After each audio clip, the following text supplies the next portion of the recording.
stop recording now.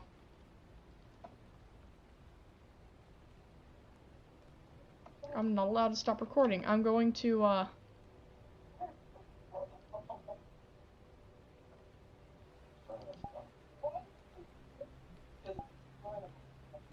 you can join me. I'm gonna be watching videos.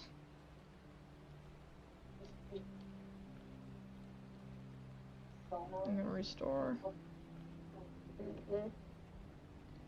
I'm gonna immediately go to the video and mute it. Give me a moment. I need Discord to load. So I'm gonna leave the call.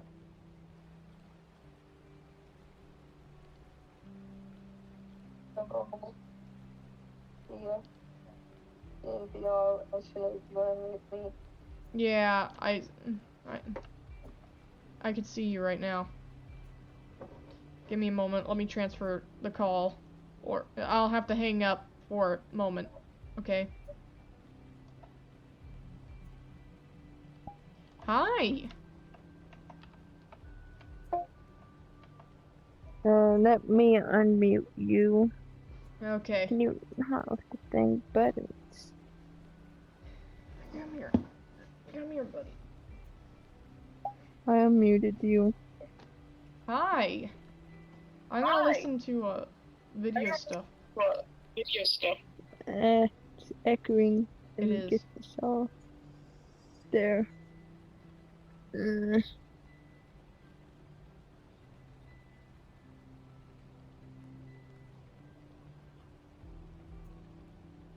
Because when I was being attacked, my on my right hand, my ring finger and middle finger could not open.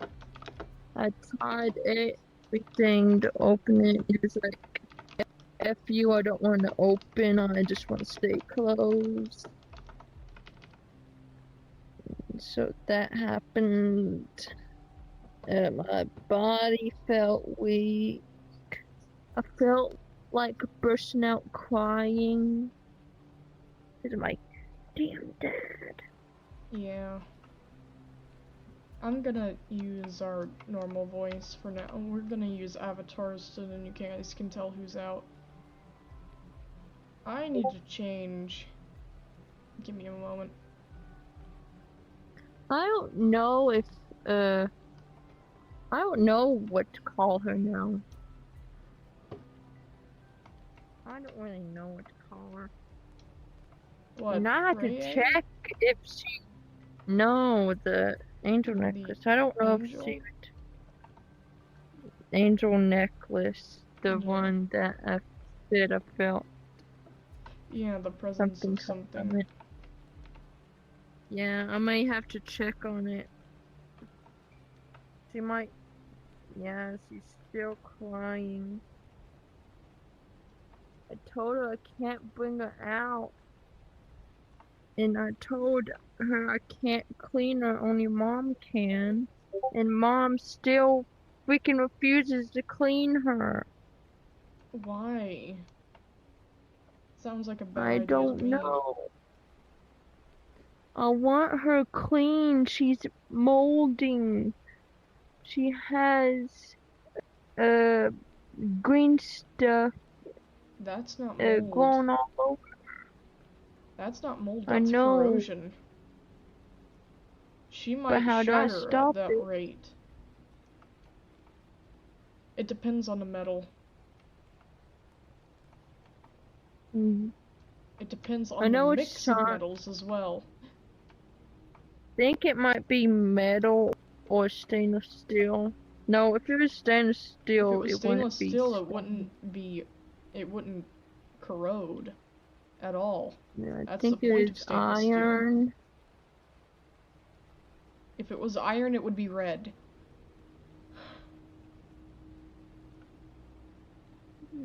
I might have to take a picture of her and If it's show green, you. like you say, it might be made out of silver. Yeah, it might be silver. But how do I clean silver without water touching it and making it Oh no, water's do fine that? for silver. Open air is not. That's the difference. It's oxidation that does it, not water.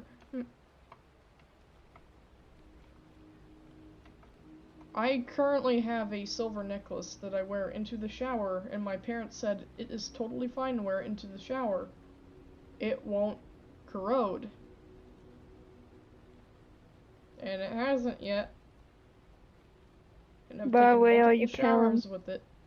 Because So, I don't know who it is when it comes to the avatar.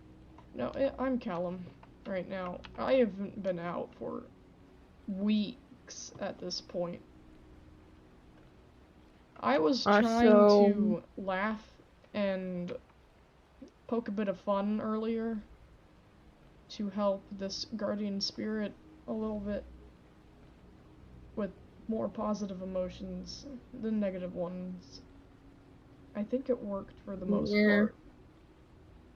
Solar and yeah. Omen don't know what to do in these situations, so they panic and they want to run away like little crybabies. Technically, I'm like that too, I have to admit. Yeah, not everyone is brave, though they don't have to be. Yeah. I'm still seeing if that thing that actually took away the demon was actually an angel or not, but there's always one Bible verse that popped up saying, this was a saying from Jesus. Yeah. If Satan uh removed Satan, how would his kingdom stand?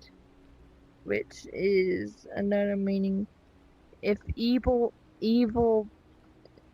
took away evil things, how could they stand and live as a community?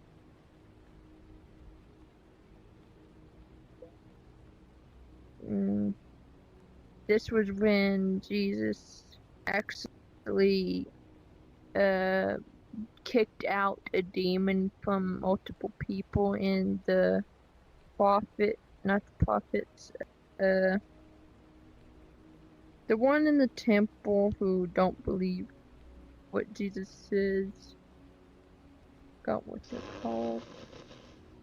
No, I'm sorry. I just saw a video where someone's avoiding gay stares by climbing up a railing, and it's freaking hilarious.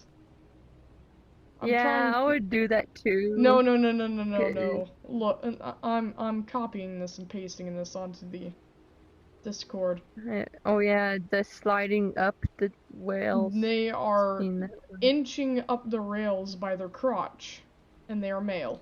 So you can imagine how well that's going. Technically, I hate saying this, but I'm telling the truth. If I seen gay stairs, LGBTQ stairs, when it comes to going somewhere, for example, a building I need to go into, I would rather climb up a tree and jump off of it to the top layer than actually walk on those stairs. Because I feel very uncomfortable and scared of those type of stairs.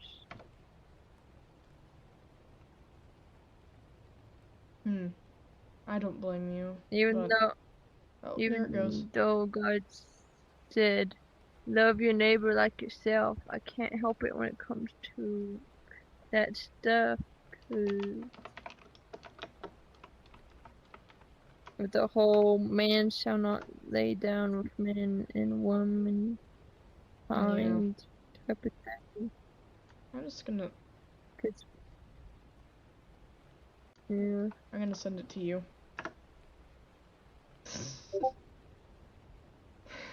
So you're saying this is you?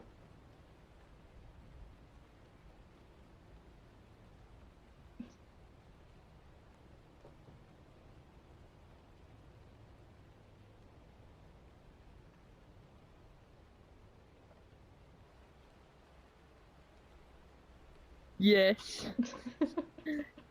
To be Oh, completely that's honest, so yes. funny. That You is know so the funny. wailing thing that's made out of concrete? I would literally climb up that and walk. Because I would not touch those stairs. Exactly. As you can notice, there are no trees to climb up.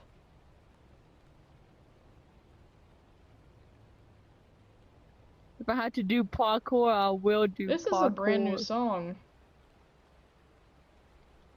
Let's listen to it, I guess. It literally came out like a couple hours ago. Curious. It's on my For You page, so I'm going to assume someone listened to something similar to this.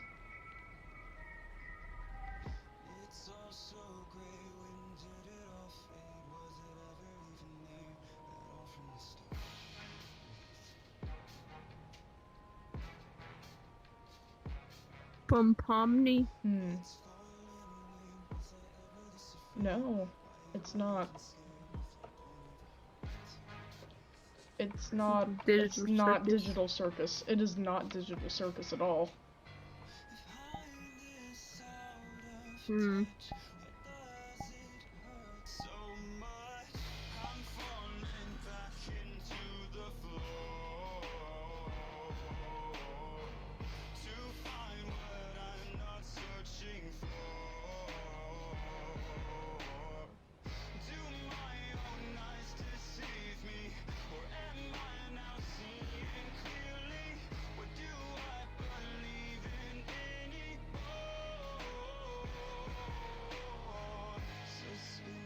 I think they're making me tired.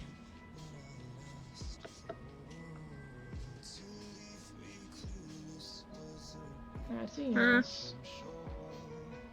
They're making me tired. I think they know that I've been up since 5 and that I need sleep.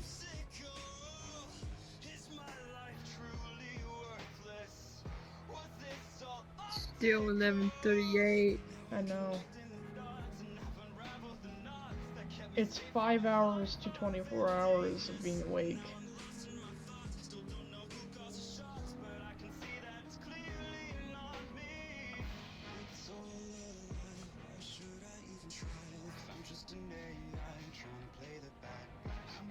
Yep, that is from the Digital Circus.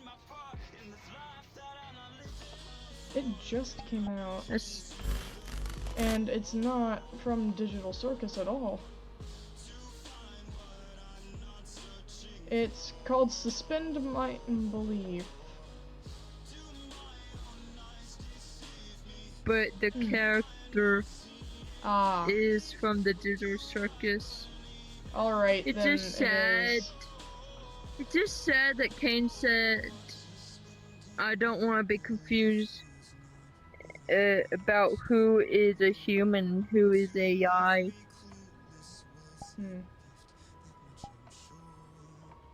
Him just proving that person out of that AI out of existence right in front of Pomni when Pomni finally found a true friend was sad.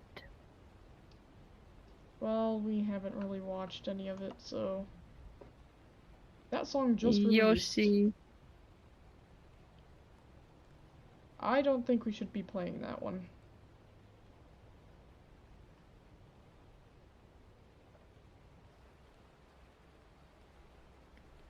Why the heck do I have a cell phone at the time? Oh well. Just ignore the cursed baby stuff.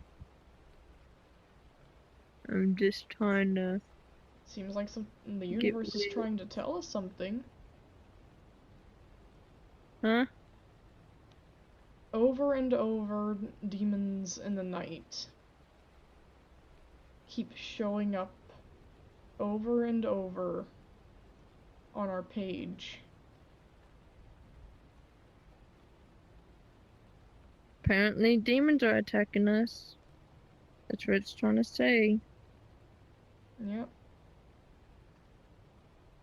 This is why I've Things been to warning y'all. feel immortal to.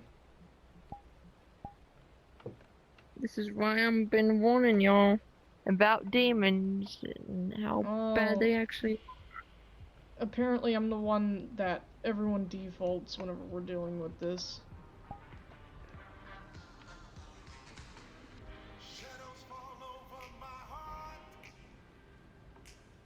Well, I'm muting it. What, the song? Yeah. Even the thing on there reminds me of the Grim Reaper. It's supposed to make you feel immortal, which means you're defying death. I think the Grim Reaper being on the cover makes a little bit of sense. Yeah, but still. Yep, nope. Nope. What? What it says, blame God, no. It says I will black. not freaking It's just saying black. but yeah, but still, in my hearing, when it comes to stuff like this, it always changes the wording. In any song that says that, I have to remove it. Or Is it mute really it. that bad? Yes. There's one time. Sad.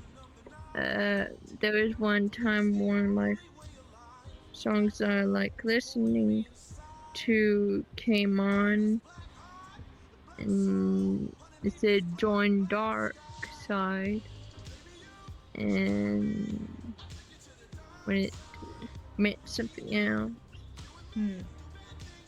And oh yeah, the song was Dark Side. It's not that one. There was one song that was good. I can't remember what it was about. Probably you got memory wiped from it. Maybe God removed it. I don't really know. Not my choice of that. And I know there was one song that was good, but How about a ranking list of all the My Little Pony episodes? that would be cool. You can turn it up now. Ranking every episode of Family Guy of My Little Pony Friendship is Magic ever. Yes, I'm aware someone has probably already done this, and by the time this video is finished, another YouTuber will have done this as well, but I'm still doing it because I want to. If you live under a rock, My Little Pony Friendship is Magic is a children's TV show from the 2000s. Most of the songs I do listen to when we end up getting tired and our hearings get intensified. Sometimes not. These fans would often be referred to as bros, which basically means pony bro. And the show ever since the whole seeing and hearing things a lot more, which apparently we now know it's not from God, that it's actually a curse. If it's not from God, I don't want it, but yet I still have it and I want it removed. Anyways, I myself have been a fan of the show for quite a bit, and I even bought a Rainbow Apparently after I still have it, but we just never got it back after our childhood. All 222 of them and ranked them from best to worst. I'm gonna be doing this video. I never had mine in my childhood. Such as like Family Guy, Simpsons, SpongeBob. Only middle school, high school to now. Which means you can't seal it. I just prefer that style as it allows for viewers to find it long since you've gotten older. Easily, but I am not gonna add a chapter for every episode. You literally can't get rid of it anymore. And one more thing, this is so if I did try to remove it, it would hurt me. No, it just wouldn't work. Discuss your thoughts on these episodes You'd in the still comments have and it, it'd just be viewers. duller. Which is more dangerous. You dislike? That's completely okay. Just don't get so heated over it. And what does that mean? Anyways, without further ado, you won't be able to defend yourself properly if they want to hide. So here it is, the very first episode of You the can see entire the show. ones that are hiding right Magic now, I can Part tell. 1. Yes, I'm gonna split up the two-parters for discussion purposes. I'm still counting it as The ones one. that don't want to Okay. reveal Anyways, this is a pretty good themselves. starting point. Obviously, since this If you is can part see 1 and 2, it angels, ends on you a little bit can of a see cliffhanger, but I really demons like that what try this to episode hide does. themselves. Twilight is You instructed by can't Princess see Celeste angels to visit a town called Ponyville and completely make some friends. sometimes. However, Twilight is There was No, one all you time need to, Moon is about all to you return need to after see is years their of being outline, banished. and that's all It you plays out like need. an introduction to all of the main six, and Spike, don't forget him. And all their introductions are perfect. You get a very easy understanding of all their Today I characters saw and personalities. 2 Twilight takes black things more seriously, things. Spike is a bit less serious and more goofy. I knew it was not Applejack is very normal. honest and hardworking. Rainbow Dash is Then my body started freaking out, saying, "What the fuck's going on?" Sorry about the swearing. Yep. My body was like, "What the fuck is going on?" It started panicking more. And then, Brian either imagined this happening or saw it, because it ended up having us see something that looked like a human or someone that is a human or someone human-like trying to go and grab me. I had to dodge Exactly. the attacks. And when I dodged them enough, they stopped bringing out a knife. I If said, you "Nope, get the freak away from me." if you didn't have that gift, which it is indeed a gift, someone gave it to you. Someone or something at least gave it to you. You wouldn't have been able to back away from that, and you'd probably be dead. Let's just put it that way. It saved your life. Don't So treat it as a complete basically, curse.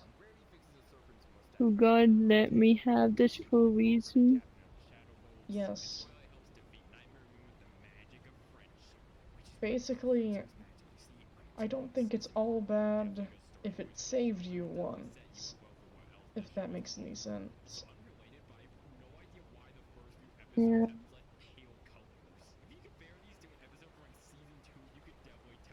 But still, I hate it when it comes to demons. Nothing but aggressive and mean.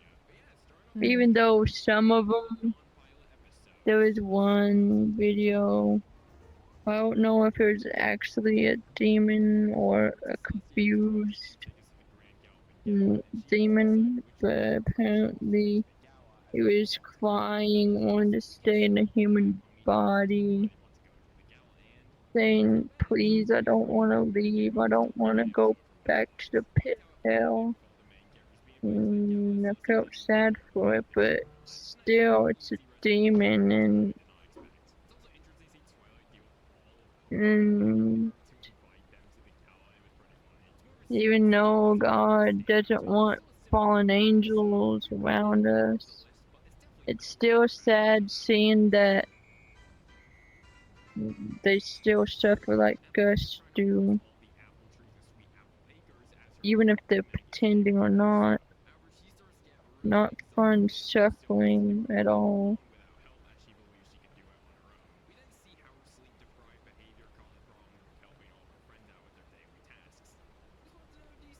I just realized someone is about to blow up an eclipse. I need to talk them down. Give me a moment.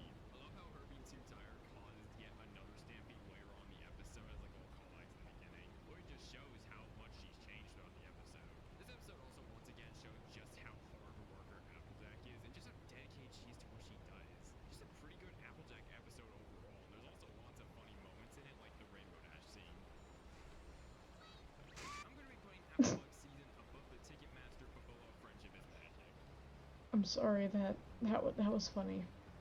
I really like this episode, mainly because it's a Pinky episode, and Pinky's one of my favorite characters on the show. But even putting that aside, I like the story here. Pinky chases Rainbow Dash all over Ponyville simply as because she could help with pulling a prank on Spike. They end up really enjoying doing pranks together and start to prank their friends, except Fluttershy, as Pinky thinks that's probably not the best idea. Now, this may be a very brief moment, but I really like it because it just shows how understanding she is of her friends and what she believes is right for them. Anyways, Rainbow Dash starts to hang out with her old friend Gilda the Griffin.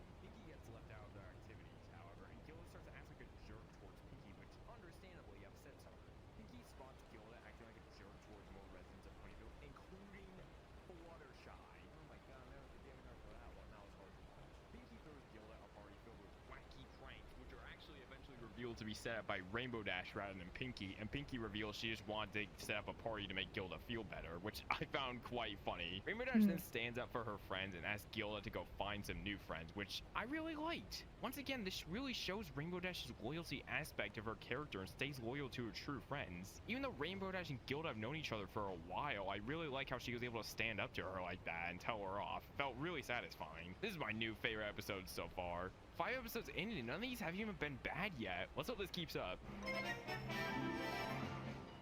I'm pretty sure most of season 1 was really good. Interesting episode to say the least. We are introduced to the great and powerful Trixie, who claims to be the best pony in Equestria. She constantly offers any ponies to step up to challenge her, which Twilight doesn't want to do as she's afraid she's going to be coming across as showing off and doesn't want to lose her friends. Spike, however, really wants her to step up to the plate and challenge Trixie, as Spike doesn't really like her that much. This episode's alright, but definitely the weakest one so far. I don't know, it just doesn't feel as progressive as some of the other episodes. We spent a decent amount of time at Trixie's show where she's performing her magic in front of everyone. And also, speaking of Trixie, she wasn't even trying to show off here. Since this was just a performance, of course she's gonna show off her magic to everyone. Not really a fan of how Trixie was just chased out of Ponyville. It felt a little bit mean-spirited. However, I do think she comes back later on in the series, so we'll see what happens then. Now, there were some funny parts in this, though. Like how Derpy was mad at Snips and Snails for bringing Ursa Major to Ponyville. You really know you screwed up when even Derpy is mad at you. Overall, this isn't a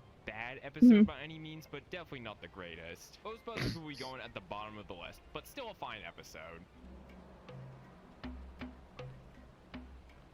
Oh, and just like that, we already have a new #1. That was quick. I love Dragonshy, man. It's an amazing Fluttershy episode, which truly helps develop her character a bit further. While Fluttershy is feeding Angel Bunny, probably gonna hear me rant about this bunny a lot later on, she sees a bunch of smoke in the sky coming from a big dragon in the mountains. Fluttershy tries to warn everyone, but due to her quiet and calm tone, it doesn't really get across to anyone. It's not until Twilight arrives when everyone notices. Poor Fluttershy, she's trying to get the word across. Anyways, the ponies have to travel all the way up to the dragon and tell the dragon to stop creating the smoke, with them hoping Fluttershy will be the one to tell the dragon to go, as she is very good with animals, as we all know. However, Fluttershy is too scared of the dragon to be able to stand up to it, and we spend the episode seeing the ponies go on their journey while Fluttershy tries to stay behind. We eventually get the amazing payoff at the end, with Fluttershy lashing out at the dragon and even getting right in its face.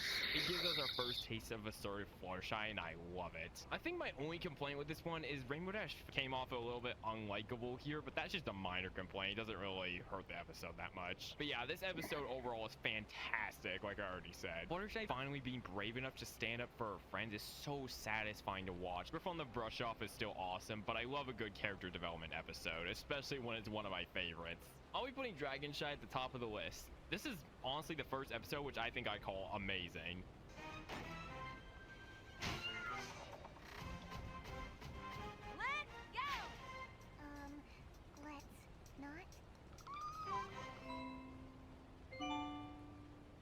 Look before you Oh, sleep. hey, look, the colors are fixed for this episode. Now it's more like the future ones. Okay, anyways, this episode's another alright one. Applejack and That Rarity was have a me in the summer party with past. Twilight, but Applejack and Always Rarity can't looked seem at to the get along well, curtains so and Twilight has to try whoopee, and this get is them to so get along so that they scary. can have a good time. The Really? play is a bit more simple As a once again, so we joke. spend most of the episode at one location, but it's not bad at all. I found some of the arguments quite I funny, don't and I like how see this 'em gives us a pop taste up of what in my to do in bedroom future episodes. much I did have a feeling anymore. the arguing got just a little bit But I do repetitive after a hear while, but not just random white. walking Applejack in and the Rarity are a pretty funny room. duo overall, so I wouldn't mind seeing a future adventure Someone with the two of doing them. the Look before you sleep will be going dishes below the Ticketmaster, but above Ghostbusters. when It's not no the one's worst. even touching them.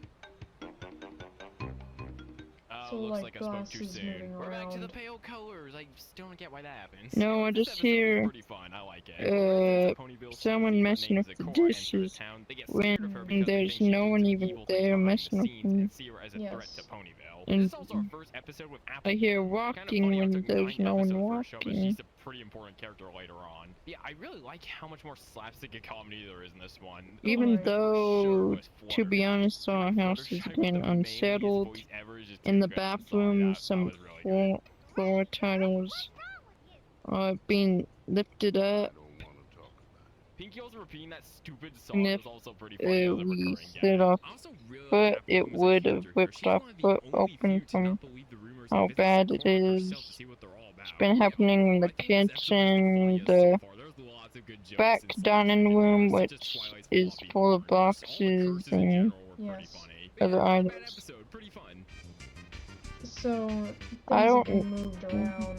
Fluttershy finds a cute creature called a parasprite Yeah. and takes it back to Ponyville to show her friends. My However, the house has parasprites start to been multiply, and uneven they must get them out of from what Ponyville I'm before they make a guessing. huge mess as Princess Celestia is about to visit. Probably I like because this of the one too. It's dang, entertaining to see all their taxes getting super what's sprites it out of the called? town, and Pinky also plays a Basically, prominent when role a here. sewer Although I do bursts gotta feel bad open for her under here, your she's really house, the only one who Yeah. knew what it to do. slowly She should have just tried explaining Floods the the digs place. place. away A bunch of everything. instruments would have helped rather than just Yeah. talking instruments out of context. Which is Like, if why she said my something dad like, I got know the how to fix whole this, I must get a bunch of instruments and lead them black out, I bet stuff this in his episode would body, have been a which lot we're different. still trying to get rid of.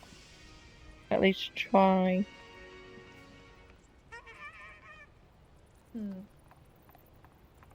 Other than that, I still find this one pretty fun and funny. Not as funny as Bridal Gossip, Yeah. but still a fun Why time. does it It's already sound known like this a episode's in good tea shape, kettle? so let's hope they get better from here. Because that's how she sounds like.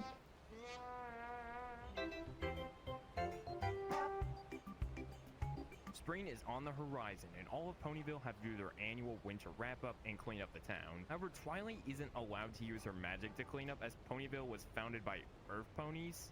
I mean, I don't see how that makes sense, but okay. So she spends the episode trying to help out her friends in different ways, but not quite succeeding. This one's pretty alright. I like seeing the different ways Twilight tries to help out, and the Pinky skating scene was pretty funny. I'm sure my first time was just as wobbly and bobbly and crash-horrific as yours. Really? No. There's also a song in this episode, which is pretty good as well. I remember this song being in my head for the rest of the night after watching this episode. It was literally all I could hear. But yeah, this is a pretty good Twilight episode. It really shows how much she cares for the town, and it also shows her leadership quite well, for her ending up being the planner for who gets to do what. Winter Wrap Up is another alright episode, which is definitely a good one for Twilight fans. I'm going to be putting it below Applebuck season. Hey, it's our first Cutie Mark Crusader episode. In fact, this episode shows the origin of the iconic Cutie Mark Crusader trio. So, Apple Bloom is sad that she doesn't have her Cutie Mark yet when everyone else does, so she goes around town looking for a special talent that could give her a Cutie Mark. It's a really fun and wholesome episode, which really helps truly introduce Apple Bloom, Scootaloo, and Sweetie Belle onto the show. The way the Cutie Mark Crusader group forms Only way to feels do natural, that which is with be Apple Bloom yourself. wasn't the only pony without a Cutie Mark was very nice. The scene of Apple Bloom trying to help Applejack sell the apples was pretty funny That too. applies This is a to pretty good real life episode, which gives too. a different character with a Which spotlight and does it in a very nice way. I'll be putting Call of the Cutie above Applebuck season, is but below hard. Bridal Gossip. It's a pretty good one. To be honest. Hmm. Yet to, Rainbow Dash and Applejack both compete to figure out in who reality, the you have better to athlete is. decline They do the many whole different people athletic events, such as judging leaping you through barrels, hammering a button to hit a bell, what and even actions you lassoing Spike, do poor guy. This to episode does an just amazing be job of showing Rainbow unique. Dash and Applejack as a duo and That's how the fun they are problem. to watch. The part when they race each other is by far my favorite part. Basically, You have all Rainbow of Dash us and have Applejack coming up with accepted- stupid ways to slow each other down, and they're a all actually long pretty time ago creative. that we Also, are them different laughing at Twilight and that participating no in the one was race and really her ending like up us, winning so was we pretty funny just as well. I think that was the funniest part of the episode. You also have Pinky decided and to stay Spike being that the way. commentators of the race, which makes for some more funny gags, with Spike being very confused by Pinky's wacky We comments. accepted that concept very early on. By half a nose, or maybe 3/4 of a nose. No, about 63.7% of a nose. Roughly speaking. This is a very fun Yes. episode, and I hope to see more of Rainbow Dash and Applejack as a duo in future episodes, because they're really When, fun to watch. Yeah, back Applejack and then Rarity when is I fine, but did Rainbow Dash and do Applejack is just a bit athletics more fun to watch than in them. high They feel more school, similar, so that definitely helps. Very good one. before my whole hip decided to say F, Very dead interesting hush. one. Rarity wants to make before it dresses for all her decided friends to for the say upcoming gala, F but the dresses you, don't let's quite just meet the be pony's nice. desires. This one's Yep. alright, but man, I just feel bad Dad, for Rarity the whole stop time. it. I get that's the whole point, that you should just accept gifts from friends for what they are. I and don't know ask for why too it much, keeps but on man, getting it was still pushed tough to watching safe Rarity dad. just exhaust herself and almost have her I career don't. ended. I'm glad she was able to overcome that Ah! she liked more than the ones her friends were. This episode also has a song, which is another pretty good one. The song seemed to be orchestrated and sung pretty well for a kid's show, especially this early on. Like, we're only on Think I have a episode card 14. I hope this will that continue to get better. wrote down Overall, this is a decent everything, episode, which how may be far hard to through watch if you're a Rarity fan, but it has a good a message in it and has some funny jokes, so not bad. almost like a bowling ball. Bart. It needs to What? be about 20% cooler.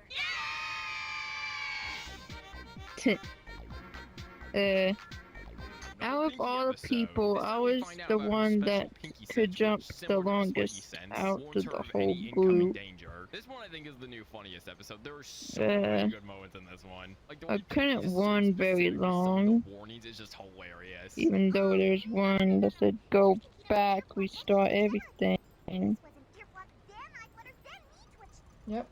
But I was like, To get introduced to her pet shut alligator, up. Gummy. It's interesting how some of these not main series that don't get damn introduced too early, important. but I definitely think it If works in I its favor. It stopped gives us some time to get used to the 1 main second characters before early, it's introducing not new my ones rather than just fault. put a billion new characters on our faces every second. It's funny seeing Twilight lose her mind over such a My small body thing. Kinda reminds me of tends that one to do Human Kitty that, episode where Dr. Yep. Fox takes especially Richard's magic when show way too we seriously want and to just run loses the it. Honestly, I know this came fastest first, but it's just a little funny connection I made. to the freaking back of the line. Anyways, yeah, this is a The- really I mean, the funny front of episode. the It's definitely a line. good Pinky episode once again. I My hope more body Pinky does episodes are as that. funny as this one because her nonsense is Mm. just so funny to me. I don't know why. But yeah, this will go above Swarm of the Century, but below Fall Weather Fading. Friends. So wow, we're already on episode 16. That's wild. Mm. Hmm.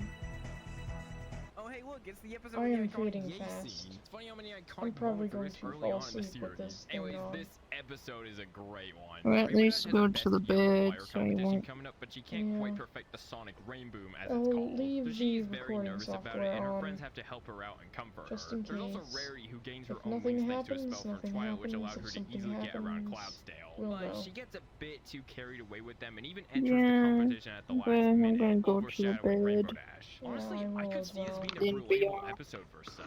Being so afraid of not performing your best in front of a huge crowd is definitely an issue Oz can relate to, and this episode does an amazing job showing that. With Rainbow Dash constantly delaying her turn and her easily messing up when she practices, it just feels like such a good portrayal of this kind of situation. It feels so realistic. I also really like how Fluttershy managed to give out a good cheer at the end as a little callback to the beginning. Genuinely was pretty sweet to see and definitely the highlight of the episode for me. Mm.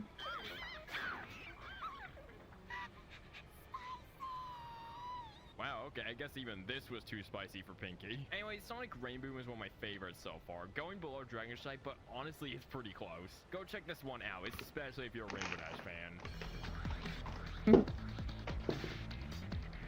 Okay, wow, these episodes are really starting to pick up in quality. What happened? This is another amazing episode. It's a Fluttershy episode too, so my bias is probably the main reason for that, but I can't help it. It's very enjoyable though. We get to see more of the Cutie Mark Crusaders and Fluttershy being assertive, which is satisfying as always. Rarity isn't able to have her slumber party with the Cutie Mark Crusaders, so Fluttershy offers to have the slumber party at her cottage instead. So we see how Fluttershy deals with the Cutie Mark Crusaders' desire for adventure and how she takes care of them. It's funny seeing all the Cutie Mark Crusader names they come up with, like the Cutie Mark Carpenters, Cutie Mark Creature Catchers, and even Cutie Mark Cottage Cleaners. We also get to see Fluttershy stare in action, hence the title Stare Master. You're the Stairmaster! I really like how literally even the chicken that turns creatures to stone is just terrified of Fluttershy's stare here. It's pretty funny. Yeah, I like how this episode shakes up things for once. Rather than Fluttershy taking care of animals, she takes care of kids. Very interesting shakeup. Also, we broke the streak of How did derpy you not appearances as far as I can plug tell. There was in? no derpy cameo. Sad days, ain't it? What the heck? Anyways, another Welcome to solid your lock episode. screen. Very close to the best, but I'll still be putting it below Dragonshire. How the heck I did- believe that's just a I better won't Fluttershy did story. you But let's hope that? these solid episodes keep coming through. I'm Yeah. enjoying these. Okay. I'm the world champion, though. I bet you can't beat me. I lose. Me too. Me free. My Little Ponies. Oh my god! She said the name of the show, guy! Not really, but close enough. Another Cutie Mark Crusader episode. Dang, that's 2 in a row. The Cutie Mark Crusaders get their own little hangout house built by Applejack and are still on the quest Mine to to get get their more cutie marks. kills. However, as usual, they struggle a lot, and we see that in a little Now I'm gonna move montage. those They get their plushies. opportunity to They're explore creepy their talents at just the staring at Ponyville me School like that. talent show, and so we spend the episode seeing the Cutie Mark Crusaders train for and perform their I acts don't for the think I talent should turn show. off It's the lights. fine, but probably the weakest episode yet. I just felt the others felt like they had more story and adventure to them, whereas this one takes place mainly at 2 locations the whole time. You could argue that for Stairmaster, least but I I should feel plug it in worked the better there, as we did get to explore more of Fluttershy's plug in. cottage and the Evertree Forest. But here is just the exact same location for a long period of time. Also, the montage at the beginning probably could have been a bit shorter. The Cutie Mark Crusaders is still a fun trio to watch, and I can't wait to see the episode where they get their cutie marks. The Showstoppers is a fine episode, but I'll be putting it at the bottom of the list. I can see why people aren't really a fan of this one. There we go. Rarity gets But kidnapped. Wow, okay then. By some creatures there's named the one Diamond button. Dogs who want all of her jewels Where that did she the needs other for one her go? dresses. This is a pretty decent Rarity That is- episode once again. I think this one is better than suited for success, as it's got way more funny moments than that one had. The dogs getting annoyed by Rarity later on was pretty When I funny. get could see an why this episode actual was sold gaming people on Rarity being their computer, favorite. I also like how we get to see I'm the gonna others go about more saving likely Rarity with them build struggling in the process. some Once again, 3D despite this episode taking tails place in and not many locations, kind of like the showstoppers, I think this one still Mhm. works. It kind of helps how, despite it being the same location, we get to see different parts of the cave, which helps change the scenery. Kind of like Stairmaster. But yeah, overall, this is another decent Rarity episode. Dog and Pony Show is going below winter wrap-up. I am so frustrated I could just scream. dang, it's already trouble 7. Feel better?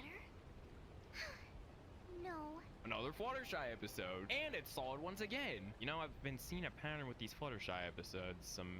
Just saying. Anyways, Fluttershy becomes a model and becomes super famous. So famous to the point where she's recognized literally everywhere and can't even go about her activities without being bothered. Hey guys, I bet YouTubers can highly relate to this one.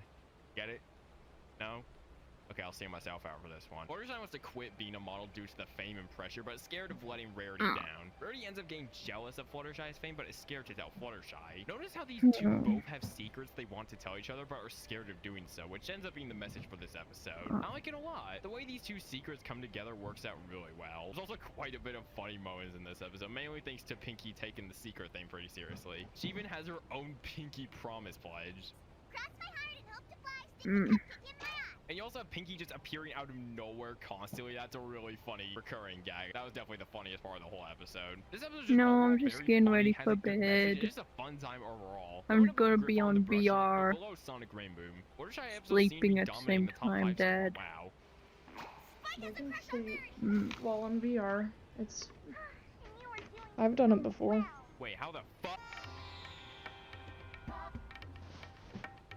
Oh boy, here we go. This What, one Dad? is one of the most controversial episodes in the whole show, so let's see how it is. It's interesting. My biggest problem with this Dad's one is turning out obviously all the lesson light. at the end, like I sharing the don't land. like it. Was that really the message they wanted to go for here? At I can least see the why this one's kitchen pretty light is controversial, on. honestly. That's just alright then. Hey, it's not the worst episode ever in my opinion. I do really like some of the jokes in this Don't have to episode, and it's a worry new about location for a change. old In fact, this demon is the episode where the attacking iconic Fluttershy isn't a tree bed. Anytime the lights go completely dark in the complete house, But most of what I like I is during always the first half feel when they're like on the train, when they actually someone's get to a new watching location and they or start to fixing to argue over who should be able to attack me use the land. That's when the type episode of definitely thing. starts to fall flat. And Pinky's son was Which is kind of why I hard to always watch. I can have definitely understand the character's either reactions here. It may the sound like I really hate this nightlight episode like if others it do, but I starts don't really. working, Like I said, it has its fair share of or funny the moments, and it definitely feels kitchen more or bathroom adventurous. light I just wish on. the lesson was a Yeah. little better, because that just wasn't it. Over the Barrel isn't the worst episode so We far, have but it 2 certainly nightlights isn't in our amazing. room, Putting it but below a I'm Dog not and Pony taking any show. chances. You've got to share. You've got Because to I know share. things tend to attack people in the Don't dark, remind me. and I'm not.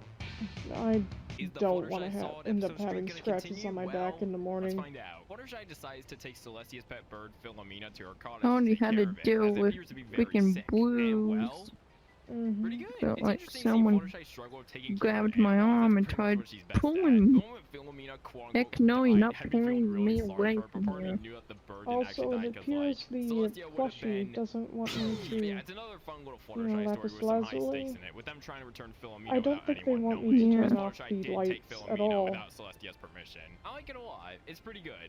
I like the part when Fluttershy sang the melody Not for the theme until song. you That's a neat move little that Easter egg. I like that. thing. I'm pretty sure that's the case. Because last And night, I also really liked how Fluttershy we actually admitted to what she did did something at the end. Despite her unusual and shy character, stayed she was up brave enough to tell the truth, and I applaud until her for that. 2 This and episode will be then going woke up above at Griff on the 5, brush up, but below green isn't your meaning color. we Aren't slept you through gonna the banish witching me hour, or throw but me in a we dungeon? still Or banish me, then throw me in a dungeon couldn't and sleep banish me very too? well. Of course not, my little pony. Is this a trend now? That's What is with these still title drops all of a dangerous. sudden? Don't be like me who stayed up Another days cutie mark after for second days. episode. Let's hope this just wanted to step up from This the was last before one. I even And got wow, to it definitely know was. Cutie Mark Crusaders is still who looking or for the what We Cutie had the a Mark good Lord night's Crusaders. sleep was. the day I think it's before, decided to set but out and that ask was Rainbow Dash how basically she got her like, Cutie it's Mark, with them basically hearing the like other we're stories running on a along the nap way. right The way now. these stories perfectly connect to each other is so good, and I love how Rainbow Dash's Sonic Rainbow literally was how they were all able to get their Yeah. Cutie Marks. That was a nice little touch. It's also very interesting to see what their lives were And like it when they doesn't were have little. there's Like, a for example, literal Pinky eye growing hole up in on our a door. sad rock farm is not what you'd expect for a character, but it just makes her origin all that more interesting. Mm. And Fluttershy's song was really good as well, but literally all I could think about the whole time was Flutter Wonder. Like, anytime I I hear like may a have sound bit, it just to. sounds so weird hearing it in full without it One remixed. I don't know. thing that I do, Oh my which god, I don't is know it if from it the song really Flutter is. Wonder? The ending with all of them I hugging was Yes, also very my sweet, and this episode overall is just very good. Personally, It I gives these want to characters a bit remove more the depth mirror to them. that's It in really our makes you room right appreciate now. this friend group just that little bit more. It Going used above to and beyond be the the hoop. center Go of check the this one out, it's vortex. pretty cool. This is uncanny. Mr. Incredible Uncanny? Once a vortex happens, Now the punches you can't completely remove it Okay, how unless on you earth did they remove get away with all that joke? I was mirrors not expecting that. Anyways, this that made episode that is vortex.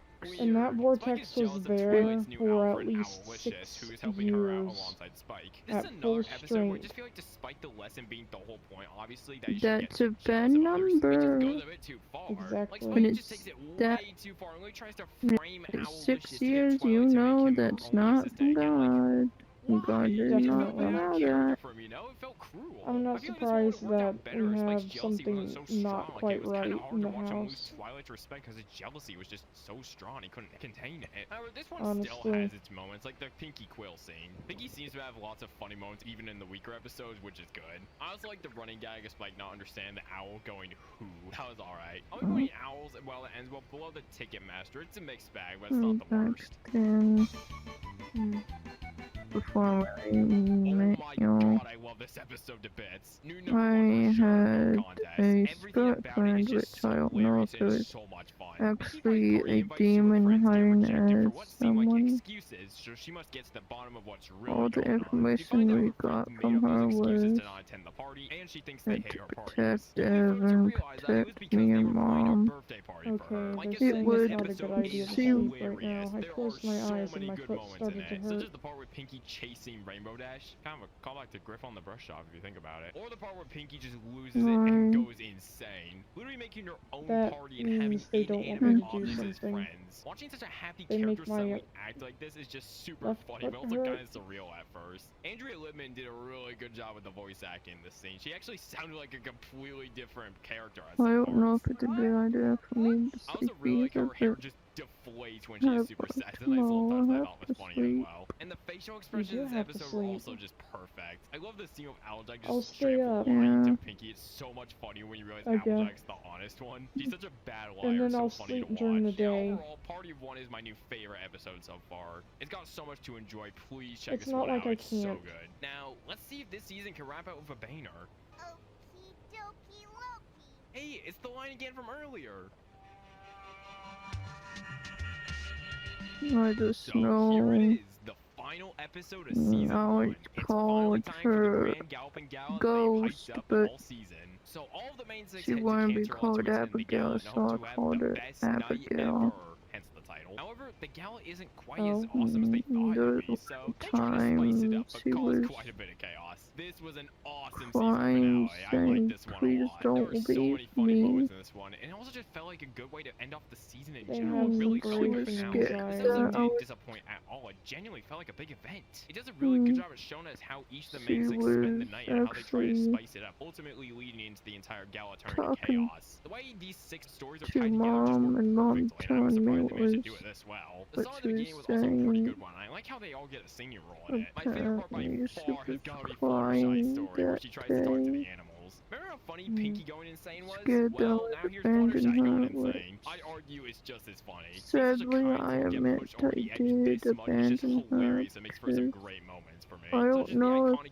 "You're Going to Love Me" she was scene. actually an angel or demon in disguise. You would have figured that out with I don't time. know, it's just fun seeing nice characters get genuinely mad or go insane, so it's always funny to see. Anyways, this episode was tons of fun, and it All I really got that know was she boring. would I'll be putting it flicker the below Dragonfly, light, but above Stairmaster. use Awesome way Morse to end off the code season. through the light. It's having Hmm.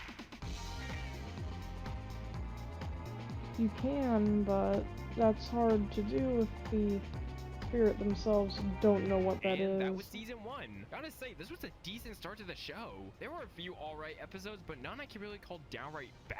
At worst, it was just okay and not the worst thing ever. And some Not of the best everyone knows episodes what were Morse awesome code and so is. much fun. I'd say around when Not the weird everyone color knows. thing got fixed Yeah. was when the With- season was definitely improving. Episodes like Sonic, Rainboom, Stairmaster, and The Best Night Ever were all super solid episodes. It definitely stood out a lot to me. I'll be surprised that Yeah. episodes like Party of One managed to make something For like the top us, 15 we do in the not final know ranking, Morse as that code episode is at just all. hilarious, and some say it's their #1 favorite of all time. We However, only some know say that how the to show say really picks up after SOS in season Morse 1, code. so we'll see if that's true or not. Anyways, on to season 2. Dot dot dot dash dash dash dot Yes. SOS. What on earth is this? We kick off season 2 with That another means two-parter. short Already press, off the bat, I have a short feeling this one will be press, better than Friendship is long Magic. press, but to be long fair, that was like press, the pilots. Of short course, this one press, will be short better. Also, press. is it just me or did the animation like slightly improve? I don't know. Something about it just looks a Yeah. bit more lively and bouncy compared to season 1's animation. Anyways, we get our first introduction to Discord, one of the most infamous characters in the whole show. Discord breaks free from his stone and starts to cause chaos in Equestria, and it's up That's to the only main Morse six to use their elements code of we harmony to freeze know. Discord back into stone. But And Discord took we all of the elements of harmony, know so they that have to go through a maze and try and get their just elements in of harmony case back. However, for all except Twilight get corrupted actual along the way and become emergencies, polar for opposites of their example, normal you get selves. There's lots of fun to be lost, had in this but one. Discord's someone such a wacky character. outside His voice, his design, his could lines. see a I can't wait to see light, more of him but soon. could I just also really use like seeing the that polar opposites of the for an bunnies, especially SOS. Fluttershy and Applejack. They honestly made for some really funny moments here. Also, I love how Fluttershy was just so nice that Discord just gave up and corrupted her in his normal form. Just goes to show how innocent Fluttershy is. But yeah, overall, To very be honest, promising would part we 1. even Now, know how let's see what happens in to part 2. Oh well, if anyone needs me, I'll be outside. actually use fire? And we just grab With all wood Twilight's and friends shape now it corrupted, in her into managing to find the what elements of harmony, seems like she must try an to revert them back to normal so they can use the SOS elements to defeat on Discord. a Much like beach Friendship is and Magic, this is just definitely burn better than it. part 1. We get to see more of the And main it six would acting opposite to their true selves, and actually there's lots of funny moments in attract this one. people at night I never thought it would happen. up in the air to see the Have message. turned into complete jerks. It's also really interesting to see just how Oh. chaotic Ponyville has become since Discord broke free. There's all this like We learned chocolate that rain, from the long-legged Gilligan's bunnies. Island. That's still terrifying. Dancing animals, it's And we wild learned to around never here. cook My a favorite part has coconut definitely got to because be they the ending will with the 5 ponies explode. trying to get Rainbow Dash down from the clouds so they can Yes, revert back they to will. normal. Fluttershy Oddly suddenly enough. boosting ahead after hearing Discord It's would win was just really interesting satisfying to that they watch. It was just a even fun chase scene in general. have enough This air is a in them very solid to start to the season, and I explode. can't wait to see what else there is in store for us. Because that's what does it. The air.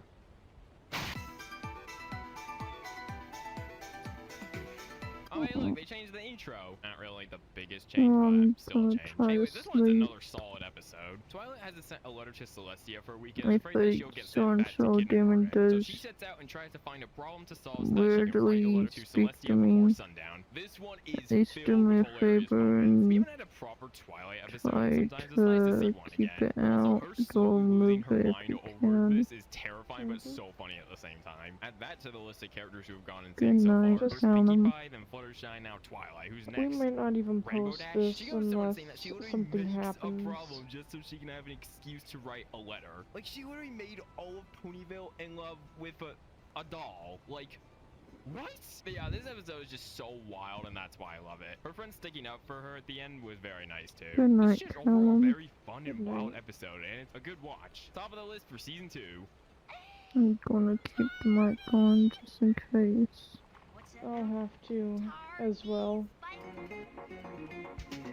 I'm not allowed to turn it off It's a Nightmare Night anymore. in Ponyville, and Clearly. Princess Luna returns after being Nightmare Moon for 1,000 years. However, all of Ponyville are scared of her, I'll so let Twilight Abaddon must do help their her adjust to thing being on a bit less threatening. It's alright, but Filter.ai definitely the weakest season 2 before episode we so go to far. bed. I'm not gonna lie, Pinkie did Luna a little bit dirty here, with her pretending to be scared of her so that Luna genuinely felt like she didn't belong. Like, come on, Pinkie, you're better than that. However, I did like some stuff in the episode, such as the Fluttershy bit. That was pretty funny, I won't lie. There was also the fact that Pinkie, being in her like 20s, is still collecting candy and stuff. It's just great. Her chicken costume was like the highlight of this whole episode. It just fits her way too well for chaotic like energy. Anyways, this episode is fine, but just didn't feel as good as the past few were. Going at the bottom of the list for season 2. Rarity has struggles with taking care of Sweetie Belle, so they go their separate ways, and Sweetie Belle spends time with Applejack to feel better. I actually like this one quite a bit. Yeah, Rarity might seem a bit unlikable at first, but I love her redemption when she competes in the race with Sweetie Belle in secret. The fact that she would get all muddy, which if you know Rarity, she hates that, just to get her little sister back was really sweet of her to do, and just shows how much she appreciates her. And it's nice to have an episode where we get to see them both develop as siblings. We haven't really gotten anything like that yet, so it's nice to finally get an episode like that. I think this episode perfectly shows how tough it can be to take care of your sister or your brother or just a younger family member in general. This one's a pretty good one. It's gonna go below green isn't your color, but that's not saying it's bad at all. What a fun episode this was. Apple Bloom is super let down by still not having her cutie mark, so she brews up a potion at Zecora that gives her the cutie box. I love seeing all the wacky talents she gets. At first it starts out normal, and it seems like she actually did get a cutie mark, but then it starts to get out of hand really quickly. It gets to the point where she can't even talk to anyone properly, as she keeps getting new cutie marks like every second. She even gets one where she lifts like a super heavy weight. Like, what is happening? It's just wild seeing how chaotic Ponyville becomes due to this situation and how it affects Apple Bloom's everyday life. I like how we're seeing more of Zecora now, and she wasn't just a one-off. It seems they like to include these characters in several episodes to give them a chance to shine, which I really like. Who knows, maybe characters like Gummy weren't even meant to be a mainstay, but the fans like the character so much that he stayed. I don't know, that might be a bit of a stretch, as they might have included some of these characters to further build upon the lore. But I think it's certainly something to think about. But yeah, anyways, third best episode of season 2 so far.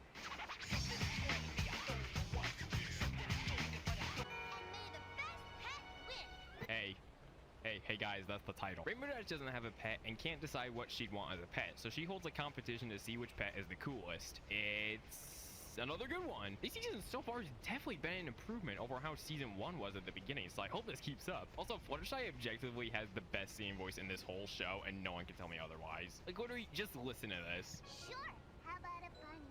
They're cutesy and wootsy and quick as can be. Like, come on now, that's literally perfect. But yeah, the song is one of the best songs. Yeah, I really like that part. Rainbow Dash's singing ain't even bad either, I gotta say that. It's also nice foreshadowing how throughout the song it constantly shows the tortoise, as Rainbow Dash does end up picking the tortoise, as it was the only one which saved her life. Meanwhile, the others just ditched her? Yeah, you made the right choice, Rainbow. It's a really wholesome ending too, with Dash giving Tank, the tortoise, a way to fly with her so she's not grounded but also not leaving him behind. Overall, another good episode. They just keep topping themselves with this season. 2 Rainbow Dash episodes in a row. Alright, I see you, season 2. Rainbow Dash is praised for being the most heroic pony in Ponyville when suddenly a mysterious pony shows up and one-ups her. So Rainbow Dash tries to save people better than the mysterious pony in order to stop her ego from shattering. It's fine. It was very hard to watch Rainbow Dash shenanigans at times though. Like that one scene with the jar or the grass scene where she mows the lawn and acts like it was the most heroic act. Like it just wasn't Rainbow. I still gotta admit it was entertaining though, and the twist at the end was expected, but I did still like it. It's funny how quickly the 5 ponies just get sick of her ego and decide to come up with the smartest plan ever, like instantly. I do gotta say, this episode is really a perfect representation of what fame can do to people. They start to lose their true selves, they flex on others, they act like they're better than everyone else. It's all in this episode, and I gotta give it props for that. But compared to everything else we watched today, it's just decent at best.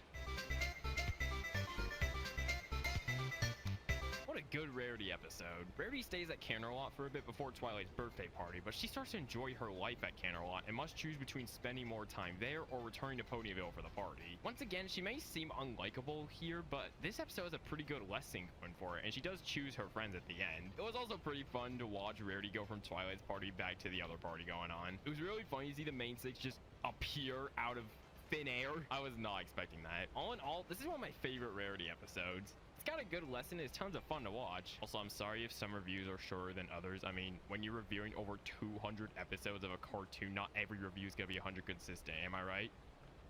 Moving on.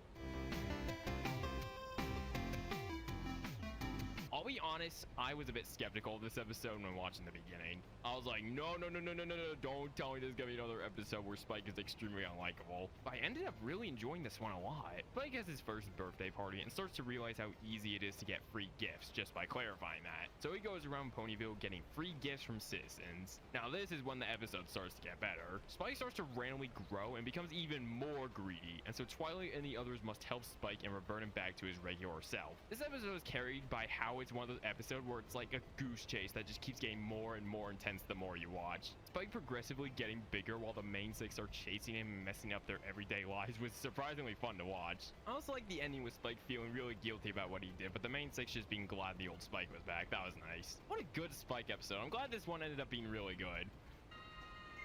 Somebody do something!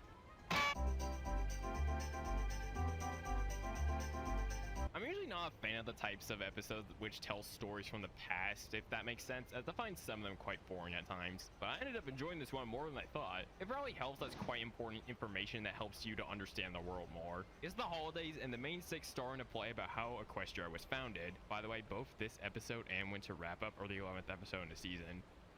Coincidence? I think not. Anyways, I think the reason why this episode worked for me is just how fun the main six can make any situation. With all of their unique and diverse personalities, it makes stuff like this just that bit more interesting to watch. Like how aggressive Rainbow Dash is about who gets the land, or how Pinkie Pie just doesn't take things seriously at all. Not much to say about this one other than I enjoyed it. I'll be putting it below the last. Man, I'm impressed with how much better this season has been so far. Not to say season 1's bad, obviously. Season 1's pretty good, but man, season 2 might just be a bit better. Another family episode. Is that even like a term? Family episode? Apple Bloom has to bring in her Granny Smith for Family Appreciation Day at school, as Applejack and Big Mac are too busy harvesting Zap apples. While I didn't find this one as good as Sister Hooves Social, I still liked it. The situation Apple Bloom is in can be relatable to some, having a family member that's just so wacky and crazy that you feel embarrassed by them being around you in public. It was also interesting to see the ways Apple Bloom tries to get out of Granny Smith going to her class on Monday. It was pretty funny just seeing her appear out of nowhere after Apple Bloom thought she got rid of her for the day. I honestly saw that coming, but it was still funny how out of nowhere it was. And it was nice to see just how important Granny Smith is to Ponyville, with her telling a really good and interesting story, which once again helps you understand the world more. But yeah, another good episode. I sound like a broken record at this point, but season 2 just keeps delivering. My cat seemed to be really into this one. Pinkie decides to babysit the Cakes' baby ponies and learns the responsibilities of taking care of kids. This one is good, but wasn't super good. It is fun to watch Pinkie slowly lose her mind while she's taking care of the babies, cause like, I would too. But it's also interesting to see her ways of trying to make the babies happy and seeing if they work or not. They obviously don't. But I don't know, it just felt a bit repetitive for me. Pinkie tries something, it fails, she pours the flour on her, they laugh, repeats. It's not a bad thing, but it's certainly something I noticed. It definitely gets better around the halfway mark when Twilight shows up, but overall this one is good, but not the greatest. Middle of the list, it's not as bad as people say it is. Uh-oh. Me too, Pinkie. Hey, it's the episode where Derpy gets a speaking role. You okay, Rainbow Dash? Anything I can do to help? Anyways, this may be an extremely hot, spicy take, but I think it's my new favorite episode of season 2.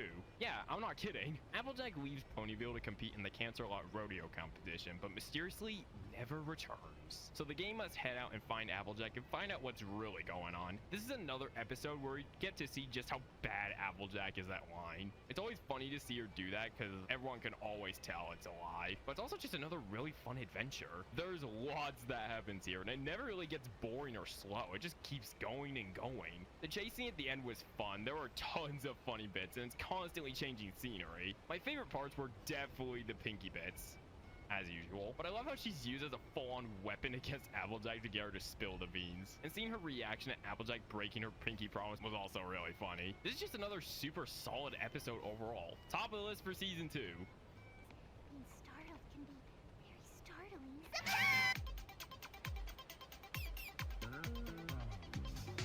I wasn't all that into this one. The best part was the intro of Rainbow Dash trying to get some cider and the ending with the gang helping Applejack's family, but other than that, it's just alright. It's cider season and Applejack isn't able to supply every pony with some cider. So these two fellas right here come to Sweet Apple Acres with their super speedy cider squeezy 6000. Oh my god, what is that name? A machine that can make cider in an instant. Applejack must stop them from running Sweet Apple Acres out of business by making more cider barrels than them in an hour. Like I said, I wasn't a big fan of this episode, but I did like the gang coming together to help Applejack's family. And the ending with the two getting karma for rushing their cider in the competition was also pretty satisfying. The song was alright, but I think I've heard better songs from the show so far, but it's not bad by any means. All in all, this is not a bad episode, but definitely the weakest of the season so far.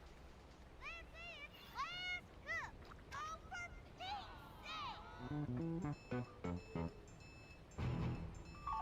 This episode, on the other hand, is really good and fun. Rainbow Dash gets injured and rushed to the hospital, where she has to rest for a few days. Twilight suggests that Rainbow Dash reads a book called Daring Do and the Quest for the Sapphire Stone to keep her occupied. She says that reading is for eggheads, but after her friends leave, she starts to get really into the book, but doesn't want to admit it to her friends because she doesn't want to be seen as an egghead. So we spend the episode not only seeing Rainbow Dash try to hide the fact that she likes reading, but we even get to see some of the actual story too.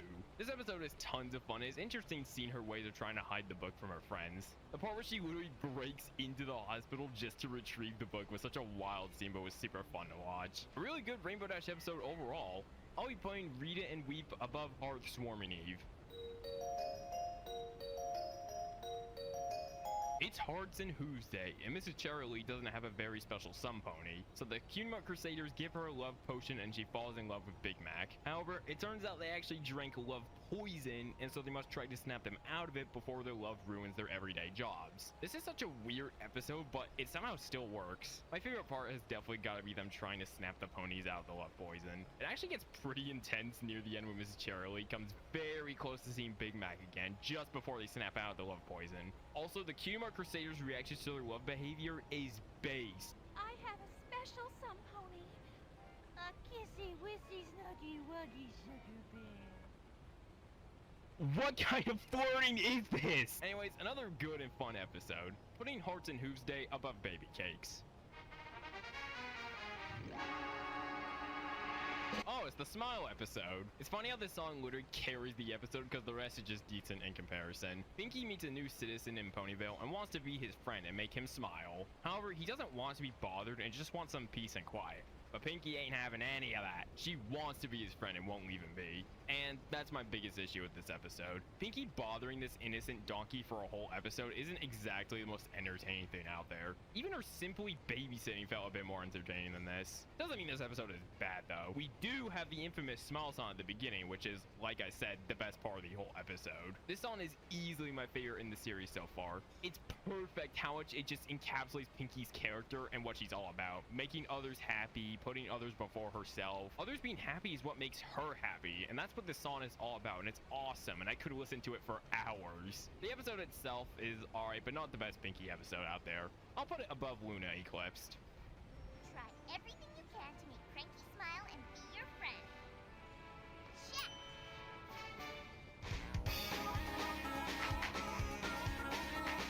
Oh, are you sure I can't tempt you with a nice crisp piece of... Yeah, see what I was talking about with this bunny? He sucks. Why does Fluttershy still keep him? Anyways, another hot take, but I actually like this episode a lot. Fluttershy is tired of being a pushover all the time, so she takes some advice from a bull named Iron Will to make her more assertive. However, that backfires and Fluttershy becomes a bit too assertive, if you know what I mean. The main criticism I see for this episode is the scene where Fluttershy yells at Pinky and Rarity. And while I can see why people aren't a fan of that, it works in this episode, I feel like, because isn't that what the episode is literally all about? Fluttershy's advice being a bad influence on her? Remember, Fluttershy is very easily influenced because of her innocent character, so it makes sense for Iron Will's advice to make her like this. That's the whole point of the episode, that Fluttershy takes it too far. And this is even the point where she realizes she was wrong. That was her breaking point. But that's just my take on it. It's very interesting to see an aggressive Fluttershy after being so used to the innocent one we all know and love. It's kind of fun, I'll admit. And even the Pinky and Rarity scene is kind of funny to me because, like, it's so out of pocket. Like, she did not need to go that hard on them. We even get our first taste of Fluttershy quote-unquote swearing. Are trying to tell new Fluttershy how to live her life when they are throwing their own lives away on pointless pursuits that no pony else gives a flying feather about. Anyways, unlike the mass majority, I actually enjoyed this episode quite a lot. It feels like a good character development episode for Fluttershy, as she even learns how to be really assertive at the end. Now, hey Iron Will, what you owe Iron Will? No. This makes for a really good reaction clip, I'm not gonna lie. Going above lesson 0. I'm gonna get murdered for this take, aren't I? Time travel episodes are always entertaining, and this one is no exception. Twilight gets a visit from her future self and tries to warn her about an apparent disaster, but disappears before getting to tell her what not to do. So Twilight freaks out and does everything she can to prevent this said disaster before next Tuesday morning, which is when the disaster supposedly takes place. This one is super fun. I love her methods of trying to prevent the disaster, only to cause Twilight to look exactly like her future self. It's funny seeing the twist at the end, which was that Twilight was trying to warn her past self about freaking out about the future. Like, I liked seeing the scene from the beginning again, but from her perspective instead of present Twilight's. I was hoping we'd see something like that. We also got a fun little adventure with Twilight, Spike, and Pinky, which was filled with hilarious moments. We even get Twilight going a little crazy again, just like from Lesson 0. Why are the episodes where Twilight loses always solid ones? Overall, this is a very solid Twilight episode once again, and it's gonna go at the top of the Season 2 list. Okay, every pony, follow my lead.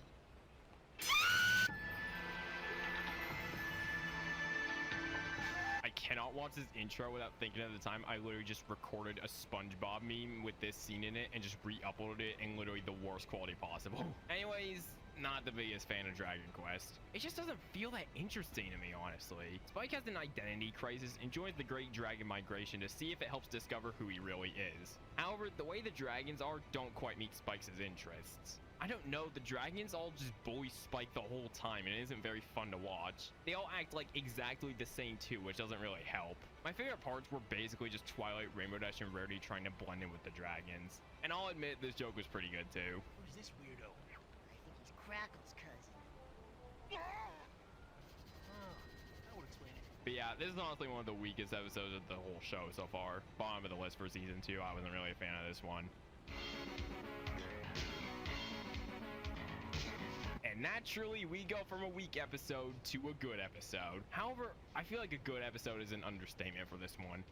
This is an incredible episode. Not only is this one my new favorite of Season 2, but it's my new favorite of the whole show so far. Yeah, it's that good. Fluttershy has to help the other Pegasi with making a tornado that can lift up enough water for the rain season. However, she is too scared to help because of her fear of humiliation and doesn't feel like she'd make a huge impact on the project. So Fluttershy must overcome her fears and not only help Rainbow Dash with the tornado, but try to improve her wing power. This episode is like actual perfection. First off, Rainbow Dash and Fluttershy as a duo in this episode work so well. There's this one scene where Rainbow Dash literally adjusts her tone because she realizes she's talking to someone who is very sensitive to that type of stuff. I just can't risk that sort of humiliation again. Suck it up, Fluttershy! This is no time for... I mean, confidence or no confidence? Yes, that is a perfect way to show how much Rainbow Dash understands Fluttershy, especially considering they're childhood friends. Like I said before, small things can really make a difference in your scenes. Second off, you have Fluttershy herself in this episode. Her development in this episode was perfectly executed. When she tries for the first time, she doesn't go quite as fast as she wanted to. And then we get this scene. This scene represents anxiety so perfectly, it is insane. Haha, guys, get it? I said perfect depiction of anxiety attack. You have the trembling in her legs, her feeling like everyone's watching her, and even the heavy breathing as a result. It's just so well executed here. But then Fluttershy tries harder and improves, and we even get a nice little Rocky-esque training montage. But she doesn't improve instantly, which I like because that's realistic. You sadly can't improve at something instantly. And despite Fluttershy feeling like her help wouldn't be a big impact on the project, she comes in clutch at the end, even uses her past trauma to push her to do better, and ends up actually helping everyone lift the water up. Like, this episode is just actual perfection. I will be shocked if this doesn't make it into the top 10 of my final ranking. Just an absolutely flawless Fluttershy episode overall. I feel like this is a bit of an underrated episode, so please check this one out. Top of the list. The Cutie Mark Crusaders start to write stories for the school newspaper under the name Gabby Gums, but all of these stories are just gossip about other ponies, as Diamond Tiara demands those type of stories from them. This is definitely a more interesting episode about the Cutie Mark Crusaders trying to find their cutie marks, but it's another one of those infamous tropes where they write bad newspaper stories, everyone gets upset, and then everything goes back to normal. Like, literally all I could think about this whole time was that one SpongeBob episode where it was this exact plot. Most of the episode is just the Cutie Mark Crusaders constantly writing gossip stories about everyone in Ponyville and literally ruining their own friendships. This is definitely another weak episode of season 2, and I'll be dropping it just above the Super Speedy Squeezy Cider 6000. I'm not gonna get over that name, bro. main six are on their way to a best dessert contest in Canterlot, and someone eats their submission for the contest overnight. So Pinky and Twilight must try and find clues to see who ate the cake. This one is decent for what it is. I like seeing Detective Pinky for the first time. I definitely think she was the highlight here. It definitely is a more simple episode though, so not much really happens throughout. It takes place on the train the whole time, but we do get to see different parts of it, which helps a little bit. It's mainly carried by the comedy and the interesting conclusions Pinky jumps to. Like, she really claimed that she was tied to railroad tracks, bruh. But yeah, this one isn't too crazy, just a fun little mystery episode. Not a bad episode, it's decent for what it is, like I said, but I'll be putting it below Baby Cakes.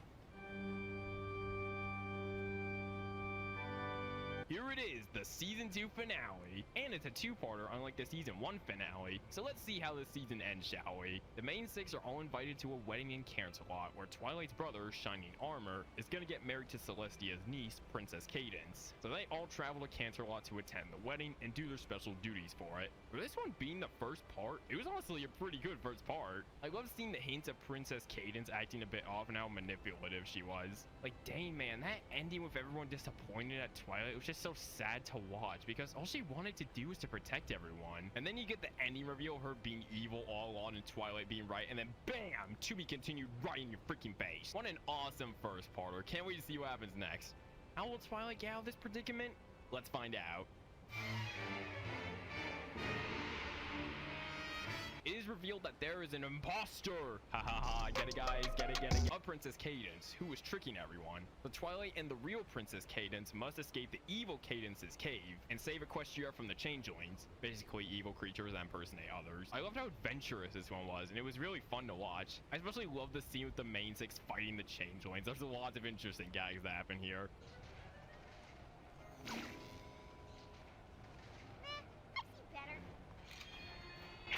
And also, the songs are really well sung here, both in here and in part 1. The Best Night Ever was already an awesome season finale, but this one's even better. It's fun, it's emotional, it's epic, it's truly an amazing way to end off an amazing season. So yeah, this was a really good season finale and just an amazing episode overall. I'll be putting a Canterlot wedding above The Best Night Ever. What a great episode to end off this great season.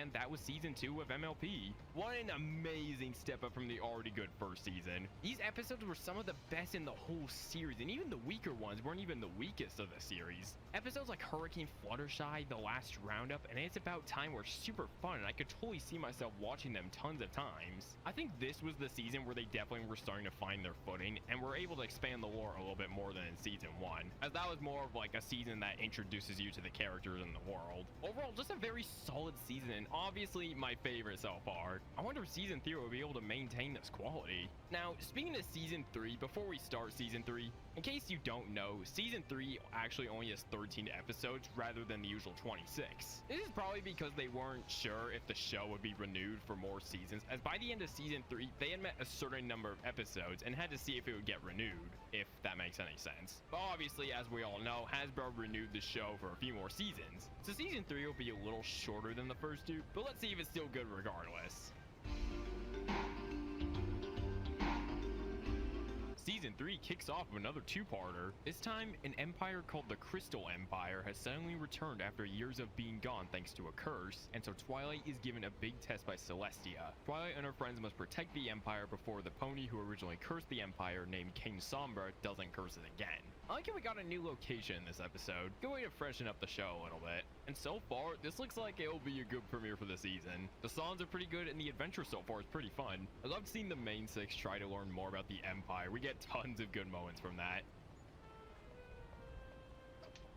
Overall, not much to say about this one other than it's a promising start. Oh, that's okay. You all look really busy. Wait, what was she gonna do to them? Twilight and Spike go on a search to find the relic that will truly help protect the Empire, the Crystal Heart. Meanwhile, the others are trying to keep the Crystal Ponies happy at their Crystal Fair in order to keep spirits up to protect the Empire a little bit. I really like both of the little plots we got here. We got the plot with the others trying to keep the fake crystal heart a secret, and we even get Applejack lying once again, which as usual is pretty funny to watch. And then we got the plot with Twilight and Spike trying to find the crystal heart, which is definitely the stronger plot here. King Sombra as a villain was pretty good, and I like the weird illusions where Twilight was basically experiencing her worst fear, which was failing the test. And also Spike saving the day by being the one to get the crystal heart was pretty nice and was definitely a good moment for Spike's character. Once again, another good season premiere. In fact, this is my favorite season premiere so far. Really good adventure. Pinkie Pie struggles with trying to have fun with all of her friends at once, so she creates clones of herself to do the fun activities for her. This is another trope which I really like in cartoons. The one where tons of clones are created to the point where even the original gets sick of what is pretty much themselves. This is probably the funniest episode of the show so far. There were so many jokes that for some reason were just really funny to me. Can't decide. Trouble breathing. Mom's closing it. Balls? But we're outside. And it was also interesting to see Pinkie start to get sick of her own self, with all of the clones just constantly wanting fun, with even the real Pinkie having like an identity crisis. That was really interesting. The scene with Twilight testing all of the Pinkies also had lots of good gags in it, including the infamous Generation 3 reference. Bet you can't make your face crazier than that. Okay, yeah, I cannot deny that is absolutely terrifying. Also, can we talk about how Twilight pretty much committed mass murder in this episode? Like, look at this. Anyways, this was a very funny and fun Pinkie episode. I'll be putting it at the top of the season 3 list.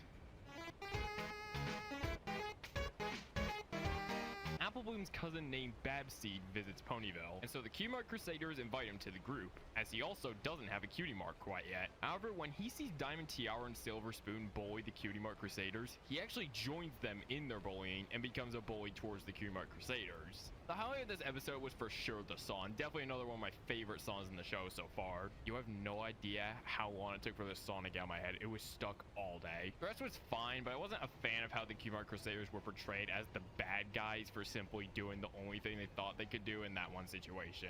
And Babsy just turned on them so quickly, like, come on! Anyways, this one is gonna go at the bottom of the season 3 list. However, it's not really a bad apple in this season. Ha! Twilight is wonderful with magic. Anything happens to them, Twilight, so help me. What is with all these aggressive Fluttershy moments? All of a sudden, Trixie's back. Surprised it took them this long to bring her back, considering the last time she was seen was the 6th episode. Anyway, she is suddenly even better at magic thanks to her having an alicorn amulet. So she beats Twilight in a magic duel and banishes her from Ponyville, and then proceeds to pretty much take over the place. This one was way better than Ghostbusters for sure. See, this is how you make Trixie unlikable, not her simply doing her job. And all the events that happen throughout are also very interesting to watch. Even Snips and Snails, who praise her every move, start to get sick of her crap. You know she's bad when even her biggest supporters are getting sick of her. The ending with Twilight using the magic of friendship to defeat Trixie was nice, and I liked how they also sort of made up in the end. Makes me wonder if we'll see more of Trixie now. But yeah, this is a way better Trixie episode than the previous, going above One Bad Apple.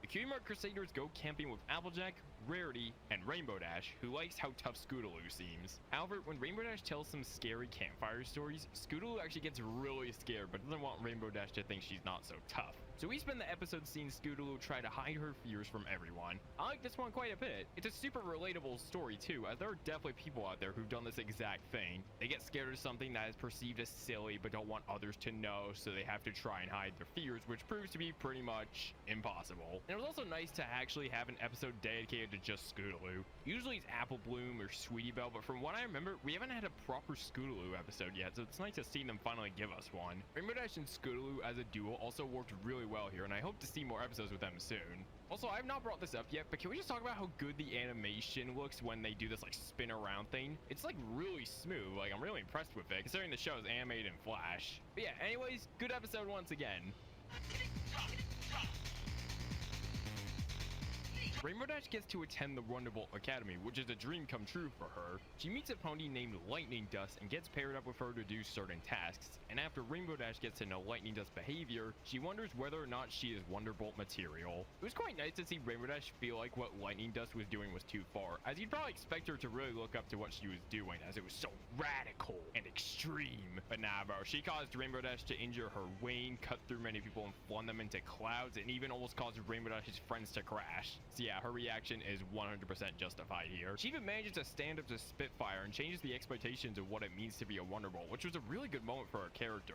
I also like the B story of the other 5 sending Rainbow Dash the care package and Pinky losing it over not getting a letter from Rainbow Dash. Like, Pinky, I don't think mail just magically appears, but you do you. All in all, a solid Rainbow Dash story, and I wonder now that she is a leader of the Wonderbolts if they'll do more stuff with this. I'm sure they will at some point.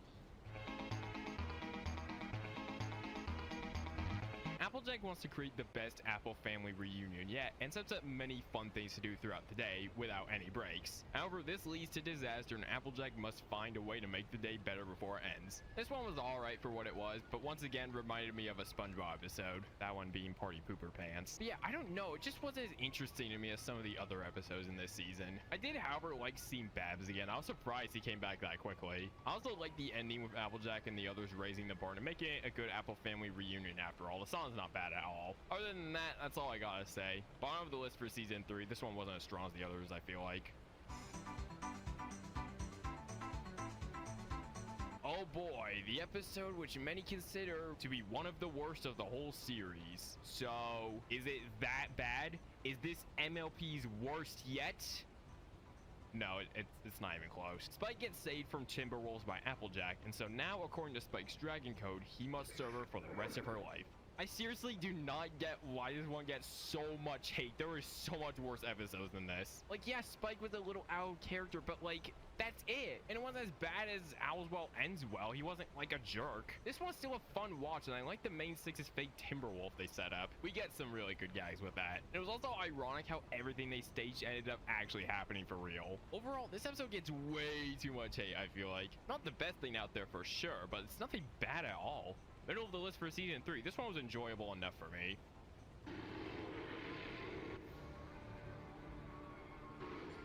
That was very convincing. Celestia brings Discord back to Ponyville with her hoping the main 6 can reform Discord and make him use his magic for good instead of evil. Celestia relies a lot on Fluttershy to be the one who really helps to reform Discord, as she's good with animals. This was definitely another really good episode for Fluttershy's character, once again showcasing more of her assertive and gullible side. Discord plays her like a fiddle throughout the whole episode. I feel bad for her just simply trying to make him a better person. Fluttershy at the end was easily the highlight here, with her yelling at Discord and telling him he's not her friend, with that being his point where he actually feels a bit upset. It's nice to see Discord actually manage to get reformed at the end and become a good guy in the main 6 books. Can't wait to see what they do with him now, as I hear that he and Fluttershy appear a lot as a duo later on. Solid Fluttershy episode once again. They never disappoint with the Fluttershy episodes, I'm telling you. Oh dear. Me too, Fluttershy. Another Spike episode. Sadly, this one is weaker than the last. Spike needs some gems for a special cake recipe, and so he convinces the main 6 to let him take care of their pets while they're away at the Crystal Empire in exchange for some gems so that he can make his cake. Pretty much just 22 minutes of Spike failing to take care of the pets. Oh no, who could have seen that coming? This is another Goose Chase type one, but unlike Secret of My Excess, it just doesn't feel as wacky as that one did. Literally just Spike chasing after Angel Bunny constantly, which doesn't even last too long before the episode ends. And Spike doesn't get like any sort of punishment for this, so that's just great. This one wasn't too great, going above Apple Family Reunion. When will we get another Spike episode like Secret of My Excess again? That was a great one. Why are all these other ones so much weaker? Okay, wow, I was not expecting them to do this. So, remember the last episode? Well, they pretty much incorporated it into this one, except from the main 6's perspective. Like, I literally had to check to see if I somehow accidentally clicked on the wrong episode, but no, it turns out they actually incorporated the last into this, so that's pretty cool. Anyways, the main 6 are back at the Crystal Empire, as the Empire is gonna host the Equestria Games, and Princess Cadence wants the main 6 to welcome the Games Inspector. But uh-oh, they accidentally welcomed the wrong pony, so now they must try to find the actual games inspector. We also have the B story of Rarity wanting to help with the fashion aspect of the event, with her struggling a little bit. This one's actually really fun. I like this one a lot. In fact, I think I literally have a photographic memory of me watching the first Pinky No scene at my grandmother's house. Literally gave me flashbacks. But yeah, anyways, the ways the main six welcome this random pony are really creative and funny. So, you see this here? This is, a big, round fruit. It's known for its roundness and bigness. And did I mention that it's round? And it was interesting to see how Rarity deals with her dilemma. Pretty good one. Second best of the season so far.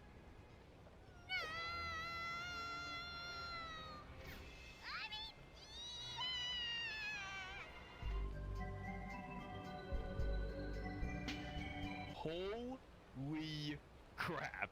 I don't care what anyone says, this is the best finale of the show so far. This had so much in it that I loved. Twilight accidentally casts a spell which switches all of the main six as cutie marks, and so she must try to fix the marks so that her friends are happy again. The songs in this one were great and really carried the episode. It was also interesting to see the main six as if they pretty much swap bodies with each other, with Rarity trying to handle clouds, Fluttershy trying to be fun and funny, Pinkie Pie trying to take care of Sweet Apple Acres, Applejack trying to make dresses, and Rainbow Dash trying to take care of animals. And then after the cutie marks get fixed, we get the infamous scene of Twilight becoming an alicorn. Man, was this a super controversial change back when this episode first aired. But honestly, I didn't mind it at all. It feels like true character development for Twilight, and it truly felt like she deserved it. And this episode just hits a little harder when you think about the fact that this was actually originally going to be the last episode of the whole series, as this is the last episode of season 3.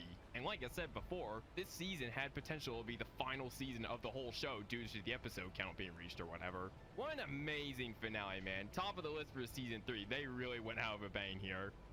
Hold on a second.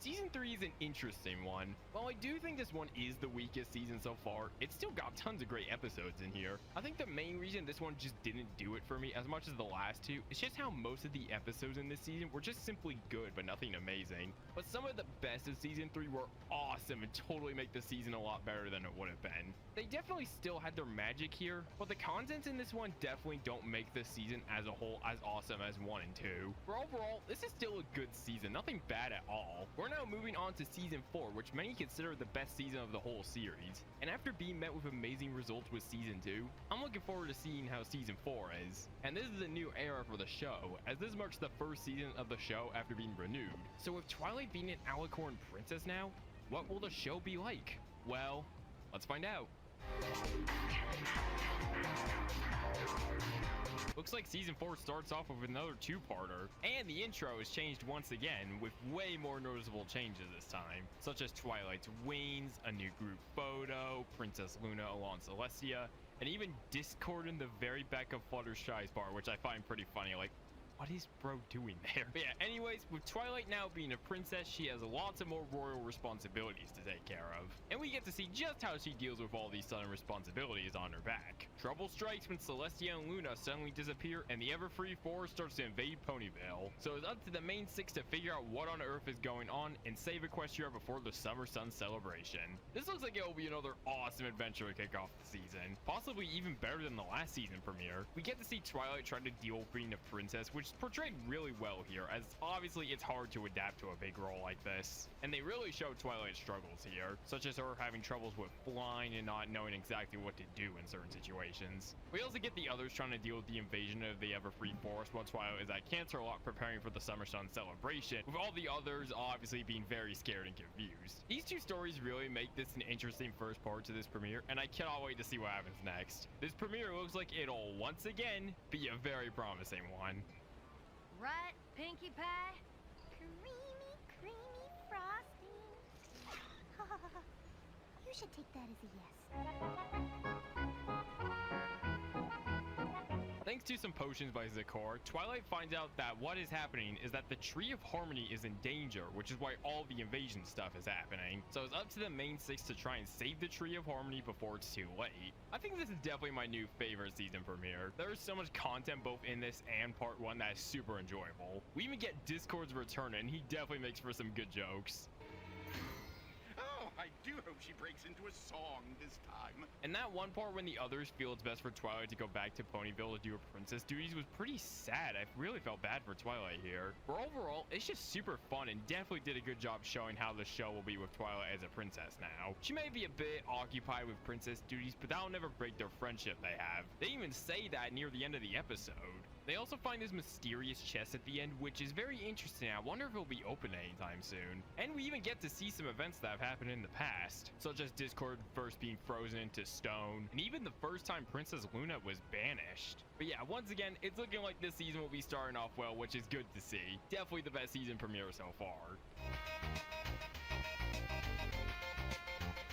The main six visit an abandoned castle which Celestia and Luna used to own. However, the ponies are all split up into little duos, and we get to see each of their own adventures inside the castle, with them believing the castle is haunted due to an old myth about a quote-unquote shadow pony being in the castle. Meanwhile, Twilight is the only one who isn't scared at all and is just reading books. This one's another one that is more of a simple story but still works because of how interesting the scenarios here are and how funny it is. Rarity is trying to find tapestries with Fluttershy, who is also trying to find Angel, and Rainbow Dash and Applejack are trying to see who can stay in the castle the longest to find out who the bravest pony is. It's a really funny episode, and it's interesting how these stories eventually do collide with each other. The twist at the end with Pinkie being the shadow pony was expected but was still funny, with her just casually playing the organ and not being scared like at all. Just a super fun episode overall. Going below the last, but still pretty good.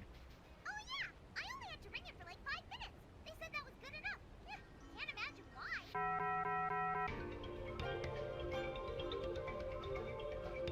Super cool to see the Daring Do stuff revisited. Rainbow Dash finds out that the newest Daring Do book's release date was delayed, and so they visit the author's house to try and help them finish the book. However, hijinks ensue once it is revealed that the author, A.K. Yearling, is actually Daring Do herself. So the game must help Daring Do complete her mission. This is once again another really fun one. Like I said, it's super cool that they revisited the Daring Do stuff and actually built upon it in a cool way. The twist with the author actually being Daring Do herself and her actually being a real character was super cool and definitely makes the lore a bit more interesting. Also, I love how the name A.K. Yearling is clearly just a play on the famous author J.K. Rowling. That was a funny little touch. It was also super fun to watch the gang help out Daring Do, and I like the ending with Daring Do's book featuring Rainbow Dash, as she was a huge help in her adventure.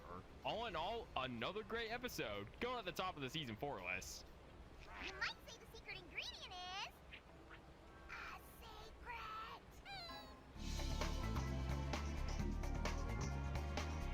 The Cutie Mark Crusaders want to be the ones to carry the Ponyville flag at the Equestria Games, so they try their hardest to make a routine that Coach Rainbow Dash will enjoy. However, Diamond Tiara makes Scootaloo feel bad about her inability to fly to try and sabotage the competition, and so Apple Bloom and Sweetie Belle must figure out how to lift Scootaloo's spirit so that they can do the routine they enjoyed.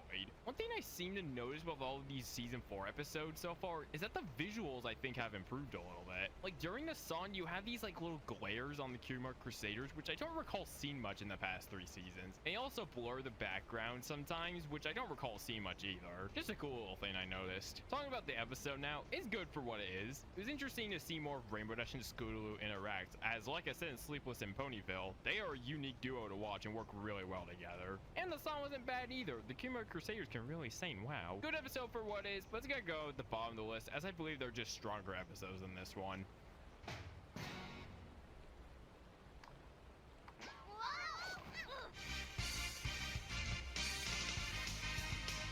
The main six, and Spike, get sucked into a comic book and gain superpowers. And they find out that the only way to escape the comic book is to defeat the Maniac. This one is so creative. This is easily my new favorite of the season so far. Superhero stories are always really fun, and this one for sure is no exception. I love seeing all their superpowers they got. Pinkie having super speed, Fluttershy being able to go Hulk mode, Rainbow Dash having weather powers, Rarity being able to make anything with a bracelet, Applejack having a lasso which is connected to her, her, Twilight being able to shoot power beams, and Spike just being the little sidekick. I also loved all their super outfits they got. They look really good and truly capture the comic book spirit. And we also get to see a common theme throughout this episode, which was that Spike always felt left out in terms of helping people, as they usually wouldn't need his help. However, we get to see that by the end, they do need his help sometimes, even if not all the time, which is executed super well in this episode for sure, with Spike being the one to save the power ponies and saving the day. Also, for sure, gotta mention Fluttershy losing her crap once again. This was for sure one of the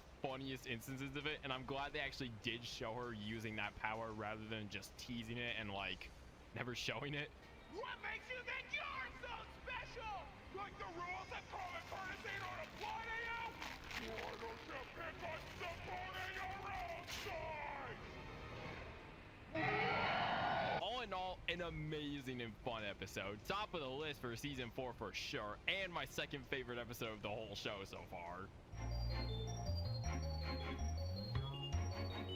Okay, what on earth is happening? This is another amazing episode. Vampire fruit bats start to ruin Sweet Apple Acres, and so Applejack wants to get rid of them. However, with Fluttershy's caring character, she feels like there are better and nicer solutions to this, and even suggests an idea that would benefit both them and the bats. They eventually come up with a compromise, with Twilight casting a spell which would stop the bats from eating the apples, while Fluttershy does the stare on the bats. Little does Twilight know, though, that the spell accidentally changed Fluttershy into a vampire fruit bat, and so the others must try to change her back with Twilight's reverse spell. This one is just super fun like the last. The song is another one of my favorites. I love the visuals here too, with Applejack having more of a dark tone, but Fluttershy having more of a bright tone. And it's always nice to see them bring back Fluttershy's stare. I'm glad that this tray of hers wasn't just like a one-time thing that they forgot about. Also, Flutterbat's design honestly looks really cool, and it was funny to see Fluttershy slowly start to crave apples. Not sure about the rest of you guys, but I'm really hungry.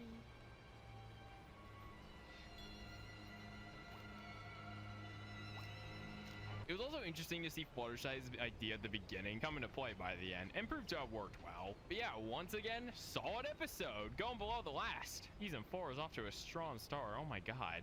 I got something suspicious.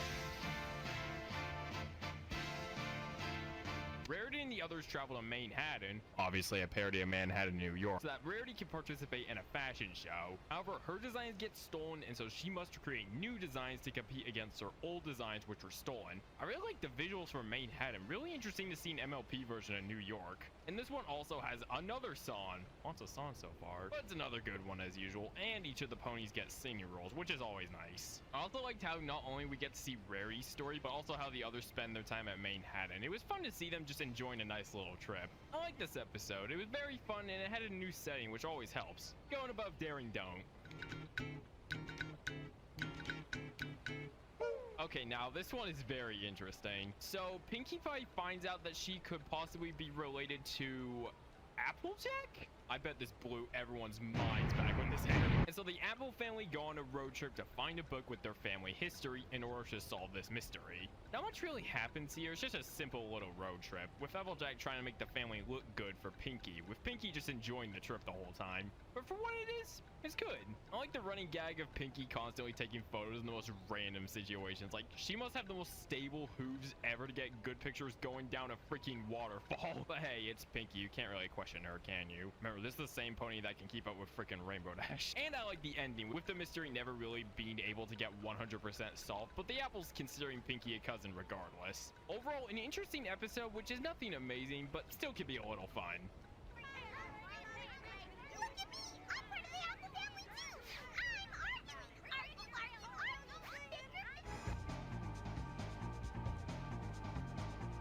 Holy crap, okay, this one I 100% remember watching. Although rather than being at my grandmother's house like usual, it was a YouTube clip of Rainbow Dash faking her injury on an old iMac in our office.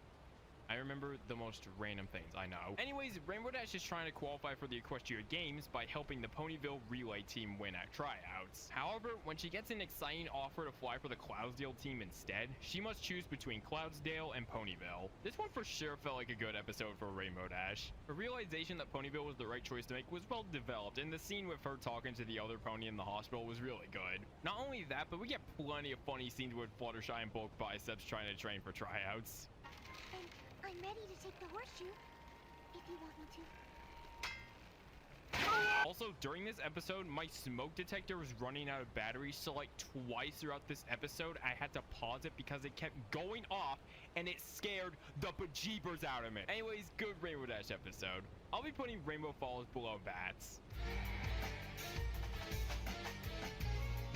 I'm so excited, I just couldn't wait to tell some pony. I love when the ponies do this silly little bounce thing. I don't know what to call it, but it's great. Anyways, with Fluttershy off to see some breezies, Twilight and Cadence hang out and hope to be able to have a good day together without any chaos. But uh-oh, speaking of chaos, Discord isn't feeling too well. So since Fluttershy is gone, Applejack and Rarity are sick too, and Pinky is chasing after a balloon, Discord wants Twilight and Cadence to take care of him, ruining their day together. This is another episode where Discord has the funniest bits. I think the decision to make him a recurring character rather than just having him appear once and then never again was a good decision, because Discord definitely adds a bit more, well, chaos, considering that's what he's all about, to the show, and it spices things up a bit. Discord's song in this episode was unironically not even that bad, but I did find it quite funny. Just another fun little adventure episode.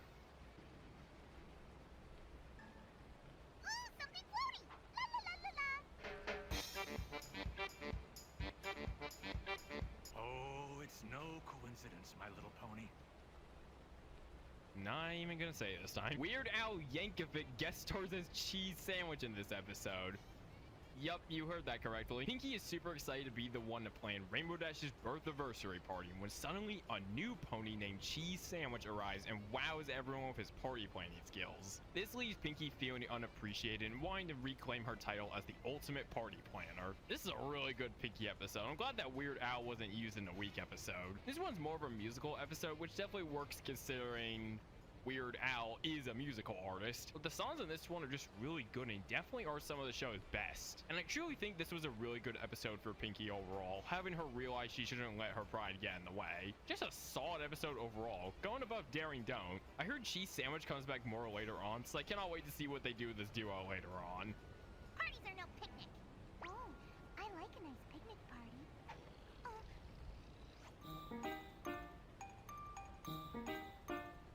Rarity selected to be the pony of ceremonies for the Ponyville Days Festival and wants to impress her crush Tenderhoof with her ideas for the festival.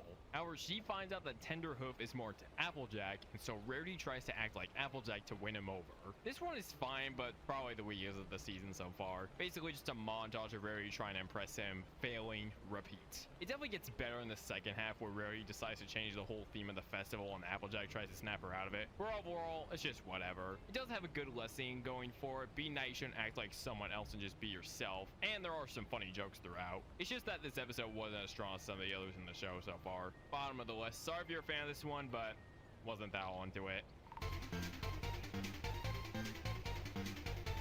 Oh boy, another episode which is widely considered to be a bad one. Will this end the streak of good Fluttershy episodes? Do we have a bad Fluttershy episode? Well, I'll let Big Mac answer that question for me. Nope. Rarity suggests that Fluttershy joins a singing group called the Ponytones as she loves her singing voice and believes she could be a good fit for the group. But Fluttershy is too scared to perform on stage, so she declines the offer. However, when Big Mac loses his voice due to her turkey call competition, Rarity needs a singer to replace Big Mac for the show. When visiting Zakor, Rarity gets the idea to bring back Flutter Guy and have Fluttershy sing backstage while Big Mac is simply moving his mouth to give the illusion that he's singing. She has a blast with this, with her being able to express her talents but not having all eyes on her. It's the perfect combo, until she accidentally reveals herself and gets ultimate stage fright. And so the others try to convince her that singing on stage isn't as much of a nightmare as she thought it was. Like Spike at your service, I seriously do not understand the hate for this episode. The main criticism I see for it is how Pinky acts in it, and while yeah, I can understand why people may not like that aspect, does that really ruin the entire episode? Like, it doesn't even last that long either. Those moments happening like twice for like 30 seconds in the entire 22 minutes. I didn't see it as that big of a deal. Anyways, I had a ton of fun with this one. We even get another absolutely terrifying Fluttershy anxiety attack scene. Seriously, they try to make these as terrifying as possible. And it's really nice to see Fluttershy just having a good time singing. The song is really good. I had this in my head a lot. And this episode is just a really good representation of stage fright in general. Pretty accurate. Overall, a really overhated episode for sure. One of my favorites of the season so far, in fact. The Cutie Mark Crusaders revealed a Diamond Tiara and Silver Spoon that they have strong connections with Twilight, and so they get super famous off of that fact. However, Twilight suggested that their time together should be more private, so the Cutie Mark Crusaders must deal trying to keep the mob away. For what it was, this one was really bad, but one of the weakest of the season. I will admit, it was interesting to see Diamond Tiara and Silver Spoon treat the Cutie Mark Crusaders somewhat nicely for a change, but other than that, it's just fine. Going above simple ways.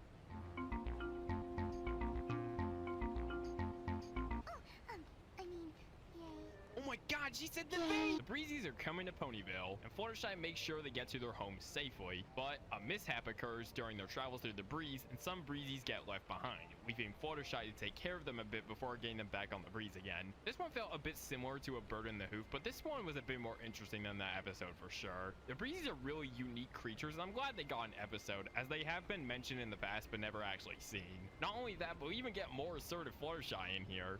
Excuse me! I have done nothing but be kind, but I guess that is not working. You bees know better than to hurt a helpless Breezy. I demand that you go away now, or you'll have to answer to me. And also, that part where the main six turned to Breezies was very cool, and I like the design of the Breezies world. The visuals here were really good. Just yet again, another good Fluttershy episode. I'll be putting It Ain't Easy Being Breezies above Three's a Crowd.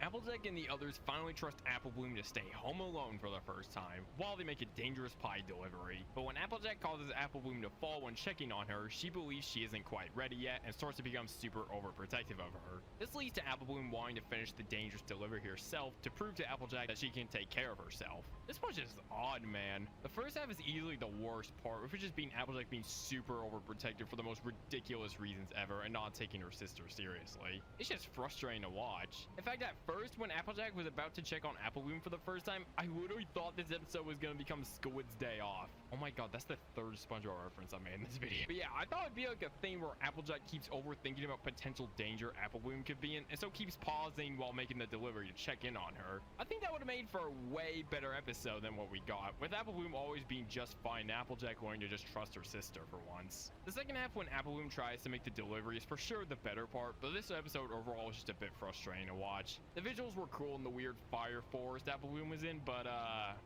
yeah, this one's going at the bottom of the list for season 4. I wasn't really a fan of this one.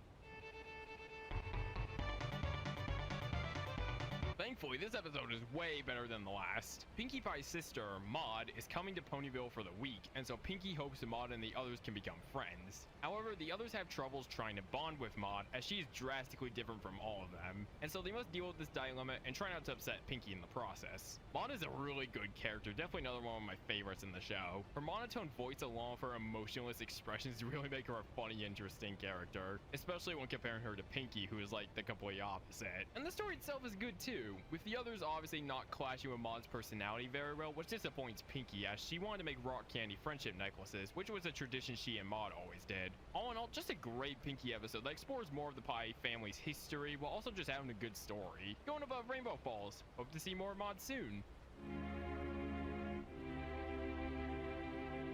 Sweetie Belle gets upset about Rarity seemingly always stealing the spotlight, and so she sabotages one of her dresses. But when she is dreaming, Princess Luna shows Sweetie Belle the truth behind Rarity's behavior, and even shows her what Rarity's future will be like if she doesn't fix the dress. I actually really like this one. It kind of reminded me of A Christmas Carol, where Scrooge has dreams about seeing the past and what the future will be like if he doesn't become nicer towards others, with him fixing his attitude because of this. We even get a fun little adventure towards the end, with the Cutie Mark Crusaders trying to fix the dress before Rarity shows it off at Sapphire Shores. It's definitely weaker in the first half when it's just about Sweetie Belle being upset about Rarity's dresses being the main reason everyone liked the play. But everything after that is great, and this episode will be going above It Ain't Easy Being Breezies.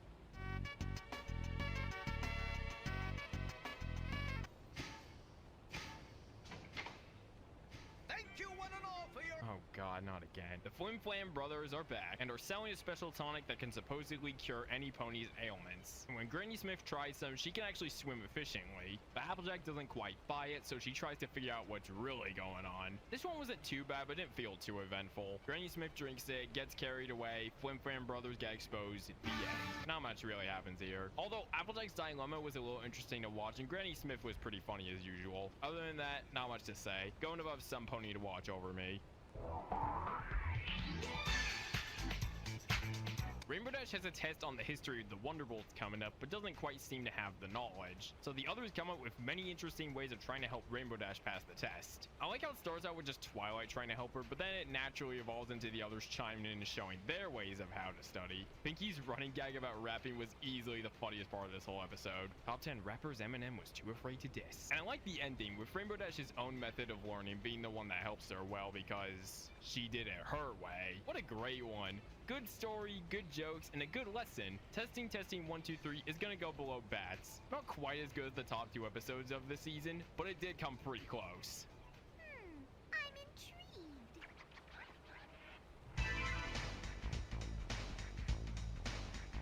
It's the Rainbow Falls Traders Exchange, and the main 6 visit to trade some of their things they don't feel they need anymore. We actually get to see 3 stories at once here, with Twilight and Pinky trying to get old books sold, Rarity and Applejack having a dispute on what to get, and the main story, Rainbow Dash and Fluttershy trying to get a signed copy of a Daring Do book. They balanced out these stories really well and gave each of them plenty of time to shine. There are even some scenes where you can actually see other stories playing out in the background, like this scene when Applejack and Rarity are arguing and you can see Fluttershy just flying over them. For such a simple story, it was really entertaining, and the Rainbow Dash story was really funny with how many items she had to get just for the book. And the ending with Rainbow Dash giving up the book so that she didn't have to lose Fluttershy was nice. Another good episode. After Rarity's puppet theater gets called awful, Spike helps her out and finds a spell which helps her creative ideas come to life. And so Rarity starts to abuse this newfound power to ruin Ponyville with all of her ideas. Spike is too afraid to call her out on this, however, and so he has to stand back and just watch. This is actually a very interesting idea, putting Spike in a situation where he knows Rarity is in the wrong, but is too afraid to tell her as he doesn't want to lose her as a friend. Because as we all know, Spike really appreciates Rarity. This one was decent for what it was, but there are definitely stronger episodes in this season. Not bad though. Below it ain't easy being breezies. It's finally here, the Equestria Games. And since Spike was the one who saved the Crystal Empire, they want him to be the one to light the torch for the games. However, Spike gets too nervous, which causes him to not be able to light the torch. And so Spike feels super embarrassed about this and tries to redeem himself. I'm glad that despite this being a Spike episode, we actually did get to see some of the games themselves, as it would have kind of sucked if, like, we weren't shown it, especially since this whole event was teased back at the end of season 3. But the Spike stuff isn't bad either. They seem to do a really good job of these stage fright episodes. Also, fun fact, did you know that an animator had struggles with animating the scene with Spike looking around the stadium? Yeah, apparently the file kept crashing as there were too many ponies at once. What a hassle that must have been. Anyways, this is a decent Spike episode, and it's nice to have another good one after all the other weak Spike episodes. Now, on to the season finale, which I hear is very good. Twilight doesn't feel that her role as princess is as important as the others, and so she is a bit disappointed when she isn't chosen to be the one to stop a new threat, T-Rex, who managed to escape from the pits of Tartarus. Geometry Dash reference read? In fact, Celestia chooses Discord to help stop him. So while Discord tries to stop T-Rex, Twilight and the others try to figure out how to open the chest they found back in the season premiere. Already a very good start. The songs are good as usual, and there's lots of build-up in this one. Discord ends up teaming up with T-Rex by the end, Twilight and the others figure out how to get the keys to open the chest, and Twilight is about to get all the others' magic. And speaking of the chest, I love seeing all the past episodes truly come together for the others to manage to get their keys to help open the chest. Overall, this first part honestly has me really excited for the next part, and I have a feeling this could dethrone Magical Mystery Cure as the new best season finale, but we'll see. Okay, I'll just say it right now. Yeah, this is the new best season finale by far. So much happens in this part. It is insane. So with Twilight now having the others' magic, she must try to hide it from her friends so that they can stay out potential danger. With Discord and T-Rex now helping to steal magic from every pony in Equestria. If you thought part 1 was already awesome, man, you are gonna love part 2. Easily the best part was the Dragon Ball Z-esque fight between Twilight and T-Rex. For a kid's show, this was an intense fight. It was just awesome to watch unfold. I just wanted it to keep going and going and going. Like, Twilight literally gets smashed through a mountain, like, what? And seeing Twilight just unleash her rage on him was so satisfying to watch, using her magic to the absolute extreme. I just love these types of fights where you can tell the other character is just mad. Fights where they are just straight up out for blood. Like, Twilight was not having it here. But yeah, anyways, everything other than that was great as well. The main 6 opening the chest and that ending up being the way to defeat T-Rex was awesome. I love the designs here. I loved how this chest that was teased all the way back at the very start of the season was how they managed to defeat T-Rex. Really made the season feel like one big story. Although I am for sure gonna miss the library Twilight lived in. The Castle of Friendship is cool and all, and I love the colors they used for it, but man, that library is just so cozy and simple. It seemed like the perfect setting for her and Spike. But oh well, not that big of a deal to me. Overall, a fantastic finale to a fantastic season.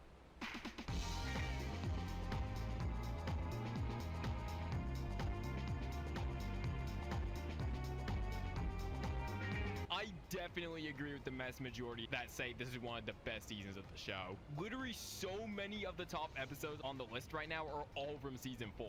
So many episodes in here managed to stand out to me way more than the already great season 2. With episodes such as Power Ponies, Twilight's Kingdom, and Bats being such memorable ones to me that I had so much fun watching. Despite them having to change a lot with Twilight becoming a princess, they managed to make it work and give us a great time. They managed to make a season that was even better than the previous ones that could have been the only ones in the show's runtime if the show didn't get as popular as it got. By far my new favorite season of the show so far. However, the next season is also praised a lot by many, so who knows? Maybe this next season will dethrone it. This next season also marks the beginning of what many call the Discovery Family era. As season 4 was the last season before the Hub, which was the network the show aired on, was renamed to Discovery Family by the end of 2014. I personally grew up with the show during the Hub era, so almost all of the episodes beyond that era I have not seen. So this will be very interesting to me. With all that being said, onwards to season 5. Hi, Mom and Dad! The main 6 are called over to a random village in the middle of nowhere, where it seems that every pony is super happy and friendly to each other. But the others are a bit suspicious, especially Pinky, who claims the smiles they give each other are fake. So they must figure out what is going on in this town and why they were called over to it in the first place. What a great start to a premiere. Probably the best first part of a premiere we've had so far, actually. There's lots of fun to be had in this one, mainly thanks to Pinky. Her angry looks as they walk through the town are just way too good, and I love the facial expressions they give her here.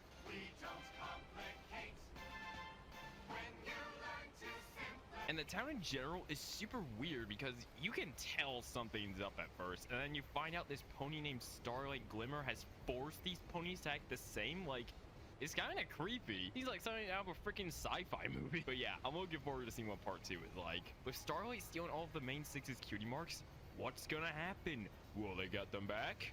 Let's see what happens.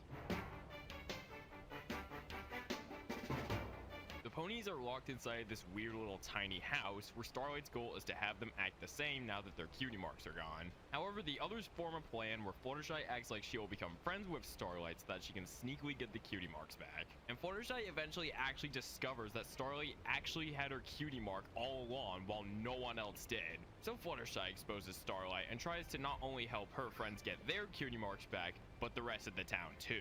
This premiere was great, definitely my new favorite so far. I will admit it was kind of close, but with the unique setting, fun adventure, and good jokes, I gotta admit this one definitely beats Princess Twilight Sparkle. Fluttershy successfully exposing Starlight was super satisfying, and I gotta admit, she is stealthy. Like, does she have Spider-Man reflexes or something? Anyway, this was a really fun premiere, and I hope they keep progressively getting better like this. Except for you. Is that the Five Nights at Freddy's?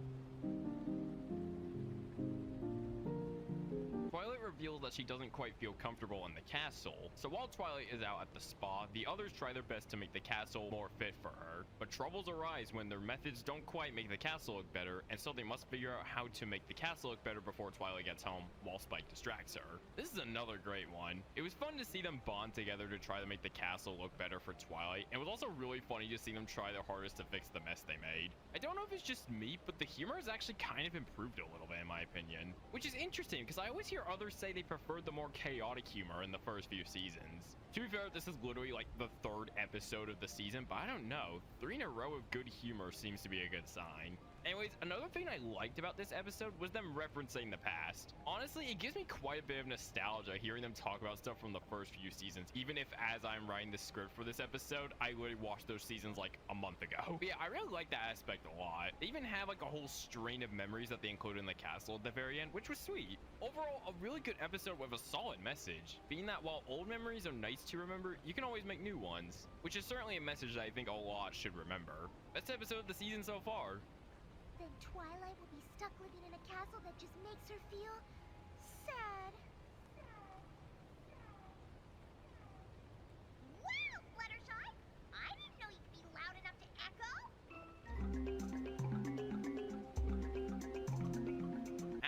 actually starts to gain concerns about her cutie mark and starts to wonder if she even wants one anymore, with her worrying about things such as her not being satisfied with her talent, her losing Scootaloo and Sweetie Belle as friends, and even being kicked out of the Apple family just because your cutie mark wasn't related to apples. And so due to all these thoughts, she actually has nightmares where she experiences all of these worries and must try to escape the endless nightmares. Kind of like For Whom the Sweetie Belle Toils, this episode has Princess Luna appear in these dreams to help solve the problem. However, I think this one was just slightly better. Seeing how Apple Bloom imagines her anxieties was so interesting, and the concept of endless nightmares is really unique to me. I was kind of getting Groundhog Day vibes with this one, with Apple Bloom basically reliving the same day over and over and over again, except obviously different things happen. But like, she wakes up to Applejack calling for breakfast the same way, Applejack letting Apple Bloom know sleep's help for problems, and Applejack pointing out that she has a cutie mark. Literally Groundhog Day, bro. Another very unique one. Going at the bottom of the list, but that's just because there have been stronger episodes than this one. Still very good though.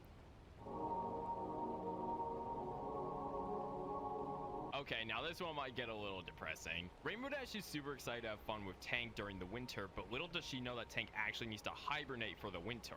And so Rainbow Dash tries to stop winter from coming so that her and Tank can have some fun. What I really like about this one is that while this is simply about hibernation, it's for sure an allegory for loss, with Rainbow Dash going through all the stages of grief: denial, anger, bargaining, depression, and finally acceptance. It was represented super well here, and it's nice to see Rainbow Dash act a bit more soft here rather than her energetic personality we all know and love. And that scene with the others crying around Rainbow Dash was both sad and funny at the same time.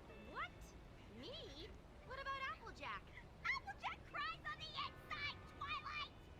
It's true. This is for sure one of the best Rainbow Dash episodes of the series so far. It was cute, emotional, funny, and does a good job at teaching kids about loss while not actually having Tank die. Thanks for the Memories is gonna go below Castle Sweet Castle. Very sweet one. Going from sweet to wild, we have the Cutie Mark Crusaders learn about a wanted pony named Troubleshoes, who apparently has terrorized rodeos for years. So they set out to find him and learn about what he's really like, with him never wanting to ruin the rodeos, but always doing it by accident and just wanting to enjoy them. So the Cutie Mark Crusaders feel bad for him and try to help him get back on his hooves and let him back into Appaloosa. This one was fine for what it was, but it just didn't feel super entertaining. It was interesting to get a new character, and the Cutie Mark Crusaders trying to help him out was nice, but I didn't really feel this one had as much substance as the others. Bottom of the list for season 5. Not an awful one, but didn't really have me super interested the whole time. Just not much to say about it. Discord learns that Fluttershy is taking a friend to the Grand Galloping Gala named Tree Hugger and feels super jealous. So he takes his own little friend to try and make Fluttershy jealous, but this obviously backfires as he doesn't get the concept of having multiple friends yet.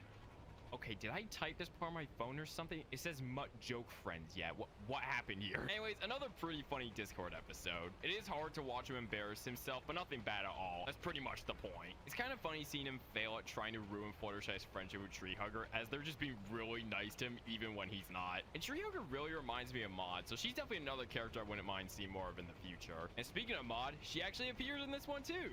This is the most basic of jokes. You're the most basic of jokes. Overall, good one. One of my favorite Discord episodes so far. Pinkie Pie and Rainbow Dash are called by the map to Griffonstone to try and resolve a problem going on over there. However, much like the Cutie map, they have no idea what the problem is. So Pinkie tries to make the kingdom a better place, and Rainbow Dash tries to retrieve a lost idol that was super important to the kingdom. I really like this one. Gilda actually returns after 4 seasons, which is crazy to think about. Like, you thought Trixie was gone for too long? Nah, look how long Gilda was gone for. Anyways, my favorite aspect of this one isn't even the adventure itself. Yeah, it's fun, but my favorite aspect of it is Gilda actually becoming a nicer person and befriending Rainbow Dash again and Pinkie. Gilda giving up the idol just to save these two was for sure a highlight for her character and earned lots of respect from me. She may have been like really cruel before, but now that she appreciates everyone a lot more, I hope to see her again in a future episode. New best episode of season 5 so far. This was a really good one. Baking powder makes baked goods and friendship fluffy and delicious.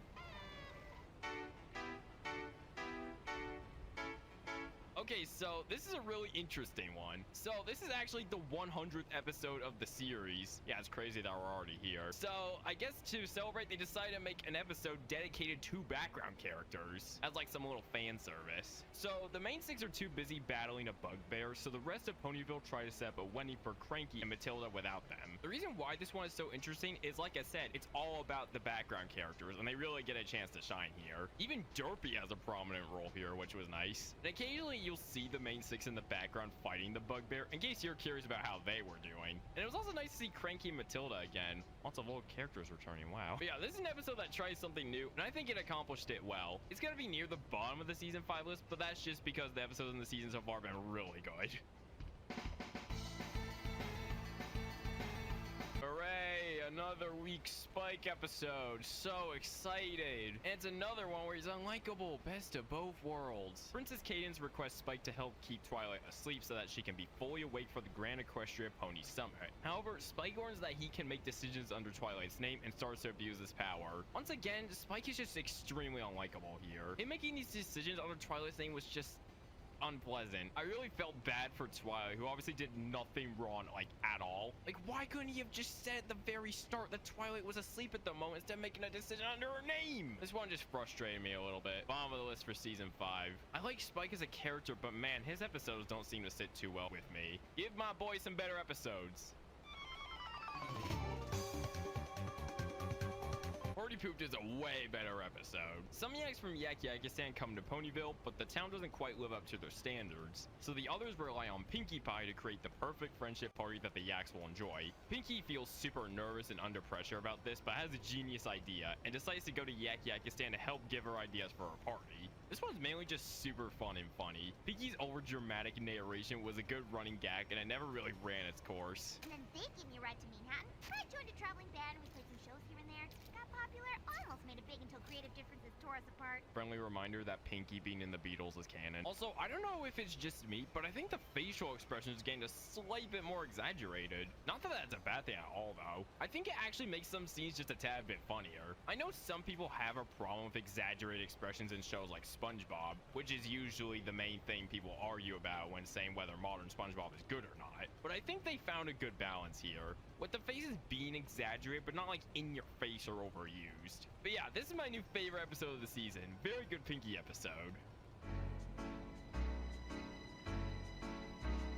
Twilight remembers how bad of a friend she was back in Canterlot, and so heads back to make amends with her old friends, with making amends with her old friend Moon Dancer proving to be a difficult task. This was a super unique one. We never really got to learn much about Twilight's life in Canterlot before she moved to Ponyville, so it was cool to see how she was before moving there, with her not really caring about friendship and just wanting to read her books. And Moon Dancer acting just like old Twilight was a really good touch, as Twilight was basically being put in old Moon Dancer's shoes. That scene with Moon Dancer lashing out at Twilight was really well done. I applaud Moon Dancer's voice actor. She did an amazing job here. Just a really unique episode overall, and I hope to see more like this in the future. Above Bloom and Gloom.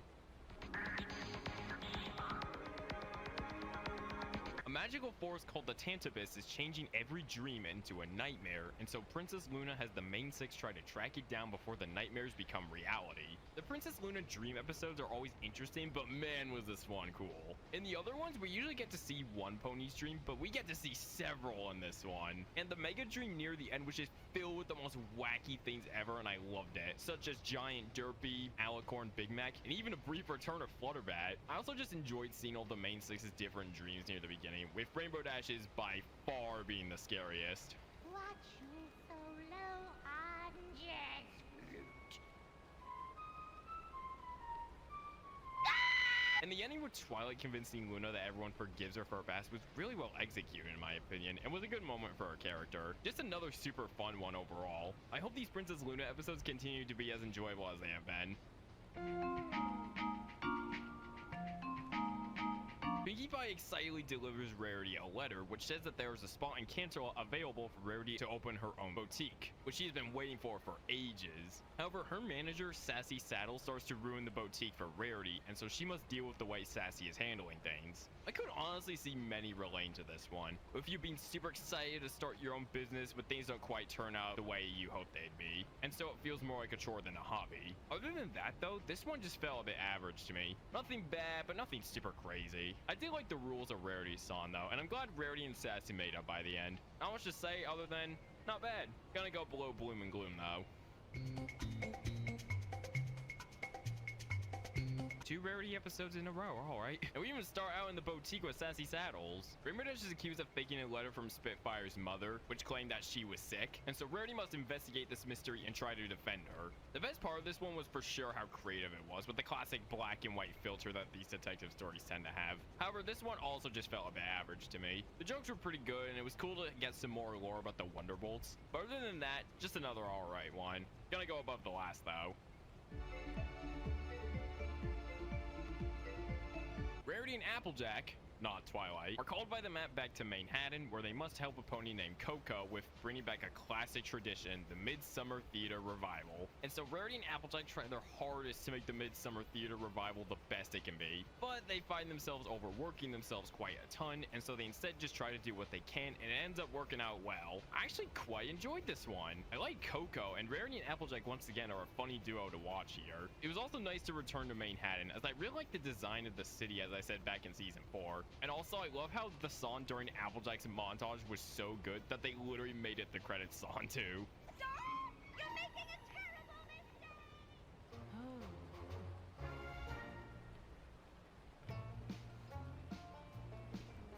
But yeah, not only is this episode pretty fun, but it has a good message going for it too, with it being that just the smallest things can make such a huge impact, which is true. You don't need to go super crazy just to make others happy. Just doing what you can will still lead to positive results. All in all, a pretty good one. This map concept they're doing is pretty interesting, and I hope to see more of other characters, especially Twilight. She needs a new mission, bro.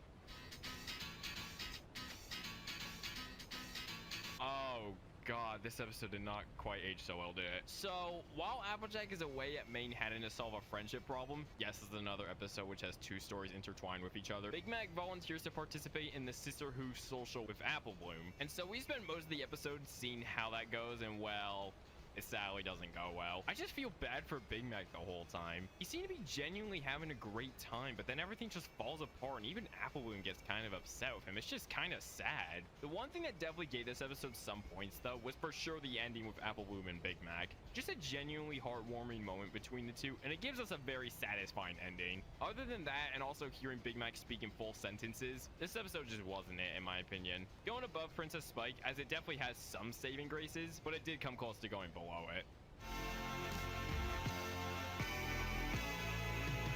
Now this is more like it, a quality episode. So this is actually a very big episode in the series, as it not only is the episode where Diamond Tiara actually becomes friends with everyone and learns not to listen to her parents anymore, but it's also the episode where the Cutie Mark Crusaders finally complete their super long journey, and all 3 of them manage to get their cutie marks. This is for sure the best Cutie Mark Crusader episode so far, no contest. The songs are really good, Diamond Tiara's backstory was really sad, and the Cutie Mark Crusaders getting their cutie marks was super satisfying to watch, and they got them in the perfect way in my opinion. I actually was wondering if they do something like this, where the Cutie Mark Crusaders help others get their own cutie marks instead of just looking for their own. It's nice to see that this will be the direction these 3 will be going in future episodes, as we've still got 4 seasons left. But yeah, this for sure felt like a good time to give them their cutie marks. What else can I say? Just a super solid episode. I definitely think that this one was worth all the build up after all the previous Cutie Mark Crusader episodes. It's awesome to see how far they've come already, and I look forward to future episodes with them.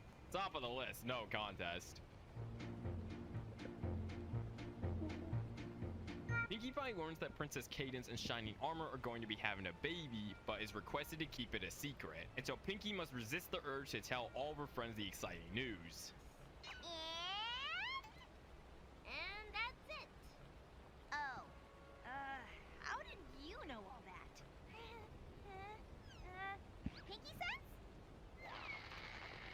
This is another really funny one. It's more of a grounded story, but it was definitely executed well here. It starts off with Pinkie simply just trying to keep her mouth shut, but then it turns into her just losing her mind and looking like she's about to burst. All the expressions in this episode were really good, and just once again shows how much better the animation has gotten. Like half of the expressions in this episode would not appear in season 1 at all. This episode could for sure also be another relatable one, as keeping secrets can definitely be very hard sometimes. In fact, this episode was a perfect representation of me trying to keep keep this video a secret for months. But yeah, super funny and fun Pinky episode. Gonna go below the previous episode. Wasn't expecting this one to be as good as it was. Was it much trouble? Piece of cake.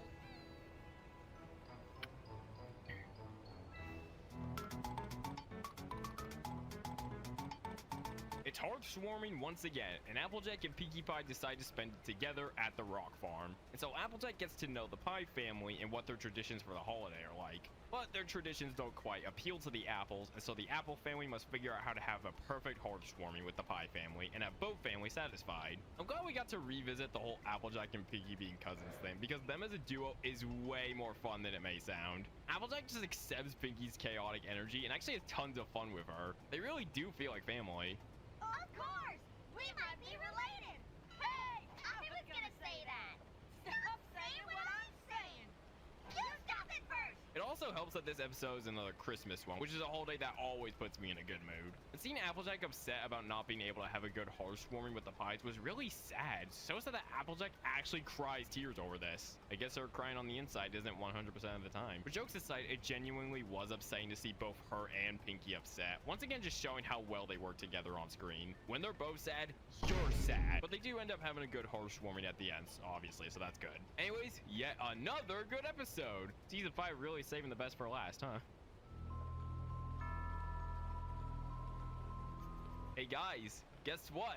Another solid episode. You love to see it. It's Nightmare Night once again. Been a while. But Fluttershy is once again spending the night in her cottage as she's too scared to spend the night with her friends. However, she decides that this year she wants to try and get over her fears and just have a good time with her friends. But she has a hard time getting over her fears, and so Fluttershy suggested the idea of scaring people instead of her being scared herself. And so Fluttershy tries to come up with ways to scare her friends to not be scared on Nightmare Night, but also be able to hang out with her friends still. I mainly just found this one to be really fun. I've heard some people say that this episode portrayed Fluttershy to be scared of the silliest thing, but I honestly disagree with that criticism. Fears take time to get over, and everyone is scared of many different things, no matter how ridiculous they may sound. Like, for example, you could be scared of the SpongeBob closing song, but be totally neutral seeing a two-headed Mario right at the foot of your bed.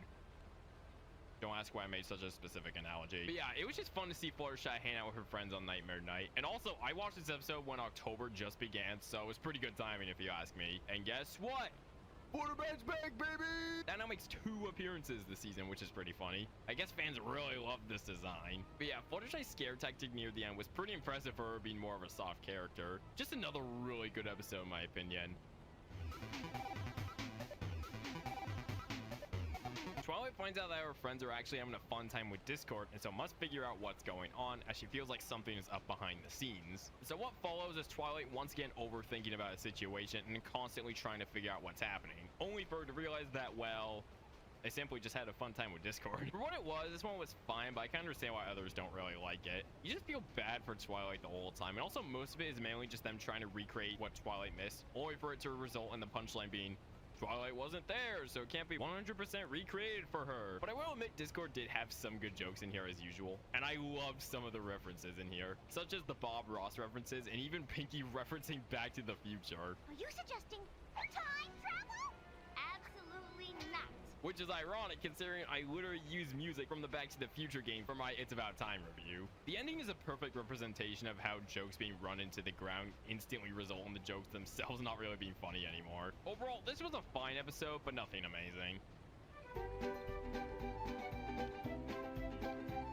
Fluttershy and Twilight, there you go, are called by the map to the Smoky Mountains, where 2 families named the Hookfields and the McColts are fighting each other constantly, and Fluttershy and Twilight must figure out how to settle the dispute between the 2 families. This was another good map adventure episode. Twilight and Fluttershy actually worked really well as a duo, and Twilight being super excited about being called by the map was quite funny. I prepared our things.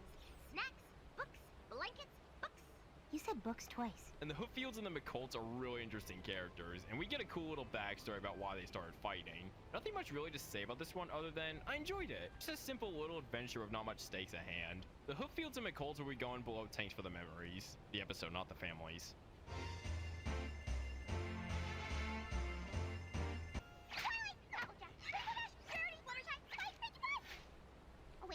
A childhood friend of Applejack's, Coloratura, is coming to Ponyville to perform a song for the Helping Hooves Music Festival. However, her manager seems to be super demanding and only wants Coloratura to do what he wants rather than what she wants. So Applejack tries to solve this situation so that Coloratura can do the event how she wants and so she can truly be herself again. I really like Coloratura as a character. She truly seems like such a kind character to be around, with her even having the Kuma Crusader scene on stage with her at the end of the episode. And they did an amazing job of making the manager super unlikable because my god, he was awful. Like, he didn't even give a crap about Coloratura at all, and it genuinely frustrated me to watch. And like, look how much he overworked Pinky, like, come on! But that's the emotion he's supposed to give you, so that isn't a complaint about the episode at all. And Coloratura's song near the end was really well sung. Probably helps that Lena Hall voiced her. And it was satisfying to see her truly be herself and get so much support.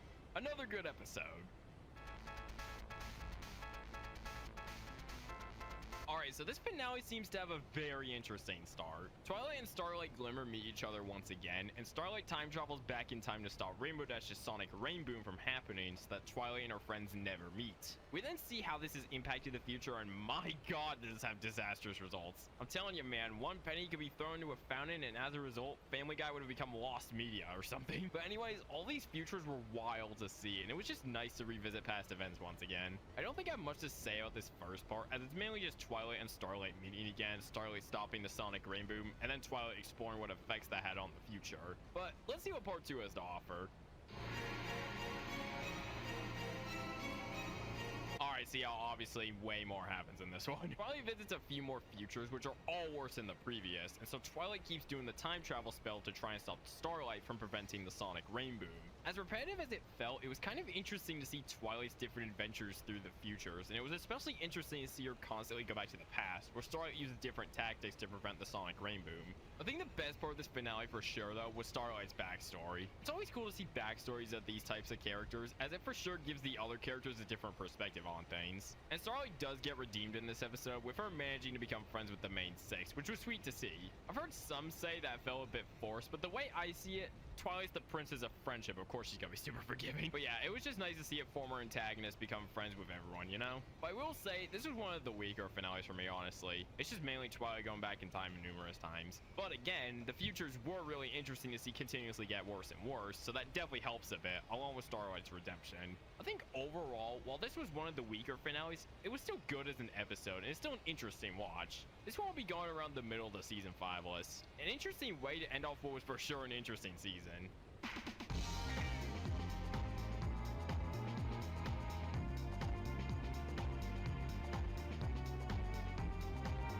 Season 5 is where I can for sure say the show starts to change a little bit. The animation definitely seems to be looking a bit more expressive, and also obviously the writing has changed a lot with, you know, the cutie map being implemented, which allows for some more grounded stories about some ponies just trying to solve a simple conflict. But yeah, how was Season 5?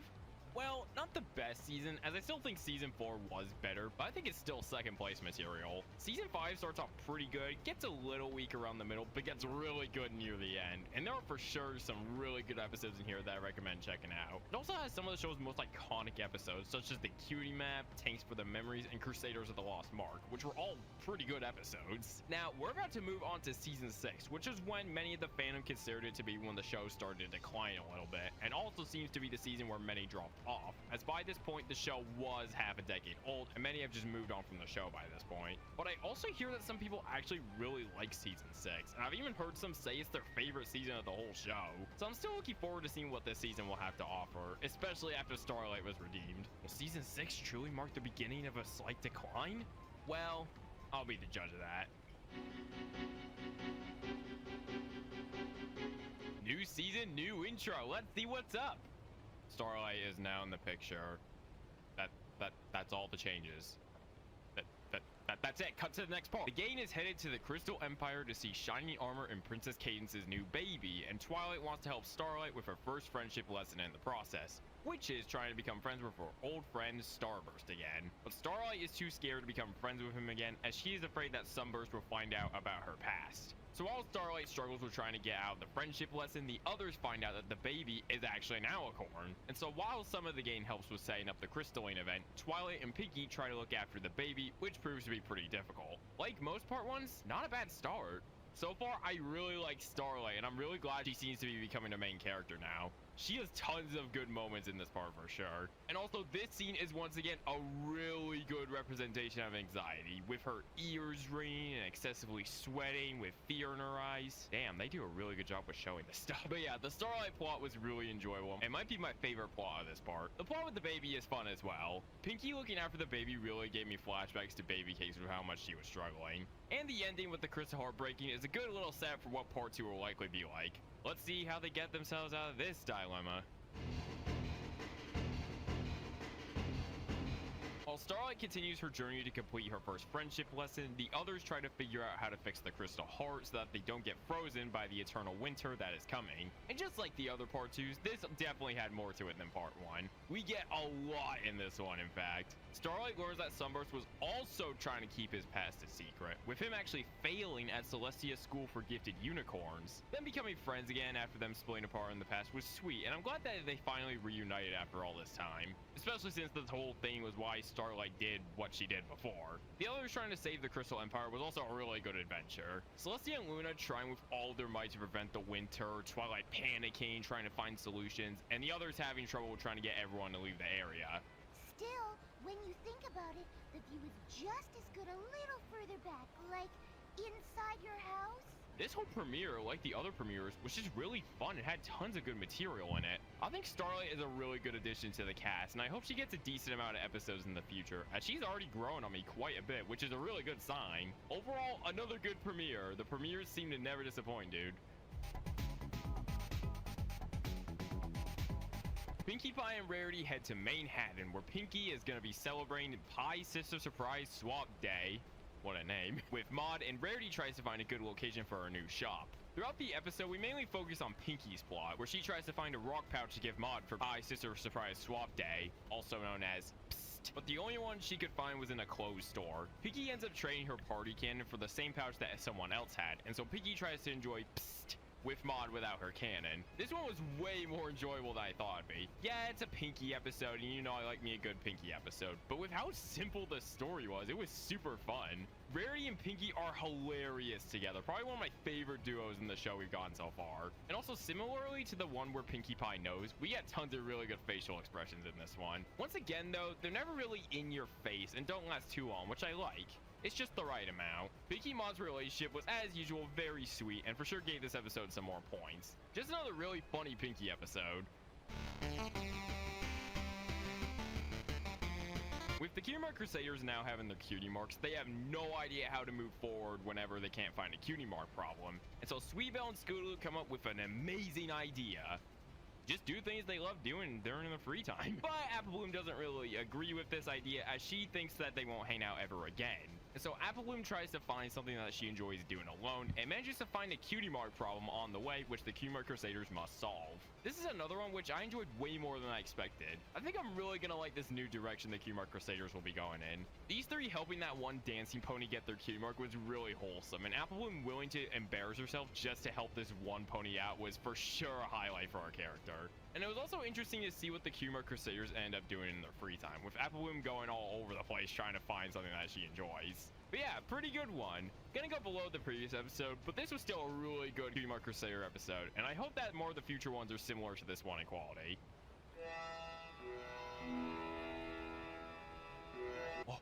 Oh my god. Could it be a Spike episode where he's likable? These are rare, I tell you. Rare. Anyway, Spike is called to the Dragonlands by the Dragon Lord because he's going to step down as the Dragon Lord and wants to hold a competition to determine who the new Dragon Lord should be. If one manages to receive a Bloodstone Scepter, they become the new Dragon Lord. Spike decides to enter this competition due to the risk of Equestria being in danger if any of the other rude dragons won the competition. I think the best part of this one was Spike and this dragon named Ember teaming up to stop the other dragons from winning. Spike letting Ember become the Dragon Lord since she was one of the nicer dragons was such a W move. While I did like how Spike was more likable in this one, I didn't really find it too entertaining. This episode didn't do anything offensively bad, but in comparison to other episodes, I didn't feel too much while watching this one. Not bad, just wasn't too interested. Princess Celestia is coming to the castle for dinner to see how Starlight's friendship lessons are going. However, Starlight must bring a friend to the dinner in order to prove that she has in fact been learning a lot. Starlight actually ends up becoming friends with Trixie due to how much they could relate to each other, with both of them having dark pasts that they regret. But when Twilight finds out, she doesn't approve of this due to her past with Trixie. We then spend the rest of the episode seeing how Starlight deals with this predicament. I really like Starlight and Trixie's dynamic in this one. Their friendship truly feels legitimate, and even when you think it was fake due to a slip up by Trixie, you learn that Trixie truly did like Starlight as a friend and wanted her back. I just mainly enjoyed this one due to how enjoyable the two were as a duo. Yeah, Twilight wasn't at her best in this episode, but I can look past that and just enjoy Starlight and Trixie. I already like Starlight as she is now, but Trixie also seems to be getting better. So I'm hoping we get more episodes with these two in the future. Above the crystalline.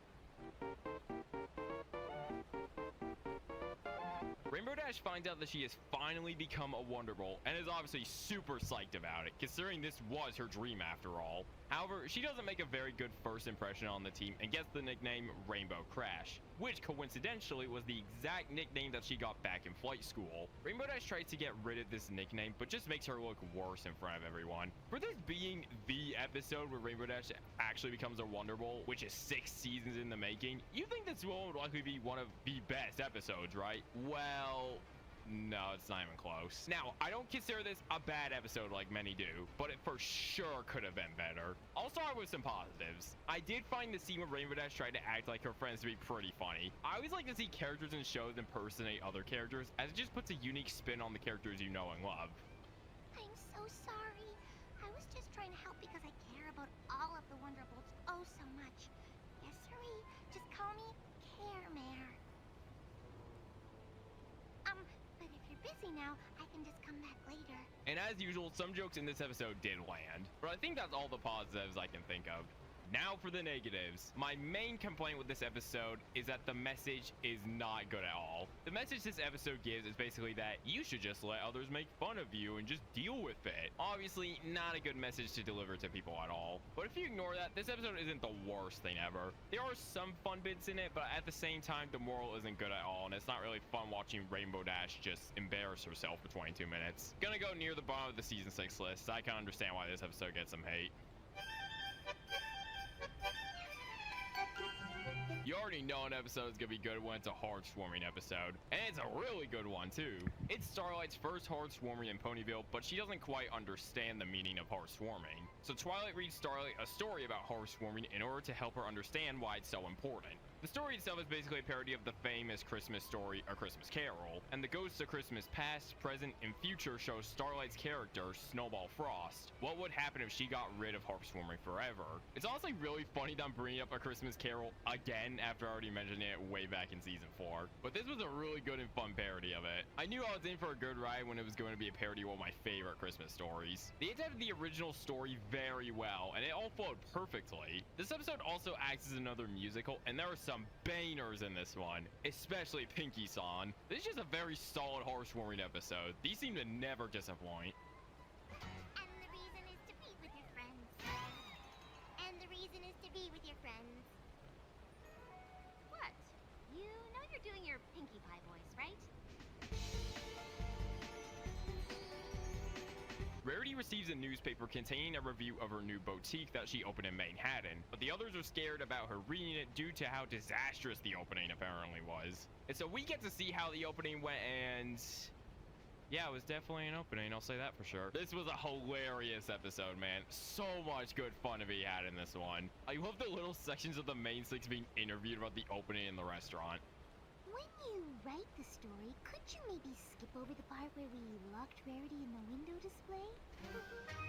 But yeah, it was really fun to see them try to make sure the opening went smoothly, and it almost didn't, but they managed to save it in the end, which was nice. I don't think I even have much to say about this one, other than it was really funny and super fun. I'd even go as far as to say it's one of the funniest episodes in the whole show so far. Top of the season 6 list. The way I see it, Rarity designs fashion, DJ Pone 3 designs beats. What better combination than a boutique dance club?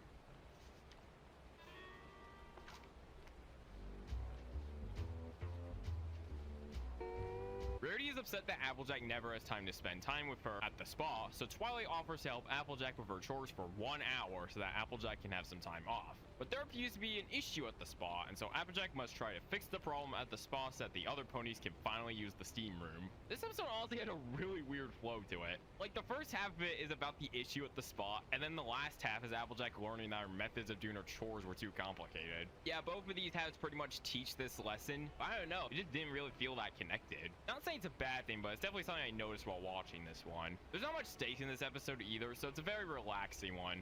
Makes sense considering they're at a spa. So if you're someone who likes episodes with high stakes or a lot going on, this one probably isn't for you. What do I think of it?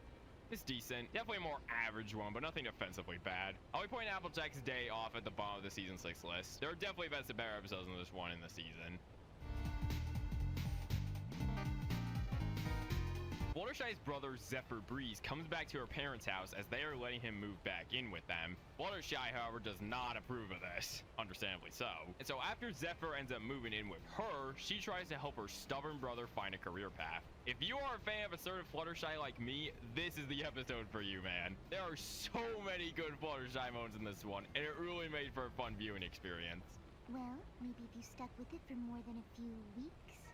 I'm sorry, but I am just so peeved right now. When Mom and Dad told you to find someplace else to live, I don't think they meant here. That's the main reason why I like this one. Seeing Fluttershy actually stand up for herself a bit more and act assertive when she needed to was just an amazing reminder of how far her character has come. Remember when she met Twilight in the first episode? Remember how she was so shy she literally whimpered? Well, look at her now. I'm so proud. And not only that, but it's just really funny in general. This episode gave me huge can you spare a dime vibes, with the premise being very similar. Squirrel refuses to get a job and lives at SpongeBob's house, driving SpongeBob up the walls. And that's one of the funniest SpongeBob episodes of all time. So it's nice to see that this one managed to be funny as well. Flutter Brother will be going above the Saddle Row review.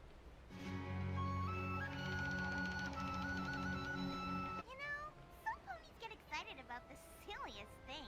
Oh, okay, Pinky. Rarity and Pinkie Pie are called by the map to Canterlot, where they find out that there's a restaurant that's struggling to get customers due to it not even having a rating by a critic named Zesty Gourmand. And after trying the food, they love it. Even more than the other bland restaurants at Canterlot. So they must help spread the word about the restaurant to other ponies so that the restaurant can get good business. Another good map episode. Once again, Rarity and Pinkie Pie really do shine as a duo and are really funny. And their It's Gonna Work song goes harder than it needed to. Seeing the duo try out the other restaurants was also really funny. Maybe I'm not in the mood for whatever this is. Can we try someplace else? Yeah. Maybe one more stop? Nope. Overall, another good map episode. I hope to see more episodes with Rarity and Pinky because they seem to work really well together on screen. Also, what is Gordon Ramsay doing here? Rainbow Dash goes to a Daring Do convention and meets a pony named Quibble Pants who she disagrees with regarding opinions about the Daring Do franchise. And after they get put into a real Daring Do mission, they must help retrieve a treasure from a temple before Cabaleron does. I love how accurately this one portrays fandoms. Rainbow Dash and Quibble Pants arguing over their opinions about Daring Do is literally just every single fandom in a nutshell, arguing over the stupidest things ever. And the adventure was fun as usual too. I will admit that Quibble Pants denying that the adventure was real did get old quick though. Like you just wait for him to realize, and then he finally realized like near the end of the adventure. Other than that though, this was another decent episode. Stranger Than Fanfiction will be going below Applejack's Day Off. Not the craziest episode ever, but it was decent. It's that time of year again, the annual Applewood Derby, and the Cutie Mark Crusaders are really excited to participate in it. However, when they try to work with their teammates to design their cards for the Derby, they take over and don't let the Cutie Mark Crusaders take control over their design. And it even gets to the point where the older ponies race instead of the Cutie Mark Crusaders. So the Cutie Mark Crusaders must try to take back control over their cards to try to have a good Applewood Derby. I have mixed feelings about this one, honestly. On one hand, it was cool to explore another annual tradition, but on the other hand, this one was a bit frustrating. I don't know how Rarity, Rainbow Dash, and especially Applejack were this oblivious to the fact that they were basically stealing the Derby from the Cutie Mark Crusaders. Like, they were even confronted about being behind the wheel instead of the Cutie Mark Crusaders, and they just don't care. Like, what? They just fell a bit out of character here, in my opinion. This one wasn't bad, but definitely not great. Above Gauntlet of Fire. At least this one had a decent song. Oh boy, yet another episode that is widely hated by fans. Let's see what this one is like, shall we? So, Rainbow Dash starts to get a kick out of pranking others, but the prank she pulls don't quite get a laugh out of the others. Oh yeah, by the way, at the beginning of this episode, she literally pranks Fluttershy, even though Pinkie Pie literally told Rainbow Dash way back in the 5th episode of the whole show to not do that. Right. And so the entirety of Ponyville decided to do a mega prank as revenge for all Rainbow Dash's pranks she has pulled recently. I can for sure understand why others don't like this one. The first half of this one is so irritating. Rainbow Dash is just so annoying in the first half of this episode. It's just her ruining other people's days over and over and over again with the most unfunny pranks ever. However, I did like the second half where the zombie prank starts to happen. That aspect of the episode was really fun, and Rainbow Dash gained a taste of her own medicine was definitely needed. But my god, does the first half bring this episode down so much. I don't hate this one, but I don't love it either. 28 pranks later will be going above the last. That wasn't funny. You really scared me. I hope you're happy. You got that right. Another Spike episode where he's likable? What is happening? This is a great episode. Spike meets a changeling named Thorax, who actually turns out to be really nice and just wants some friends. But since he's a changeling, literally no one else trusts him. So Spike must prove to everyone that Thorax isn't what he seems, that all he needs is a little love. Spike is really at his best in this episode. Him actually giving this changeling a chance really gave me a lot of respect for him. Doesn't quite redeem his other episodes though. But hey, it's good that the Spike episodes have seemingly been improving a bit. Let's hope that they can keep this up. Well, guess what, Sassafras? I'm opposite Fluttershy, and I'm sick of being nice and quiet all the time. Oh my god, okay. Well, the main six are touring Yakistan. Discord finds out about Spike and Big Mac's secret guys night, which they do every time the main six are gone. Discord joins them in their activities, but doesn't quite get a kick out of them, especially their game of Ogre and Oobly. Especially the game of Ogres and Oubliettes, which is pretty much just Dungeons and Dragons in the My Little Pony world. So Discord tries to make the night a little bit more fun for him so they can have a good guys night. All I'm saying is, it's an opportunity to expand your circle of friends. Unless you're afraid they won't like you. I'm telling you, bro, she really starts to get sassy this season. This is another episode where it's more laid back, so you get more of a relaxing feeling from it. It's just a fun little hangout with Discord, Spike, and Big Mac. There is some chaos that happens near the end, but it doesn't last too long. Overall, if you're looking for a simple episode about some guys just hanging out and having fun for the night, then this is the one for you. I'll put Dungeons and Discords above Stranger Than fan fiction. Applejack and Rainbow Dash find out that Fluttershy and Pinkie Pie are actually really good at a sport called buckball. So Applejack and Rainbow Dash try to train the two for an upcoming game against Appaloosa, but they start to play poorly due to pressure. And so Applejack and Rainbow Dash must figure out how to help them play well again. Fun fact, as far as I know, this is the only episode in the entire series where we get a Fluttershy and Pinkie Pie adventure. And this one isn't even really an adventure with just the two of them, so even this one doesn't really count. And it's a real shame because this is probably my favorite duo to watch. They were absolutely hilarious here. There's just no way.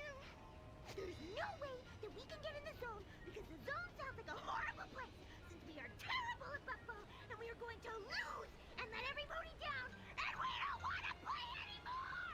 That is by far one of my favorite Fluttershy freakouts of the entire series. And bro, you know it's bad when Pinkie Pie is super anxious. Yeah, if you can't tell already, I love this episode. It's just mainly because of how well Fluttershy and Pinkie worked off of each other. It was also kind of funny to see Snips just return out of nowhere, and he was pretty funny here too. Also, another fun fact, this episode played a huge role in my magnum opus of school assignments. My Little Pony physics project. Yeah, I legit made a physics project on MLP. It was for my final, I had an idea, and I ran with it. And guess what? I got a 100, baby. Let's go. But yeah, if you're interested in seeing the project, let me know. Maybe I'll make a video about it or something. Anyways, I know I've been talking for a while, but this is a really good episode. New favorite of the season. Yeah, I don't think we need to worry. I'd be surprised if any pony in this town cares about this game at all. Whoa, the whole town really seems to care about this game a lot.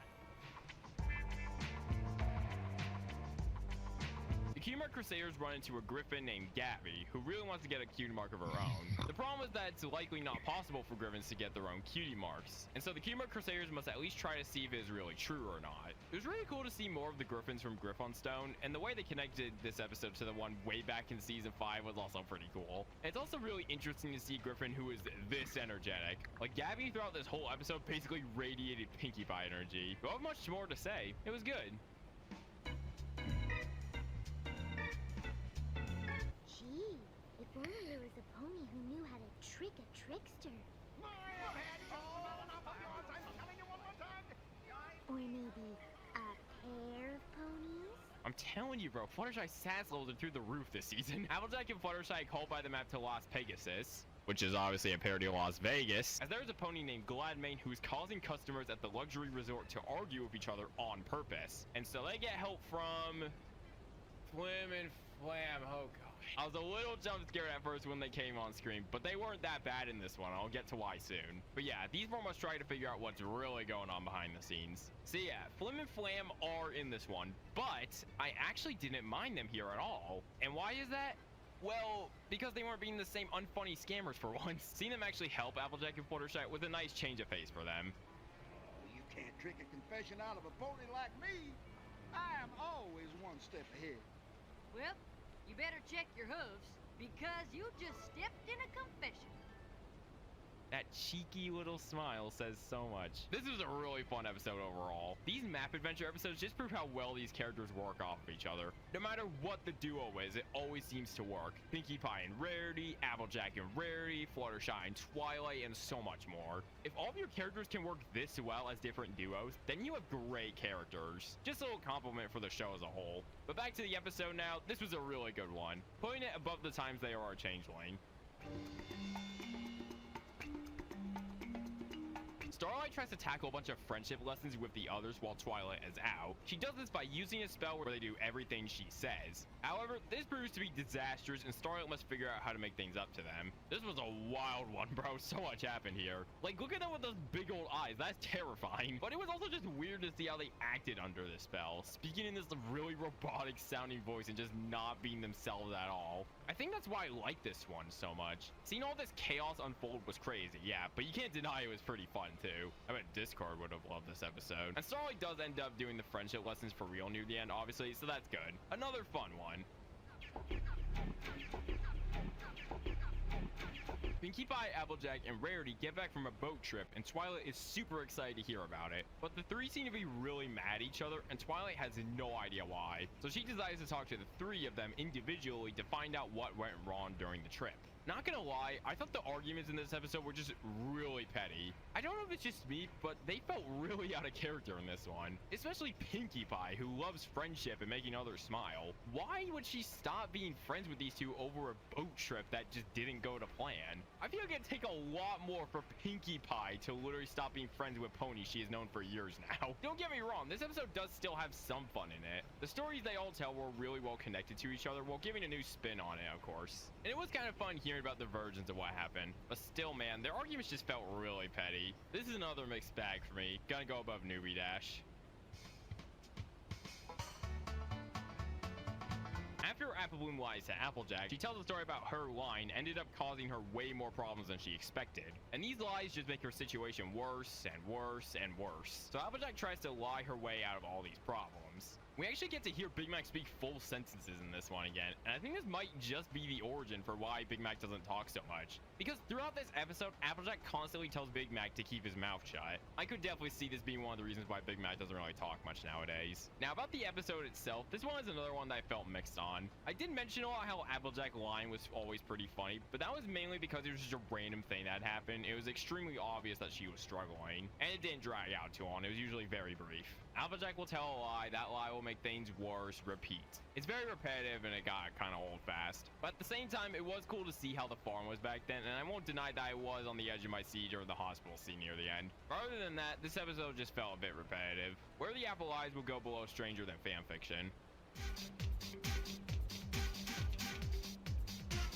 Now this is a way better episode than Newbie Dash. Twilight and Rainbow Dash are called by the map to the Wonderbolt Academy, where two ponies named Vapor Trail and Sky Stinger have a little problem. And that problem is that they are actually holding each other back from having a chance of getting into the Wonderbolt Academy. So Twilight and Rainbow Dash must help these two out and give them a better chance of getting to the Academy. See, now this is a good Wonderbolt episode, not Rainbow Dash getting embarrassed for 22 minutes. These two just trying to help this little duo get into the Academy is way more entertaining. Not to mention, it's a nice little full circle thing after Rainbow Dash has already gone to the Academy a while ago. Also, Vapor Trail was way better memorable of a character than I thought she'd be. Her backstory with Sky Stinger was really sweet. What can I say? Another great episode. Topple will be going above No Second Prances.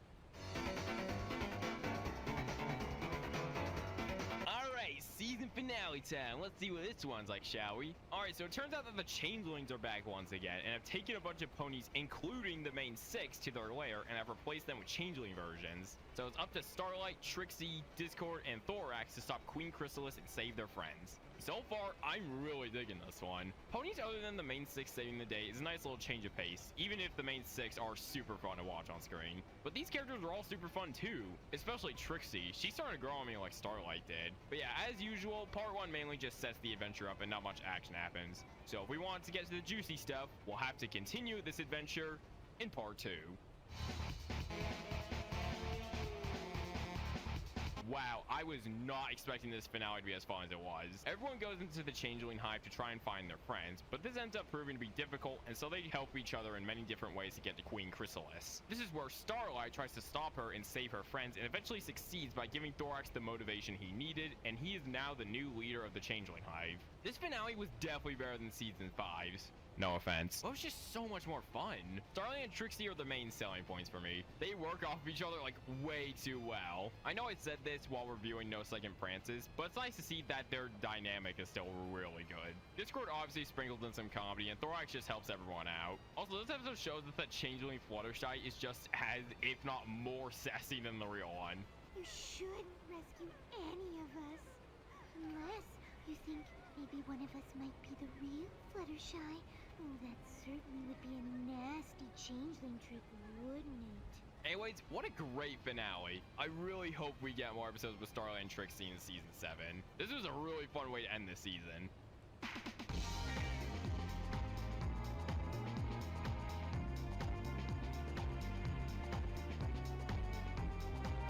So, is Season 6 truly the beginning of a slight decline in the series? Honestly, not at all. This season didn't feel much different from Season 5 at all. I'm definitely in the group of people who like this season a lot. There's tons of fun to be had in this one. Some of the best episodes from this season are currently really high on the overall list. And the worst episodes from this season weren't even offensively bad either. Starlight was also a big character this season, and honestly, she's an amazing character. I can relate to her in some aspects, like being nervous about making new friends or overthinking certain things. She's just another great character to add to the series and helps mix things up a little bit. In fact, I'm pretty sure all the episodes where she was a main character were all pretty good, and none of them were really close to the lower side of the overall ranking. I definitely like Starlight way more after she was redeemed. I know some others like her better as a villain, but she's just so much more entertaining this way. But yeah, overall, Season 6 was another good season. Now we will be moving on to Season 7, which lots of people consider to be where the show really fell off. Season 6 has more of a mixed opinion, but I see a lot of others talk about Season 7 when asked about when the show started to decline. So I'm wondering if this will be like Season 6 and I actually really enjoy it, or I somewhat agree with these people. Let's find out by watching it, shall we? New season, so you know what time it is. New intro time! All that's changed is the logo, but other than that, everything's the same.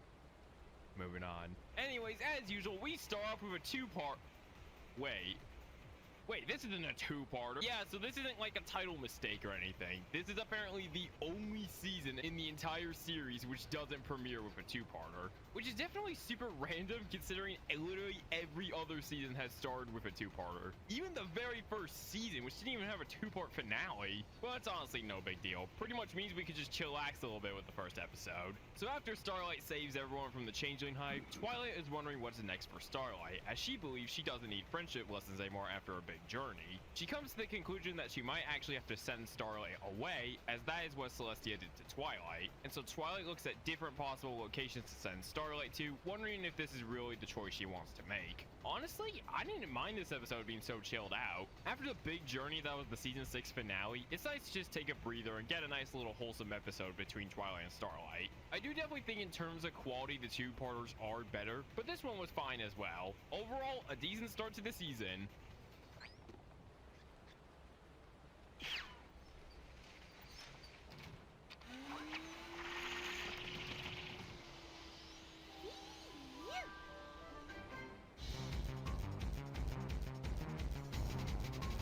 Second episode, and we already have more of Starlight and Trixie. This is a good sign, y'all. Trixie accidentally makes the cutie mark map disappear, and so she and Starlight must track it down before the main 6 get back. Starlight is also trying to hold in her anger as she is scared of upsetting Trixie. Meanwhile, the main 6 work together in order to get out of an escape room. What I found really cool about this one is how these two stories are shown. It's a nice little comparison to see just how different the stories are. Like, you have the main 6 just having a fun time and working together, while Starlight is getting exhausted from trying to hold her anger in, and chaos ensues in Ponyville. And the song during this episode is probably one of their best so far. I'm glad Starlight and Trixie will probably start to become more of a regular duo, as their chemistry just works so well, much like the other characters.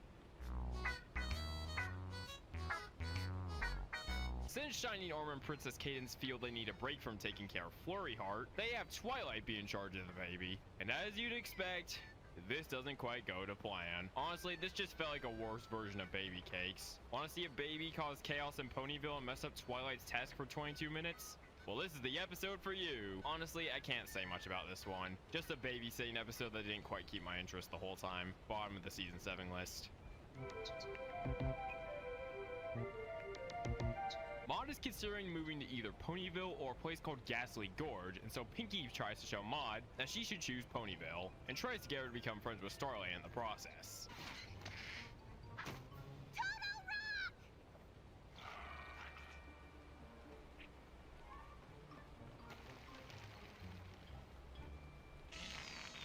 I actually really like this one. It's more of Maud, which is already a plus, and we get to see how Starlight and Maud bond together. And they actually get along quite well and enjoy each other's company. Pinkie is also tons of fun here as per usual. Derpy better have gotten that pizza in the end. It's a good lesson too, being that you shouldn't force others to make a choice and just let them be. It was executed really well here and showed how Pinkie's interference just made Maud want to go to Ghastly Gorge more. Really good episode, top of the season 7 list. A vet pony is having troubles with animals staying out of her place, so Fluttershy gets the bright idea to create an animal sanctuary for them, which has actually been her lifelong dream. And so her friends help hire some ponies that would help Fluttershy with building her sanctuary. But they end up doing what they like since they think Fluttershy's ideas are kind of silly. This is another great episode about Fluttershy standing up for herself. Throughout, we see Fluttershy respectfully asking that they follow her ideas rather than just ignoring them, and then when she finds out they ignored her suggestions, she snaps. And I know I've said this a billion times already, but it's just a great reminder of how far she has come since meeting Twilight. Like, she goes off on them, and by the end, she manages to get an actual animal sanctuary built, and it looks pretty cool. It's nice to see Fluttershy be able to not only help the vet pony, but the animals too, so that they have a place to live other than her cottage, which can get a little cramped at times. Another really good episode. Rarity realizes that due to how busy she is managing her boutique, she hasn't spent time with Sweetie Belle in ages and misses having fun with her. So Sassy Saddles allows Rarity to take a break in order to spend time with Sweetie Belle. But Rarity ends up treating Sweetie Belle like a filly rather than the older pony she is now. It's been ages since we got a proper episode with these two, so it's nice to get one again. And this one I ended up enjoying a lot. There's a nice little parallel of two stories, the Rarity story and the Q-Mart Crusader story. The way these eventually connect by the end was really well done, and both reinforced the lesson about letting people grow up and acknowledging that their interests will just change over time. It's just a really sweet episode overall. Gonna go above Celestial Advice. So, we actually meet Rainbow Dash's parents in this one, and it turns out that they didn't even know Rainbow Dash was a Wonderbolt, and that's because Rainbow didn't want her parents to find out because they get a little over the top with their cheering. So now Rainbow Dash must deal with her parents' excessive cheering while she does her Wonderbolt duties. Similar to Family Appreciation Day, I could see this being a very relatable episode to some. Except rather than being embarrassed by how your parents act, it's about being embarrassed by the way your parents show support, which tends to happen a lot in sports. There's always that one family that's louder than everyone else. And for some, they love that, but for others like Rainbow Dash, they find it pretty embarrassing. It was also interesting to see Scootaloo tour Rainbow Dash's childhood home with her parents, and she even gets a wholesome ending. Good episode. The Q-Mart Crusaders find out that Big Mac actually has a crush on a pony named Sugar Belle, and so the Q-Mart Crusaders try to help Big Mac earn her love before another pony named Featherbane succeeds first. I think my favorite part of this one was just Big Mac. This is another episode where he actually speaks in full sentences with the occasional yups and nopes. And this episode also has a very good lesson, which is that you shouldn't try to constantly impress a girl, but rather do something nice for her instead. A lesson that I definitely think a lot more people should consider. I also really like Sugar Belle in this episode. And yes, they do end up getting together by the end, so I hope that we see more of her and Big Mac in the future. Or just say anything will be going above the last.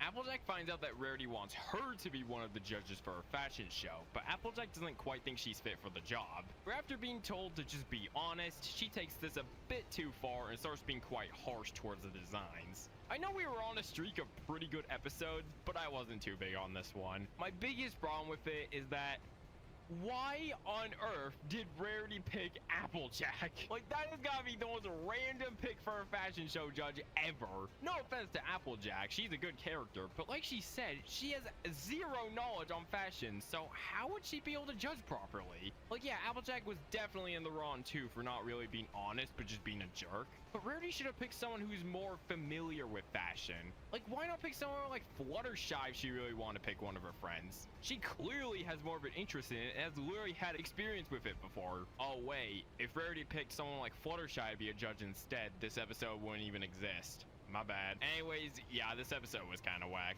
Bottom of the list for season 7. This was the best part of the episode. Sure.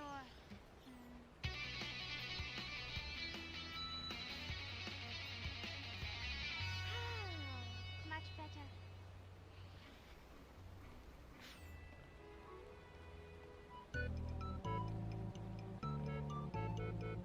For the first time, a non-main 6 member gets called by the map, and it is none other than Starlight, who is called to Camelot as apparently Celestia and Luna aren't quite getting along. So Starlight's best solution she can think of is switching their cutie marks so that they can see how hard the others' lives can be. This was a really cool concept. The sisters living different lives really just gave us a perspective on how hard they work every day. And Celestia and Luna both struggling to do their new jobs really just showed that their lives were both just as hard. There was also the running gag with Twilight basically spying on Starlight that I thought was pretty funny.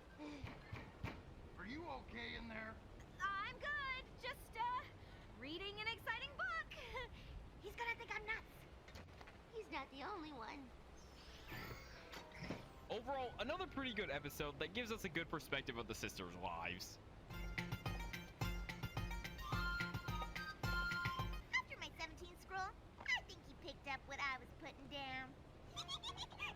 There it is again. Pinkie Pie is invited by Prince Rutherford to go spend some time with the Yaks in Yak-Yakistan. However, eventually the entire village gets covered in snow due to the Yaks stomping a little bit too hard. Pinkie's first instinct was obviously to go try and get some help from her friends. But for some reason, Prince Rutherford doesn't want their help. So Pinkie must try to convince him that help from friends can really go a long way. This is another one of those episodes where not much crazy like action happens, but it's just a nice chill one that has more of a grounded story. And this one was pretty fun. I especially like seeing Pinkie have fun with the Yaks. She was really into the stomping. It does mainly take place in Yak-Yakistan until like the last bit of the episode where the others help. So if you're not really into the Yaks, you might not get a kick out of this one. But personally, I enjoyed it. I'll put not asking for trouble above not hard to say anything.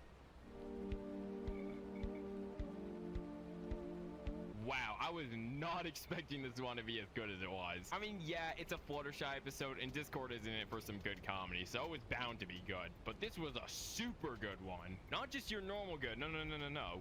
It was a super good. Anyways, after spending some time sipping tea at Fluttershy's cottage, Discord decides to set up his own tea party for Fluttershy, as he feels bad that she spends so much time setting them up just for him. So Discord sets out and tries to make the tea party as good as possible for Fluttershy, but he tries a little too hard and starts to lose sight of his true self. So Fluttershy must help Discord get back to normal so that they can have a real Discord tea party. Like I said, this was a really good episode, man. I loved it. The lesson it teaches is another one that more people should remember, and that is staying true to yourself and not trying to be someone you're not. Because as we saw in this episode, not only did it affect Discord himself, but it affected the people around him too, like Fluttershy. It was cool how even though Fluttershy really likes peaceful things and cute things, she likes that little bit of chaos Discord brings to her life. So she was a little disappointed when the tea party just felt like one she would put together.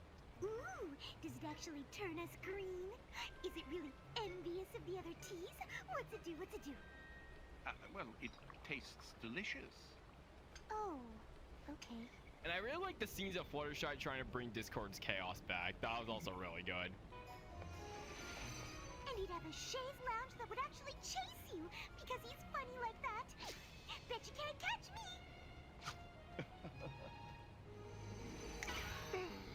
I know this might be a bit of a random episode to enjoy this much, like Buckball season, but I just find it fun, and it teaches a really good moral. Top of the list for this season, one of the best in the series so far. The Apple family wants to learn more about the feud between the apples and the pears, and end up learning about their parents. It's a cute little love story about an apple and a pear falling in love and wanting to be together forever. But with the feud going on, that proved to be a little bit difficult. So we see how this couple tries to stay together despite what's going on around them. This was such a cute one, man. I can see why others say it's their favorite of the whole show. Not only that, but we get to learn about Applejack's parents who are dead now. Seriously, look how cruel this image is. They made her transparent, implying she's a ghost. But yeah, it's a really sweet story, and it really shows how strong their love is for each other. They don't care about the feud. They don't care how many obstacles they get thrown at them. They are staying together. No feud will separate this couple. But yeah, a really good episode, and definitely one of the best of this season so far. Okay, so this is a really weird episode. So Twilight decides to publish her friendship journal so that others can read it and possibly get inspired. But this doesn't quite go the way Twilight expected, and literally everyone in Ponyville starts to go crazy over it. Ponies laugh at literally everything Pinkie says, are sick of Fluttershy learning the same lesson over and over again. Rainbow Dash's lessons are ignored and others just want to hear how cool she is. Sweet Apple Acres is flooded with new ponies wanting to be a part of the Apple family. They think Twilight should have stayed in Carentalot, and they just don't like Rarity. Now with the Fluttershy criticism, you're probably thinking, wait, that's a common criticism amongst the fandom. Well, guess what? This entire episode is basically just a way to mock the fandom. And it's usually pretty funny when other shows do this type of thing, but here it didn't feel too funny at all. Everyone in Ponyville just felt extremely out of character.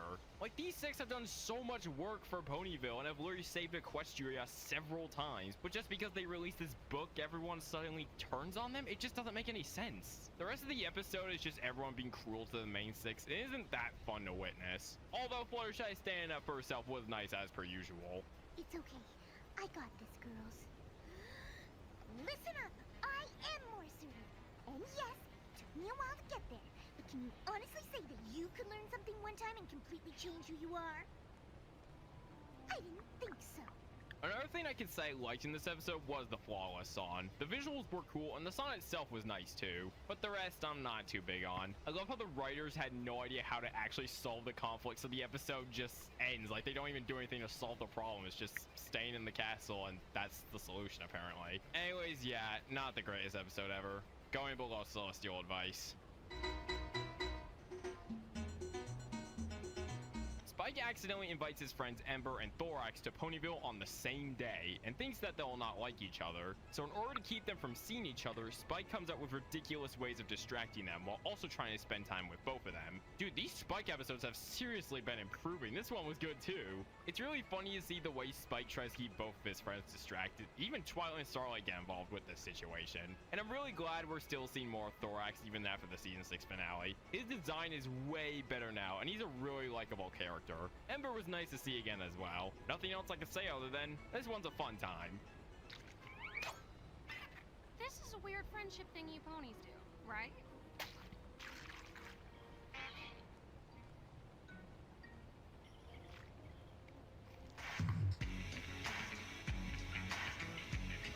Yup, this episode was bound to happen at some point. For some reason, literally every TV show does this sort of plot at some point. Or quote-unquote plot, I should say. Because this entire episode is basically just 3 random stories put together. And there actually is a term for these types of episodes. This, my friends, is what we like to call an anthology episode. And what do I think of them?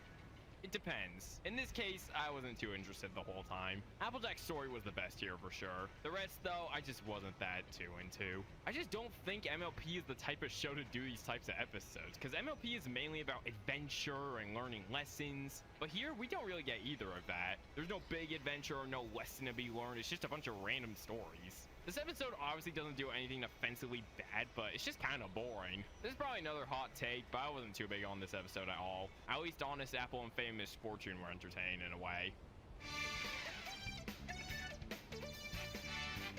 More Trixie! Whoa! Starlight and Trixie drop by the Changeling Hive and find out that Thorax's brother, Pharynx, seems to hate the new direction in which the Hive is going. He loved being more mean and aggressive rather than being more soft and kind to each other. So Starlight and Trixie try their hardest to try and get Pharynx to adapt to the changes. Because not only am I the great and powerful, I am also the unscarable Trixie! It's cool that we get some more lore to the Changelings, and we got to see how the Hive was doing with Thorax now being their leader, and it's crazy how much more lively this place is compared to how dark it was before. They even have a little feelings forum where you can just vent about your problems to everyone, and everyone tries to help you in the best way possible. Like, I can't believe this used to be this at one point. But yeah, it was just cool to see all the changes the Hive has gone through, and Starlight and Trixie were definitely the highlight here, once again proving to work really well together on screen and make for some good moments. Maybe we don't have to. Get Pharynx and meet me at the Hive entrance. I'll explain everything. And how am I supposed to know where Pharynx is? I just saw Pharynx. Oh, well that was easy. To change a Changeling is going above hard to say anything. In case you're wondering, Pharynx did change by the end. Alright, let's see what the Daring Do episode for this season will be like. So Rainbow Dash and Pinkie Pie find out that AK Yearling, aka Daring Do herself, is actually retiring. So they rush over to Daring Do's home to make sure she's doing alright. But as it turns out, the reason why she's retiring is because she feels like she causes more problems than she wants to. And this is due to a village in southern Equestria being upset for this exact reason. So Rainbow Dash and Pinkie Pie must try to convince the village that Daring Do is a hero and should be treated as such. This is a pretty good Daring Do adventure once again. Pinkie Pie tagging along made the episode more fun for sure, but the adventure in general was also pretty cool. I also liked the twist at the end, which was that Daring Do is actually just being framed by her arch nemesis Caballeron. Not much to say, just a super fun time. Rarity's main gets a little messy, and due to how hard it is to clean, she tries visiting Zecora to see if she could fix it. But Rarity ends up taking a magical remover potion instead of the shampoo and loses almost all of her mane. And so Rarity tries to hide her mane throughout the day and must get it fixed before a photo shoot that will be happening soon. Rarity really had it rough this episode, oh my god. But this was another good one. Putting Rarity, a pony who is very self-conscious about the way she looks, in this situation definitely made for an interesting time. And this one teaches a very good lesson too, being that how you look does not define who you are at all. And Rarity's friends remind her of that. They don't care about how she looks. As long as she's the pony they all know and love, they still appreciate her. Rarity even took advantage of her main problems by the end and made a cool looking outfit, so that was nice too. One of the best Rarity episodes for sure.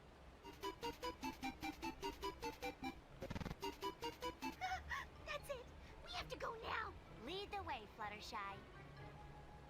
Zecora comes down with a disease called swamp fever, and Fluttershy is desperate to find a cure. So she teams up with Twilight to find the cure to this disease so that Zecora can be cured. And Fluttershy is willing to find this cure no matter what it takes. This is another one of those episodes which sounded fun just from the plot alone, but I ended up enjoying way more than I expected. Twilight and Fluttershy proved to work really well back in the Hooffields and McCoults episode, so it was inevitable that they'd work well here too. In fact, I think they were even better in this episode than the other one. Fluttershy was just willing to do anything to cure Zecora, even if it meant literally never sleeping. But Twilight is there to constantly remind her that she needs some rest and needs to also take care of herself, which is true. This episode executes the lesson of taking care of yourself pretty well, and it was just tons of fun. A health of information that's gonna go below Discord and Harmony. The Cutie Mark Crusaders get the bright idea to start their very own Cutie Mark Day Camp, which would help other ponies get their Cutie Marks in various activities. The Cutie Mark Crusaders seem to have a little bit of a problem, and that is the fact that there is a pony who doesn't want a Cutie Mark and thinks they're a burden rather than a gift. And so the Cutie Mark Crusaders must try to convince him that Cutie Marks are in fact a gift rather than a curse. This, my friends, is what we like to call a decent episode. Not too bad, but not like amazing either. I did like the concept of the Cutie Mark Day Camp, but other than that, it's just fine. Above Fame and Misfortune. God, I was just not into this episode like at all, which is rare for me to say because usually these weaker episodes have some entertainment value, but this one had like none at all. Twilight and her family attend a cruise for the purpose of having a nice little vacation, but little do they know that the cruise is actually for hanging out with Twilight. So Twilight must not only get some family time in, but also some time with other ponies as well. Like I said, I didn't find this one too fun or interesting. The one interesting thing about this one was Iron Will returning, but that was it. This entire episode just makes you feel bad for Twilight, who did nothing wrong at all and just wanted to spend time with her family. Not many funny jokes in this one to save it either. Bottom of the list for season 7, I did not really like this one at all. Okay, this is probably gonna be another one of my hottest takes in this video, but I actually like this episode. Yes, I know, put the pitchforks down. I know the lesson is a little but I found this one to be pretty fun. So, after Pinkie Pie spots one of her pies for Rainbow Dash in the trash, bars, she thinks maybe Rainbow Dash hasn't actually been eating her pies and has been throwing them away the whole time. This is because right before Rainbow Dash eats a pie, she usually tries to distract Pinkie in some way so that she doesn't see her hide the pie. And it's Pinkie's ultimate mission to find out whether this is the truth or she's just overthinking like crazy. I think my main appeal for this one is just how fun it is, like other Pinkie episodes. I know it's definitely my bias for Pinkie, but she can just make any episode fun for me. We even get Detective Pinkie back after not having appeared since way back in season 2. Watching Pinkie slowly lose her crap definitely gave me some Party of One vibes, and my god, the expressions here are... sheesh, yeah, she's lost it. But yeah, this episode definitely has its flaws. Like, again, the lesson could have been a bit better, but other than that, it's just some good old Pinkie fun. Secrets and pies will be going below to change a changeling. In this video, I have called Spike at your service, putting your hoof down, and secrets and pies good. I am so done for in the comments, aren't I? Sunburst visits Ponyville, and Starlight is super excited to hang out with him, as she believes they have tons in common. But Sunburst ends up having fun with loads of ponies like Twilight, Maud, and Trixie. This leaves Starlight wondering if they even do have a law in common anymore, or if things have changed. This is a pretty good episode which teaches a very important life lesson. People can change. As you get older, your interests start to change, your personality starts to change, your looks start to change, every part of you changes. That's just the natural progression of growing up. And this episode shows that they're not like they were when they were younger. They have new interests now, but that does not mean that they still can't have fun together, as seen by the ending of this episode. So yeah, I like this one. The lesson was executed very well. And keep Sunburst's journal at the end of this episode in mind. May be important for the season 7 finale. Speaking of which... So, apparently the journal belongs to the one and only Star Swirl the Bearded, who Twilight is a huge fan of. And they discover that he, along with other ponies who were considered urban legends, sacrificed themselves to save Equestria from the Pony of Shadows and were all sent to Limbo for thousands of years. So Twilight really wants to save them from Limbo and bring them back to Ponyville. But as we can see from the cliffhanger, that didn't end so well. So already we are starting off with something very interesting. So apparently all these urban legend ponies were real, along with the Pony in Shadows, who was mentioned way back in season 4 in the castle episode. Well, that's quite a bit to take in. Not that it's a bad thing. So far, I'm really digging where this plot is going. It's cool to actually see these heroes interact with Twilight and the others. Let's find out how every pony solves this conflict, shall we? So So now that all of the heroes are back from limbo, they must once again stop the Pony of Shadows with the help of Twilight and her friends. A Star Swirl isn't really too fond of Twilight after she freed everyone, including the Pony of Shadows. Twilight tries to reassure him that her method is the method that will have better results, but Star Swirl doesn't want to listen and wants to do things his way instead. But they end up listening to Twilight in the end after some convincing from her friends, and well, guess what?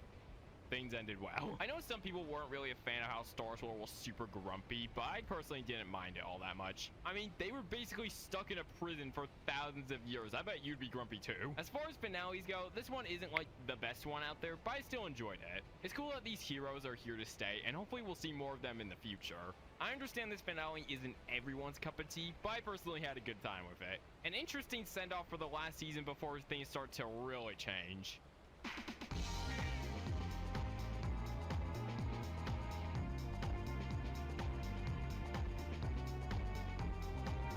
So season 7, the season where people say the show really started to decline. I can definitely say that this season wasn't as great as some of the others, but it's definitely not the weakest season of the show so far. Heck, the best episode in the season is up there with some of my favorites of the whole show so far. But at the same time, there were some episodes in here that really didn't hit for me, and some of them were even some of the worst of the whole show. It's definitely a bit of a mixed bag. If I could best describe this season, it's pretty good. Not like a super amazing season or like an awesome season, but for what it was, pretty good. I can definitely tell that they're starting to use secondary characters more like Trixie and Thorax. Not a bad thing at all, but it definitely makes this season stand out from some of the others, which mainly involve the main 6 characters. But the next season is when things really change. New characters, new stories, a friendship school? Yeah, it sounds like a lot. So before we get into season 8, let's talk about the My Little Pony movie.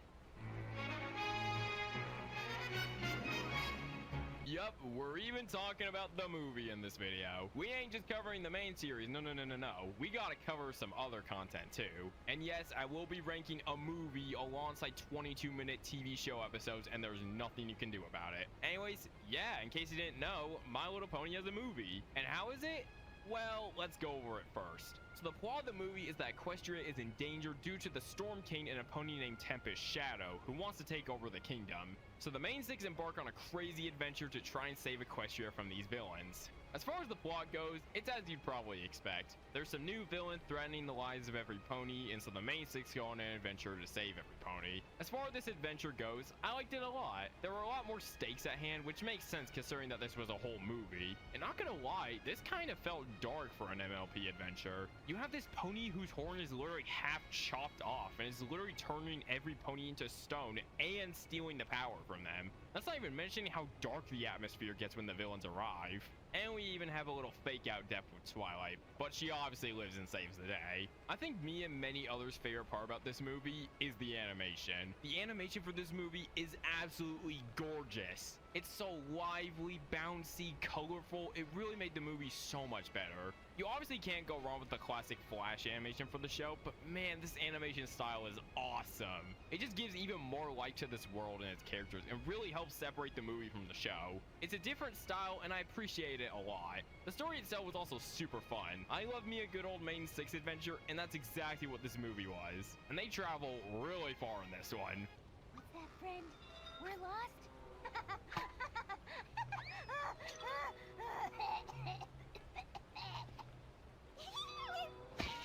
So we get to see tons of new locations and characters along the way, who actually do end up serving an important role in the story later on. You also have the infamous scene of Twilight and Pinkie arguing about Twilight stealing the one thing they needed to save Equestria from the hippogriffs, instead of earning their trust first. Now, what I find interesting about this scene is people tend to either say Twilight was in the wrong, Pinkie was in the wrong, or both were in the wrong. So who you think was in the wrong entirely depends on what you'd probably do in that situation.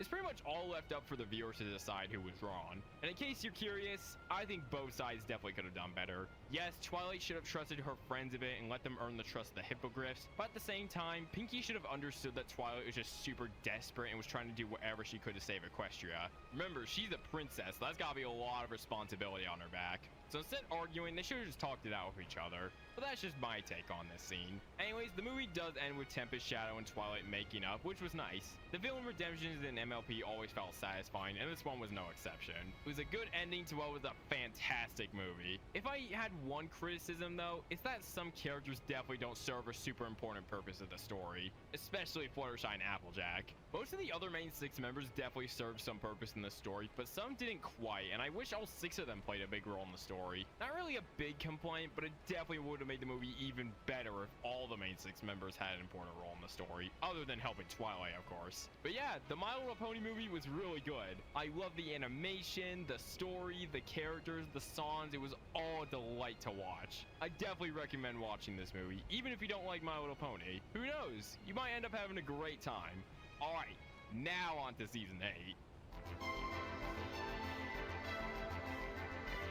In case you were wondering, the intro is still the same, but it won't be for long. Anyways, after the wild adventure that was the movie and meeting a bunch of new creatures, the main 6 decide to open a school about friendship where every creature can learn about it. However, in order for Twilight to be able to keep the school open, she must follow some very strict guidelines by the EEA, aka the Equine Education Association. So the main 6 try to manage the school and make sure they don't do anything that goes against the EEA guidelines so that a pony named Naysay doesn't close down the school. But this proves to be pretty difficult. If you're wondering what I think of the friendship school so far, I think it's fine. Nothing that like amazes me, but it's not the worst thing ever. I assume that in part 2 the main 6 won't have to follow the guidelines anymore or something, so the school might be a bit more interesting then. But for right now, it's just alright. But the premiere itself so far, not bad. It was cool that this episode pretty much recaps the events of the movie at the beginning, not only to give you a little recap, but to also help connect the movie to the show. We also meet the young 6 in this episode, who, as you probably guessed, are just the main 6 but with students from the friendship school. So far, I find them alright, but nothing too crazy. But yeah, let's just move on to part 2 to see where the friendship school will be going. Naysay closes down the friendship school due to not finding it to be very safe and also thinking that it should be for only ponies. So Twilight must find a way to bring back the friendship school and fight against the EEA. As usual, part 2 was way better than the first part, although I feel like this is definitely one of the more forgettable premieres, especially since even after this part, I'm still not too big on the friendship school concept. I just feel like it's gonna make the show even more busy than it already was. Like, you had the castle, the cutie mark maps, Starlight, that was good enough. But now with this friendship school, the show just seems like it has too much going on, and I don't know how it'll affect future episodes. Like, what if the map calls one of the main 6 members? Are they just gonna have to like leave class or something? Hopefully we'll see how that works later on. But yeah, this premiere wasn't bad, but it's definitely one of the weaker premieres. Again, that's mainly because I'm not too big on the whole friendship school thing. But hey, maybe it'll get better as the season goes along. I guess we'll have to find out. Yeah, see, this is the new intro I was talking about earlier, and this is easily the biggest change they made to the intro yet. Instead of it being Twilight arriving in Ponyville and meeting the main 6 and the picture being taken, all that jazz, they make the friendship school the center of the attention. While I definitely prefer the older intros, I can appreciate this one for showing us how far these characters have come. You could see many secondary characters like Maud, Big Mac, Sugar Belle. It's cool. However, one thing that I did notice is that they pretty much just use the exact audio from the old intro for this one. Like, when the friendship school shows up, you can still hear the whoosh sound that Rainbow Dash makes at the beginning of the old intro. Like, bro, I'm never gonna be able to unhear that. Anyways, enough talking about the intro. Pinkie Pie finds out that Maud actually has a boyfriend whose name is Mudbriar, but there seems to be a little bit of a problem. Pinkie isn't quite a big fan of Mudbriar after he held up the line a little bit at a cake shop. Pinkie tries to get along with Mudbriar, but it doesn't quite seem to work out. I think my favorite part of this one was Pinkie getting so annoyed because of Mudbriar's technically lines. Like, this pony is literally just the nerd emoji, bro. But yeah, this episode was pretty good. Not the best Pinkie or Maud episode out there, but it was fun for what it was. We even got to go back to the rock farm for a little bit. The Maud couple is going above the last.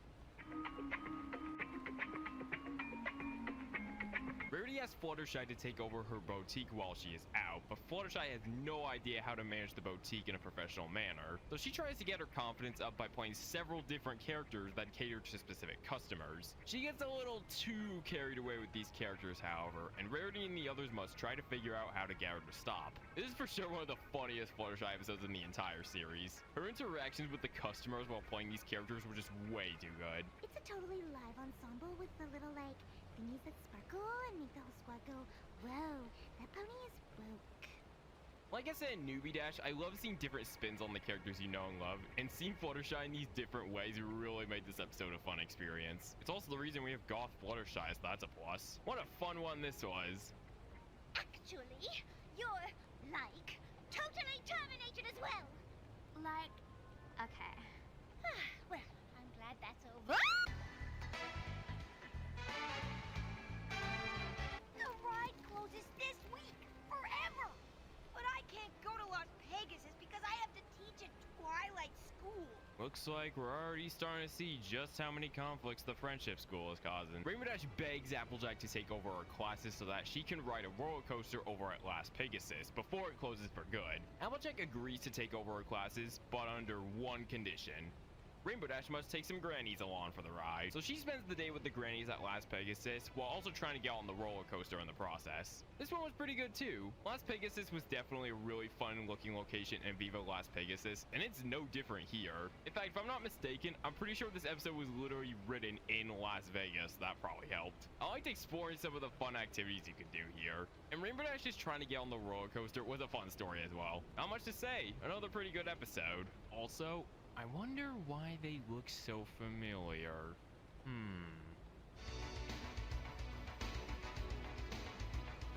The Cumar Crusaders have their first ever map mission, and they must help a hippogriff with figuring out where they should live. Twilight also tags along, as the Cumar Crusaders obviously can't just go all this way alone. Hopefully this isn't really a hot take, but I just found this episode to be, well, kind of boring. Maybe it's just me not having much of an interest in the hippogriffs, but I don't know. I just didn't find much appeal to this one, other than like the song to see Mount Ares and Sequestria and the show's splash style. It was cool that the Cumar Crusaders got a map adventure instead of the main 6, but I really did not find much appeal to this episode, sadly. Sorry y'all, but this episode will be going at the bottom of the season 8 list. Now here's the super entertaining and fun episode. Twilight and the others try to set up a school play for the students to watch, and Twilight decides to cast Celestia as the main star, as it has always been her dream to act. But her acting skills aren't quite the greatest. But Twilight doesn't want to tell Celestia that, so she tries to keep the play going with Celestia as the main star. The main reason why I found this one so enjoyable was because it was another one of those episodes where it's about the main 6 working together. We get to see them help out with the play and also help out with Twilight's dilemma. Pinky, that looks unsafe. Why would untested magic fireworks that I bought in a back alley from Trixie at midnight be unsafe? I also like seeing Celestia do something other than princess duties for once. We don't get that a lot, and it's a nice little refresher. All in all, a pretty good episode. Top of the season 8 list. Hopefully there's more like this coming up. Starlight and Sunburst are called by the map to their hometown, but they have no idea what the friendship problem is. Along the way, they come across their parents, who they find very annoying, and we get to see how they deal with them. Honestly, I didn't really get a kick out of this one. I think this is the first Starlight episode that I consider below average in quality. It's just not all that fun to watch. It's just a bunch of Starlight and Sunburst arguments with their parents, and it's not very entertaining. The parent map will be going at the bottom of the season 8 list. Man, some of these episodes seem to have been way weaker than past seasons. Let's hope the quality picks up soon, because this isn't looking too amazing.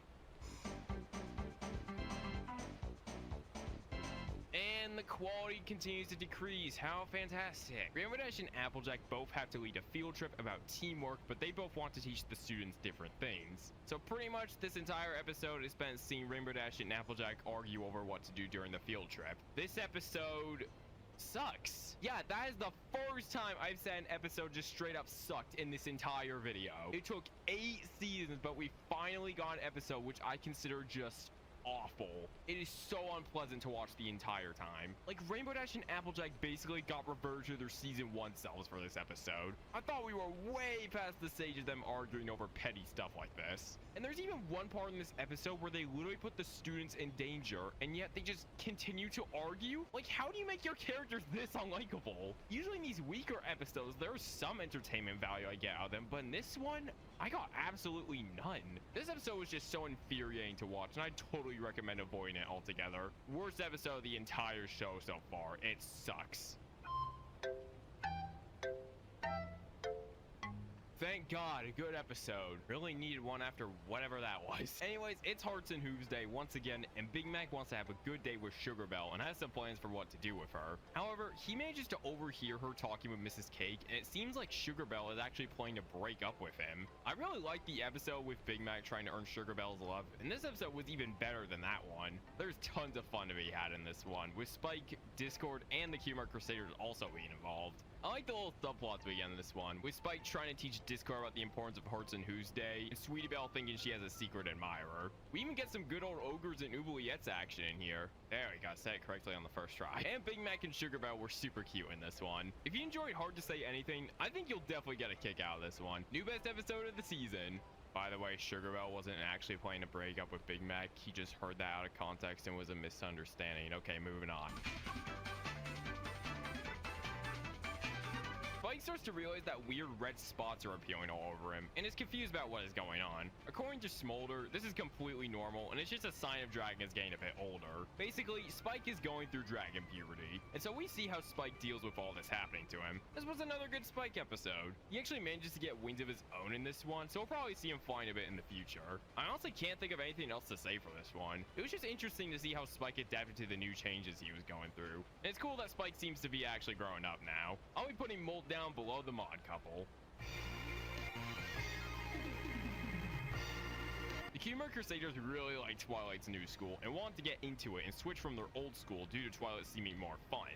But since the Cutie Crusaders already know so much about friendship, Twilight doesn't allow them to attend the school. This results in the Cutie Crusaders trying various different methods on how to get into the school. Hey, why don't you look at that? This episode wasn't bad either. I swear, this is so weird, man. We will get like a pretty boring or just an awful episode pretty close to each other, and then the episodes just start to get better again out of nowhere. This season's quality so far is just a constant up and down. It's so odd. Anyways, yeah, this episode was pretty good too. We even get introduced to a new pony named Cozy Glow, who the Cutie Crusaders help out a little bit. Now, you might want to keep Cozy Glow in mind because she may or may not actually be a very important character later on. But yeah, this episode will be going below the last.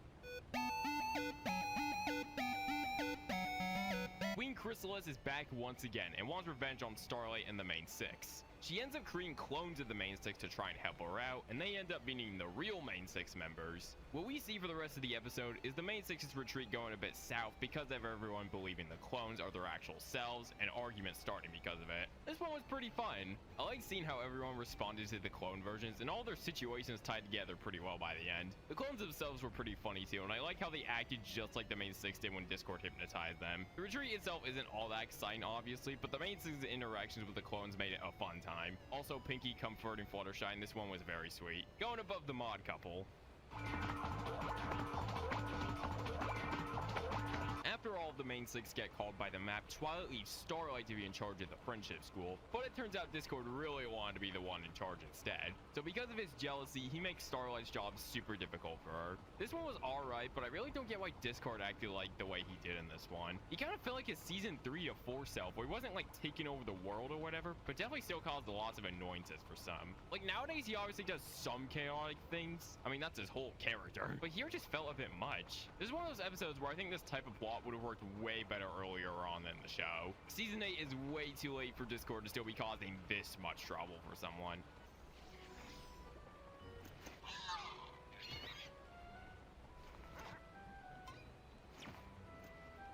Again, this episode is alright. I found it a bit fun at points like the scavenger hunt, but I just felt Discord's behavior was a bit too petty here.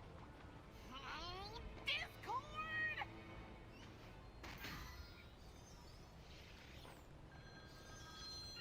Hello?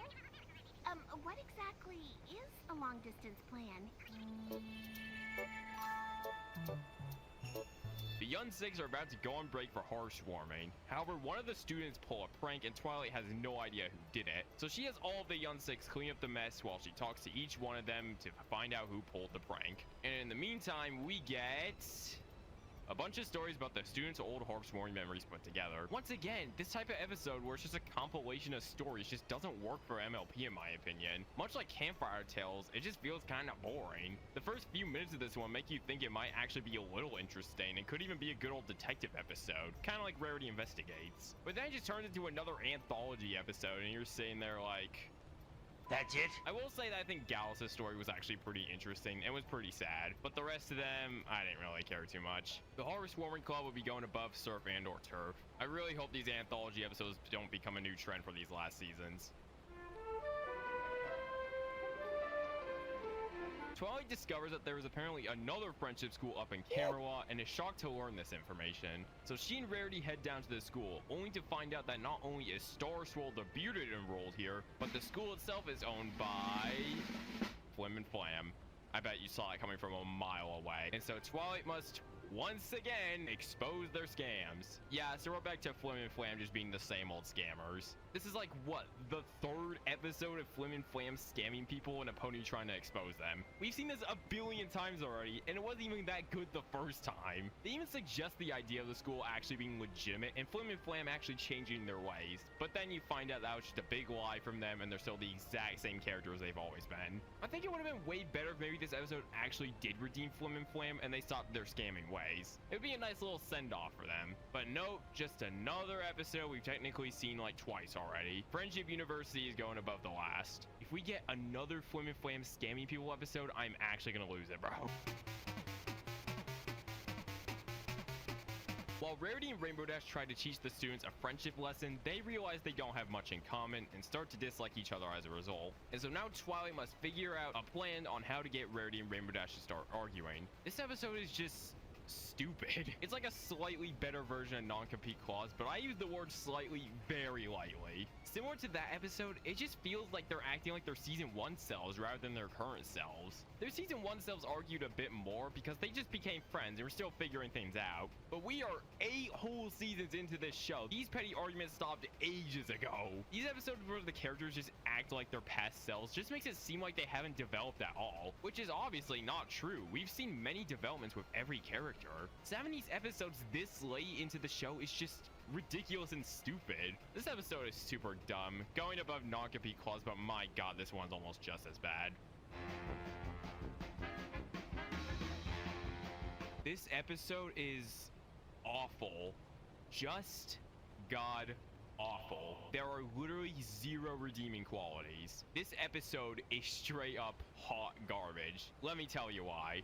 So, Pinkie Pie starts to get addicted to an instrument from Yakistan, the Uvitophone. However, she isn't quite that good at it and starts to cause disruptions all across Ponyville. So her friends eventually tell her to just stop playing altogether instead of, I don't know, helping her get better. That's not the worst part though, we're not even done yet. So Pinkie gets a little upset that she can't play her instrument anymore, and wanna know what she does not soon after?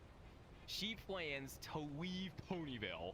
Yeah, I'm not kidding. She gets so upset that she is willing to leave behind her home. So her friends must track Pinkie down and cheer her up so that she can return to Ponyville. This episode is just an absolute mess and I hated it. So let me start with the biggest problem, Pinkie's characterization. The way she acts in this episode is just so out of character that actually just baffles me how this idea was even made. Like, it is so stupid that Pinkie wants to leave behind her friends in her home just because she can't play this random instrument anymore. Hey, remember that episode back in season 6 where she literally sold her most prized possession, her party cannon? Yeah, guess what? She doesn't get this upset and moves away from her friends. She still tries to have a fun day with Maud and Rarity. So why is it different here? I don't get it. And then there's the whole thing with her friends just telling her to stop playing altogether. Like, yeah, she was definitely disrupting every pony and definitely needed to know that, but telling her to just stop playing it altogether is just not what they should have done at all. What they should have done instead was help Pinkie get better at it so that she can play her instrument and Ponyville will actually enjoy it. If this episode was instead all about something like Pinkie thinking she can improve at the Uvitophone on her own, but realizes that help from her friends could help a lot more, it would have been way better and pretty cool actually, because it would basically be like not asking for trouble, but Pinkie is the one thinking she doesn't need help instead. But nope, we just had to get this garbage instead. Give me another. My pony already had 25 ice cream. I said give me another! Hey guys, get it? She's drunk. Everything about this episode is horrible. The story, Pinkie being out of character, the lesson. This is a really bad episode of MLP. New worst episode of the whole show. I'll be shocked if anything manages to be worse.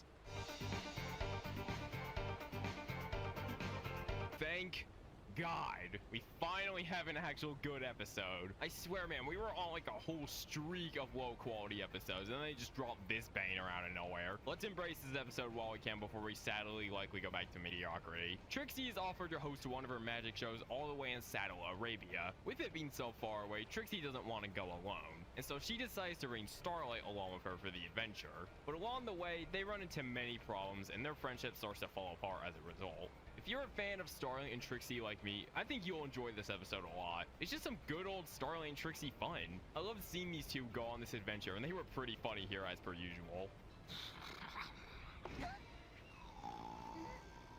Starlight! Starlight! I think there's a wild animal outside!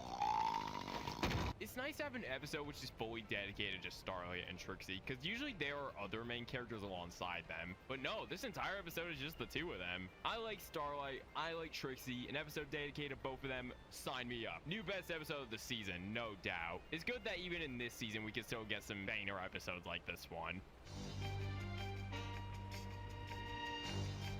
Scootaloo starts to become obsessed with a new flight group, the Washouts. They do a bit more dangerous and wild stunts than the Wonderbolts, which Scootaloo enjoys way more. She loves the Washouts so much, in fact, that she actually wants to be one of them too. But Rainbow Dash isn't quite the biggest fan of all this, considering she enjoyed getting so much support from Scootaloo and every pony else. You know what? This episode was pretty good too. I know these might be flukes though, so I'm not getting my hopes up for the season improving too much. For what this episode wasn't too bad. It was cool seeing a new flight group other than the Wonderbolts, because as far as I know, this is literally the only flight group we've seen in the whole show other than the Wonderbolts. Honestly shocked they didn't do something like this sooner. Having a competitor to the Wonderbolts seems like an idea they do from the very beginning. But regardless, I had an alright time with this one. Going below the mod couple.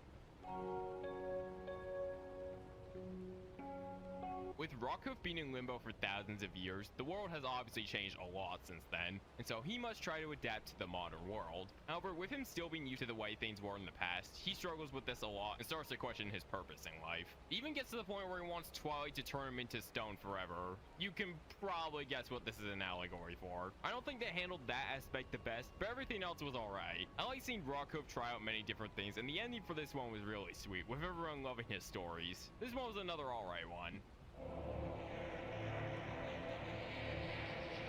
The Young Six are trying to study for an exam, but then they suddenly find this mysterious area beneath the school. They get intrigued by this, so they go into it, only to realize that it's a test about overcoming your fears to help your friends. This episode isn't horrible, but I didn't really have much interest while watching it. I think that's just because I don't really find the Young Six to be super interesting characters. Some of the characters like Yona are definitely a bit more interesting, but they just don't have the chemistry the main six have. I think one of the reasons why I feel this way is because they don't really give the individual students their own episodes. With the main six, you got to really explore what each pony was like with their individual episodes. But it seems the Young Six episodes are just all about them together, so we don't get to really explore each creature individually. They were just suddenly introduced in the show was like, you're gonna like them, trust me. I don't hate them obviously, but I just wish that we were able to explore each character a bit more instead of just always watching them at once. I guess this episode kind of explores each of them individually, but only for a brief amount of time, as they obviously have to share the screen time with the others. Sorry for my little tangent, but that's just my thoughts on the Young Six so far.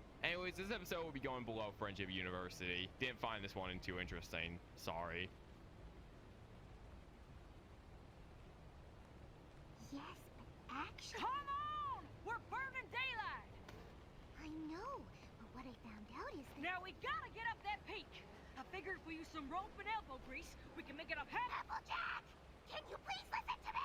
Oh my god. Want to know something funny? This episode just made me realize how long it's been since we've gone a map episode with main six members. It's been a bit. Anyways, Fluttershy and Applejack are called by the map to a little village with ponies called Kieran, where it seems that they all, for some reason, are completely silent. Applejack eventually meets a Kieran who loves talking named Autumn Blaze, and it's revealed that every Kieran is silent due to the village burning down a while back due to some harsh words being thrown at each other, which made them burst into flames of anger. So it is up to Fluttershy and Applejack to try and restore the village to its former glory. Just like the other map episodes, this was a really good one. We got to explore a new location, I thought the idea of a completely silent village was cool. Fluttershy and Applejack were great here once again as well. Maybe they know something we don't. Now, Fluttershy, I've told you a dozen times. There's nothing to be scared.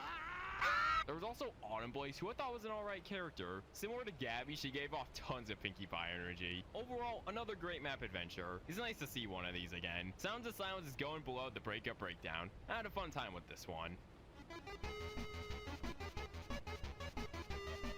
A random dragon crashes in Ponyville and claims to actually be Spike's father. Spike is super excited about this, obviously, as he has never met his parents before. Spike's quote-unquote father then starts to teach Spike about how to be a real dragon, and Spike loses sight of his true self in the process. Now, notice how I said quote-unquote father. Well, that's because it turns out this dragon isn't actually his father. So if you expected to actually meet Spike's father in this episode, you just got clickbaited. Yeah, this one wasn't too great. The dragon pretending to be Spike's father wasn't really an enjoyable character. Not just because he pretty much scammed Spike, but he just wasn't really funny or interesting. He pretty much acted like almost every other dragon in the show.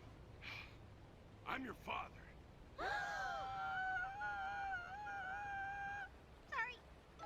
I wouldn't be surprised if people forgot this one even existed, because this is a pretty forgettable episode. Not the worst, but I wasn't a big fan either. Father Knows Beast is going below Surf and or Turf. Now on to the season finale. Please be good. So the magic in Equestria suddenly starts to stop working, and they have no idea what is going on. The main six think possibly T-Rex could have something to do with this, so they head off to Tartarus to see if he has done anything or gone anywhere. Meanwhile, back at the friendship school, Naysay returns and thinks the magic is disappearing because of some of the students not being ponies. And it's revealed that it wasn't actually T-Rex making the magic disappear, but Cozy Glow. Yeah, now you know why she's actually a pretty important character. Thankfully, so far, this finale looks like it'll be pretty good. The main six adventure is pretty fun so far, and the stuff at the friendship school is interesting too. Don't worry, Twilight. I got this. Free pizza delivery! I also like how the Humor Crusaders are actually heavily involved in this one too. With Cozy Glow now revealed to be a villain, I wonder what's gonna happen with her. Guess we'll have to find out in part 2. The main six learn about Cozy Glow stealing the magic thanks to T-Rex spilling the beans, and so the main six must now get out of Tartarus and get back to the school to stop Cozy Glow. However, they cannot seem to get out. Meanwhile, Cozy Glow continues to steal magic from everyone, and everyone must stop her. Honestly, what a good finale. I actually liked it a lot. All of the stuff that goes on in this one is pretty fun. Naysay also has a bit of a turnaround in this one and allows for the school to be more diverse. Still don't really like him though. It was also interesting to see T-Rex again, as we haven't seen him since the season 4 finale when he was defeated. The season 5 finale doesn't count. I know he appeared in that. But yeah, it was interesting to see how he was doing in Tartarus. The main six were fun as per usual, and it was cool the young six were the ones who managed to stop Cozy Glow. This was a pretty good finale. A good way to end off what was a very mediocre season.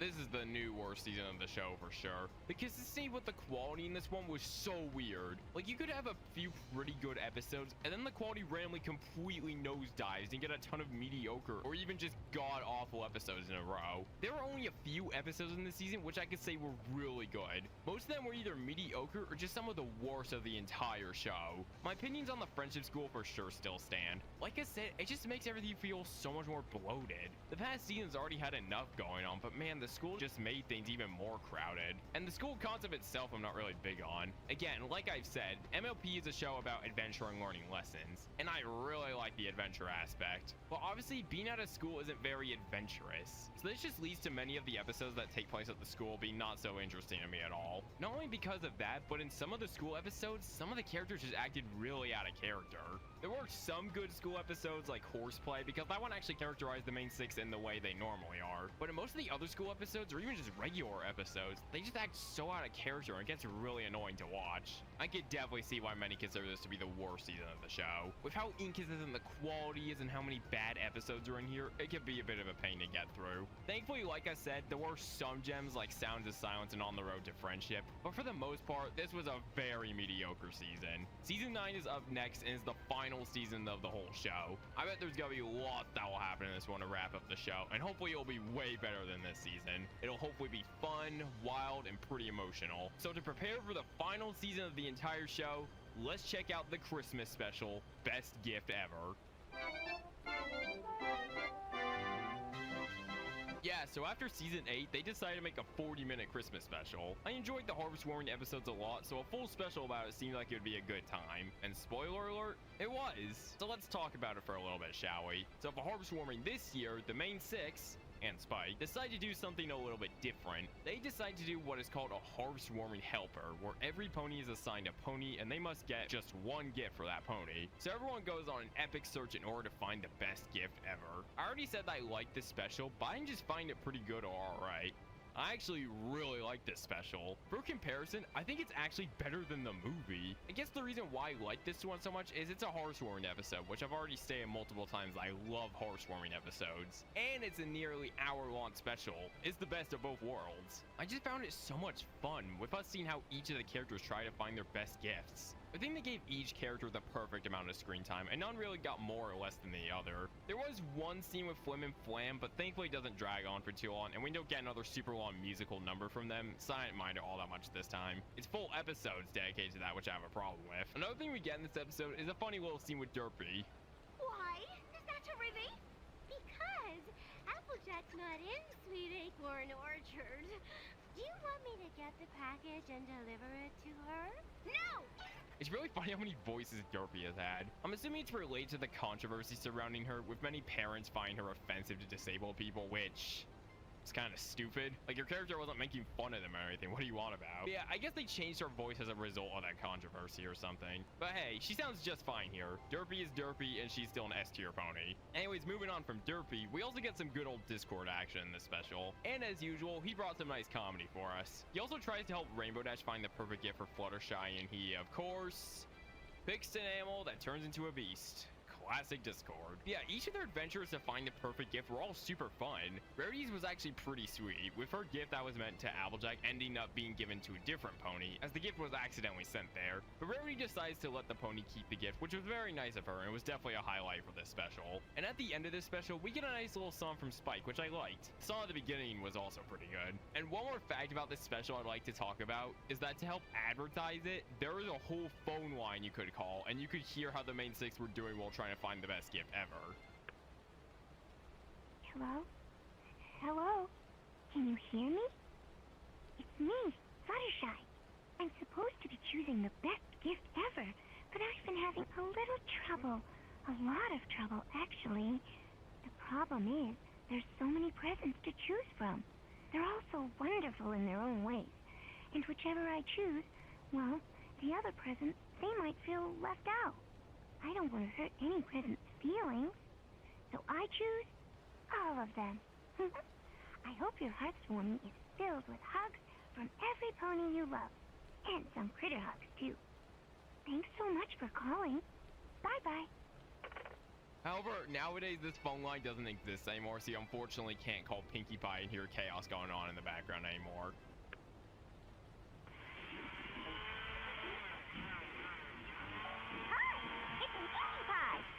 Hello? What did you say?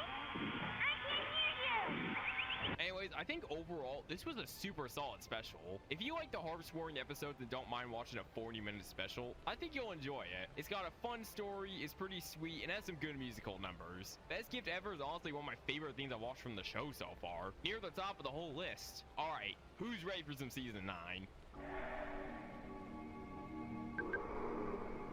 Yo, sorry if my voice sounds kind of off for this section. I kind of had a fever recently, so if you hear like my voice go weird at times, then it's because it's remnants of that, so yeah.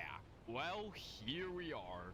We are at the final season of the whole show. Before we start reviewing this episode, I just like to thank you if you watched this far. And also, please tell me you're enjoying this video. Anyways, it is revealed that Celestia and Luna are actually going to retire and leave Twilight in charge. Meanwhile, an old villain named Grogard groups up some of the show's past villains, and they all plan to take over Equestria and stop the main 6 once and for all. This is a really promising start. Literally the first episode of the season, and yet the stakes seem to already be pretty high. Celestia and Luna are retiring, a group of old villains, even King Sombra returning. I'm really digging what is going on so far. And we even get a crazy cliffhanger with the Tree of Harmony literally being destroyed to bits. Want to know what happens next?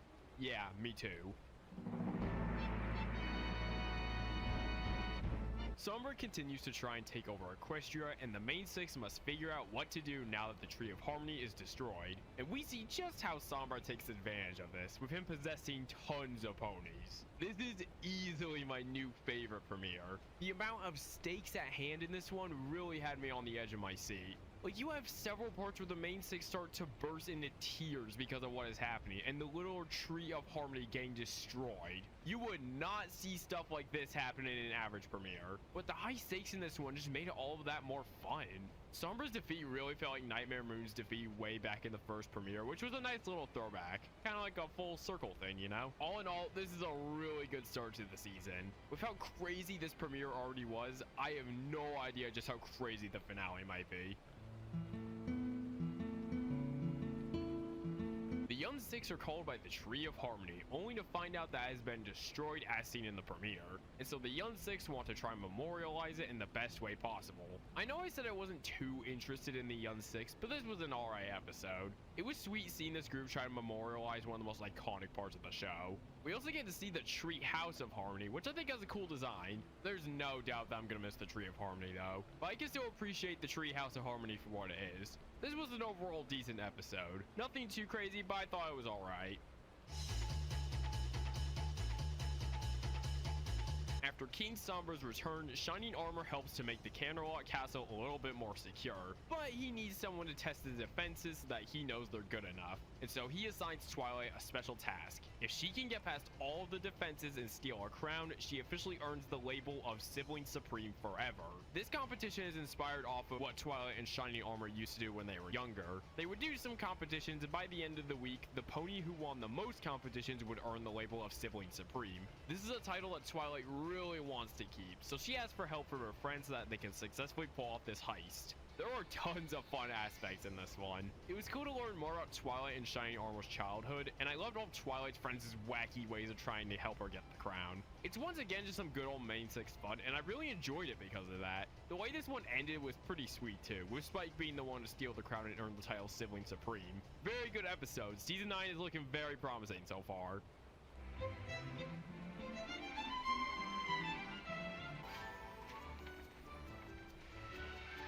Twilight finds an old book which she forgot to return to the Candlelight Library and has had for years. She also finds out that the librarian who used to work there, Dusty Pages, lost her job because someone never returned a book. So Twilight thinks that she is at fault for Dusty Pages losing her job and must make things right. This was a pretty adventurous episode. I liked it. We got to learn more about Twilight's life in Candle and how she was special for returning every single library book on time. I like how this episode goes from Twilight trying to return her book to trying to make things right with the old librarian. It's cool.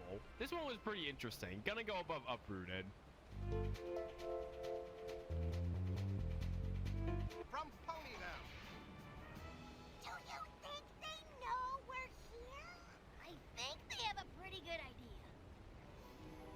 Quibble Pants is back, and it turns out he has a new special sun pony and a daughter. But he and his daughter can't quite seem to get along due to his daughter loving sports, but Quibble Pants not really being into sports. So Rainbow Dash does whatever she can to help Quibble Pants bond with his daughter. I liked how we revisited the Buckball stuff from season 6, as I really enjoyed that episode, as you all know. I didn't think they'd actually revisit it, so it was a pleasant surprise. Quibble Pants was definitely better in this episode in my opinion, rather than the same old this adventure is obviously fake, but nice try. We get a nice little story about a father just trying to have a good relationship with his daughter. It's sweet. Overall, this is another good episode. Common Ground is going above the last.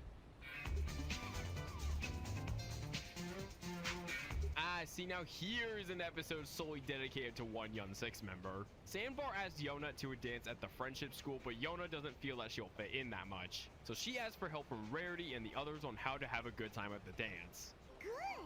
Now, black, green, red, and blue. Red, black, hold 1 and 2. Red, blue, red once more. Green, black, blue, red 3 and 4. You wanna feel like she has 4 front feet? This was actually a pretty solid episode. It definitely helps that it's not only solely dedicated to one Young Six member so we can really explore their character more, but it's dedicated to my favorite Young Six member, Yona. There's just tons of fun to be had in this one. Each main Six member trying to help out Yona was a really fun aspect. It's another episode which teaches you about staying true to yourself and how being someone you're not can affect you and the others around you. The ending was pretty sweet too. Overall, actually a really good episode that helps explore Yona's character more. See, if they just did more of these, I think I'd grow to appreciate the Young Six just a little bit more. But oh well, what can you do? Second best of the season so far. Rogar is sick and tired Rogar is sick and tired of T-Rex, Cozy Glow, and Chrysalis arguing all the time and wants them to get along. So Grogar sends the three on a mission to retrieve his old bewitching bell at the top of Mountain Everhoof. And he wants the three to work together in order to retrieve it. Honestly, I wasn't too into this one. It's cool we got an episode dedicated to these villains, but it wasn't really that funny or interesting. I just don't think these guys are funny enough to carry an entire episode. The one part I did like was the song, but everything else, I wasn't really digging it. Not an offensively bad episode, but it's another one where I just find it to be kind of boring. Bottom of the list for season 9. I don't have much to say.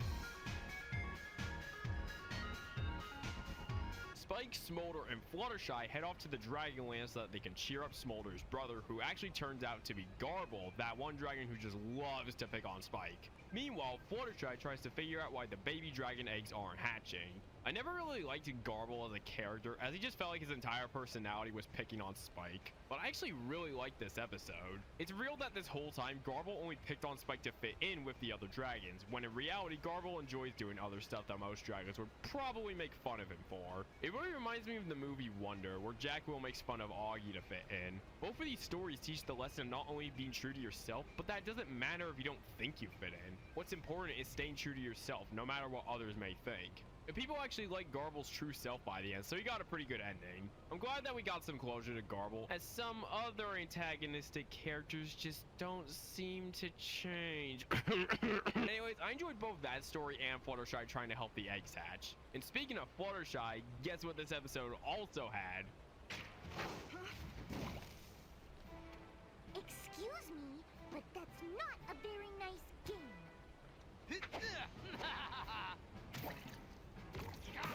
Nearly got you. Assertive Fluttershy, baby, let's go! Anyways, yeah, this episode was pretty good. It was a good closure for Garble's character, and it was pretty fun. Sweet and Smoky's going below, she's all yak. While Applejack is busy trying to plan for an important harvest, Applebloom is obsessed with trying to catch the Great Seedling, a spirit that can help with harvesting. But Applejack doesn't quite believe in the Great Seedling and tries to continue with the harvest. But she eventually gives in and helps Applebloom set up traps so that they can catch this magical spirit. This was actually a pretty sweet one. Applejack at first just tries to tell Applebloom it's all a myth, but she realizes how much fun Applebloom is having setting up all these traps, so Applejack decides to join in to have fun with her sister. I enjoyed seeing all the different traps they set up, and it was cool to hear about another old pony's tale. I don't have much more to say, so I'll just say I had an alright time with this one. Nothing too amazing, but for what it was, I had a good time. Starlight starts to get exhausted from her role as guidance counselor at the school, with her being available at all times. She tries to take a little break to spend some time with her friends, with her telling Silverstream the office is now closed. But when Silverstream suddenly goes missing, it is up to Starlight, Trixie, Maud, Mudbriar, Sunburst, and Silverstream's brother, Terramar, my god, that's a lot of characters, to try and find Silverstream.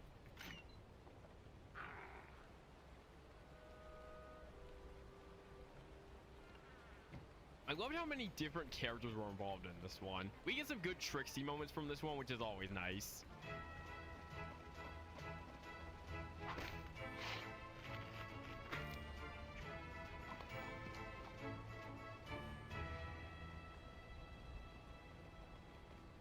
Weren't we just here? I think the mix of different characters definitely made this adventure way more interesting, rather than if it was just like Starlight and Terramar or something like that. And this episode did a good job at not only showing why Starlight's job is so important, but why Starlight also deserves some time to herself.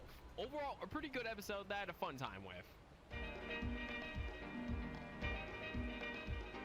So after 9 seasons, we finally get to meet Scootaloo's parents. It turns out that the reason why we never see them is because they have a super important job that leaves them with no time to spend with Scootaloo. So they decide it's a good idea for Scootaloo to move in with them, far away from Ponyville. But with how important the Cutie Crusaders are as a trio, Scootaloo doesn't want to leave her home. So the Cutie Crusaders try to convince Scootaloo's parents that Scootaloo is super important to Ponyville and can't leave. It was cool to finally meet Scootaloo's parents, and this episode was actually pretty emotional. I enjoyed seeing all the Cutie Crusaders' ways of trying to convince Scootaloo's parents that she should stay, and the ending with her parents acknowledging just how important she is to Ponyville was very sweet. Considering this is one of the last Cutie Crusader episodes of the entire series, I'm glad I ended up enjoying this one.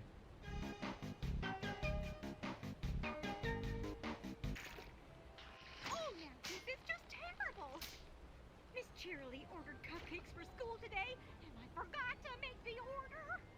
No biggie. The two princesses decide that they want to go on a little vacation to get a little sense of adventure and leave Twilight and her friends in charge while they're out. So while the two princesses start to argue about what to do on their vacation, Twilight and her friends struggle with covering the princess's duties. Honestly, this episode really reminded me of All Bottled Up, where we go between two plots throughout. And I really liked that episode, so it's good to see this one ended up being pretty fun too.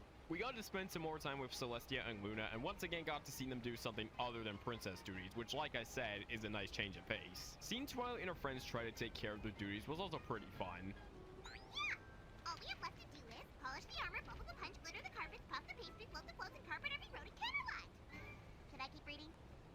We even got to see both of the stories connect by the end, with Twilight struggling with controlling the Sun and Moon amulet, while Celestia and Luna fly back. Another pretty fun episode, going below the last.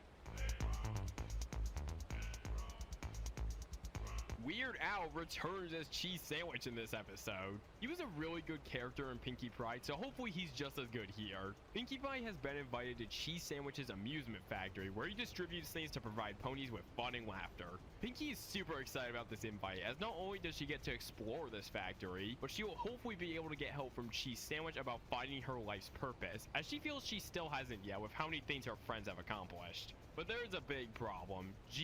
Cheese Sandwich just can't laugh, not even a grin. So it is up to Pinkie to try and restore Cheese's laugh. Not only do I think Cheese Sandwich was good once again, but I think he was even better than in Pinkie Pride. I had such a good time with this episode. I loved seeing Pinkie try to help Cheese Sandwich laugh again. She was really good here. Cheese's factory was also a pretty interesting and unique location. I liked exploring the types of gags that were produced. And the ending with Pinkie realizing her life's purpose is simply making others happy was nice. I really liked this episode. It's a very good episode for both Pinkie and Cheese Sandwich, and I'm glad I didn't disappoint at all. Best episode of the season so far. Want another episode where Rainbow Dash is super unlikable? No?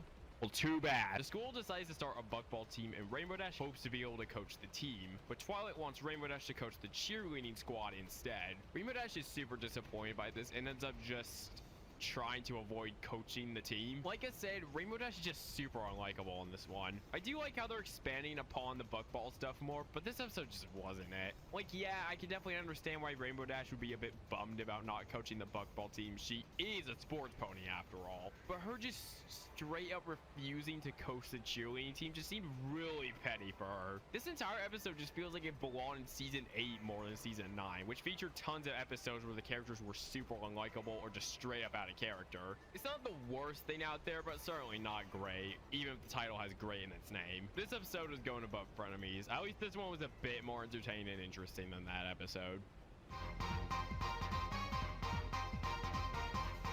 Okay, why does this episode have like 2 different titles? Sometimes you'll see others call it a Trivial Pursuit, and other times you'll see others call it a Trivial Problem. Although I'm pretty sure that the Pursuit version is the correct title, so I'm just gonna call it that. Anyways, we are introduced to a Jeopardy-esque game that lots of ponies play called Trivia Trot, and Twilight is really good at it and has a good winning streak going. But the chances of her streak continuing to put into jeopardy, no pun intended, when she is paired up with Pinkie Pie, who doesn't quite take the game as seriously as Twilight does. So what follows is Twilight going insane trying to make sure her streak isn't broken.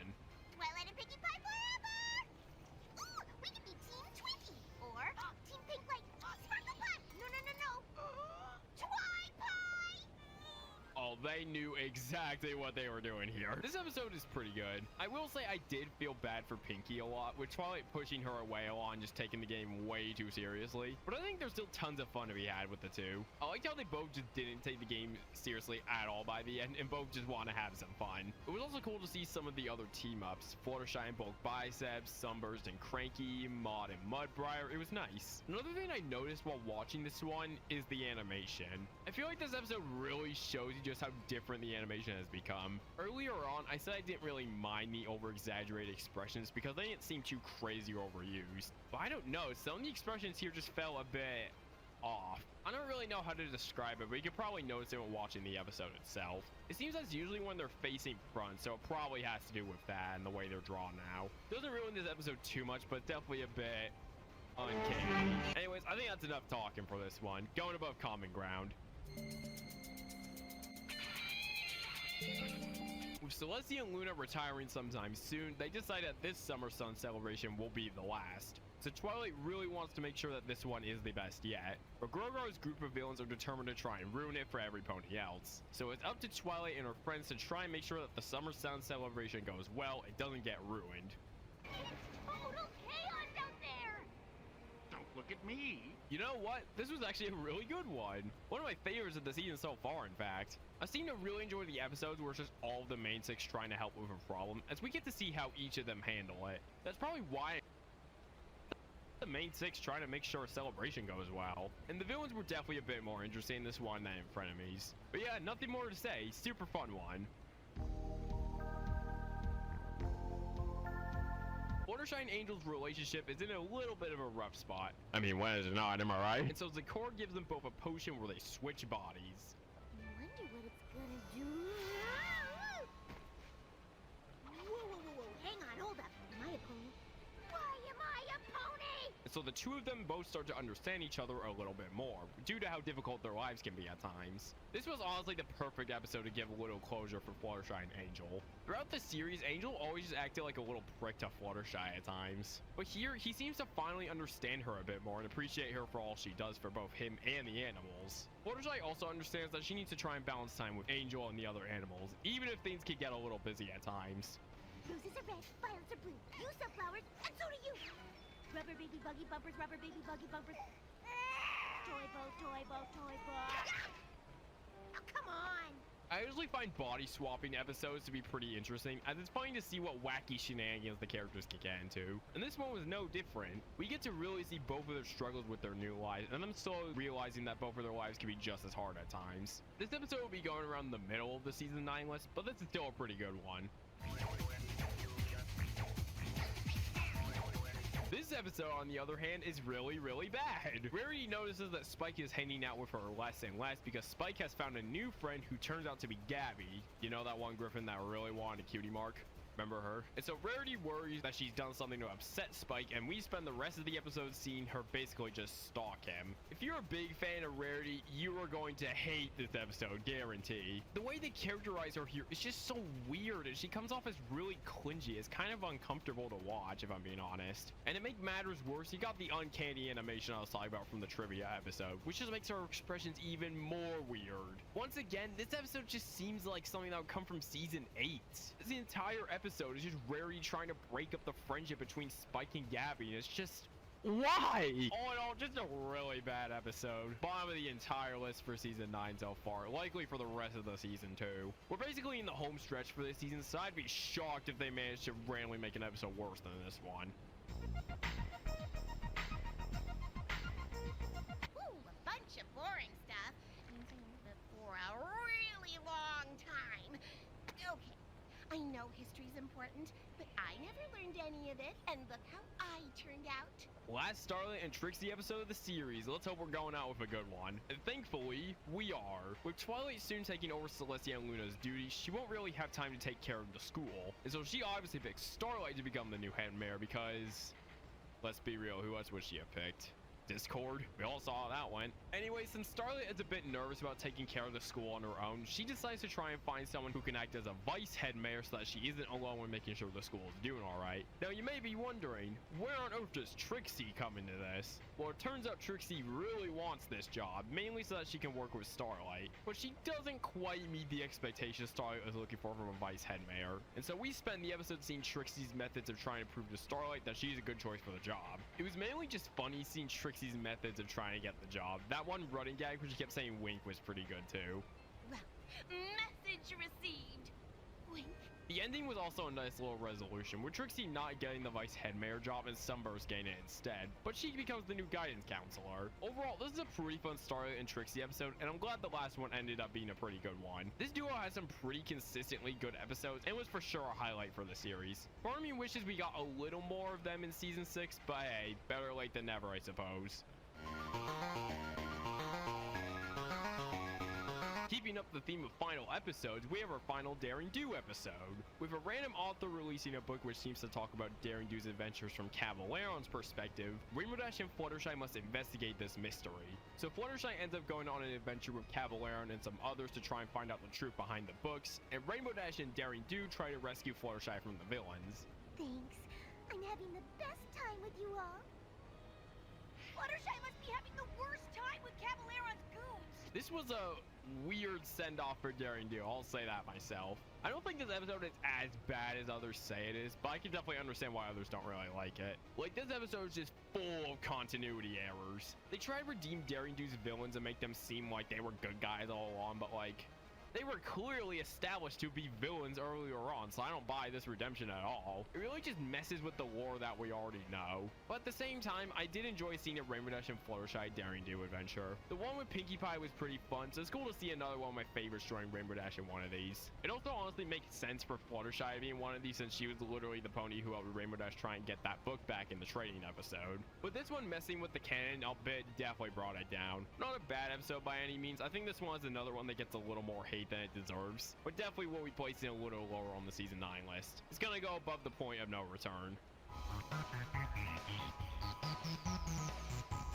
Last Cutie Mark Crusader episode. The three are sick of not being able to do stuff that grown-ups are able to do, and so thanks to the magic of magic, the Cutie Mark Crusaders are transformed into grown-ups. But they soon come to realize that the responsibilities that come with being a grown-up are a little harder than they thought. This is another idea that I'm shocked they haven't really explored before. There's tons of people out there who have had a very similar mindset, that being a grown-up is super fun since you can do so much more, but then you grow up and realize, oh, I took my younger years for granted. And this episode definitely executed this idea well. The adventure the Cutie Mark Crusaders went on was pretty interesting and was pretty fun too. Although I definitely feel like the last crusade fits way better for a final Cutie Mark Crusader episode than this one. If the order of these two were swapped and this episode came before the last crusade, I feel like it would work way better. In fact, this episode could have even worked earlier on in the series, maybe around the season 4 or 5 mark. But that doesn't really bring down the actual episode at all. This is still a pretty good episode, and I'm going to be putting it right above a horseshoe in. And now we say goodbye to this iconic trio as we move on to the last episode before the ultimate finale.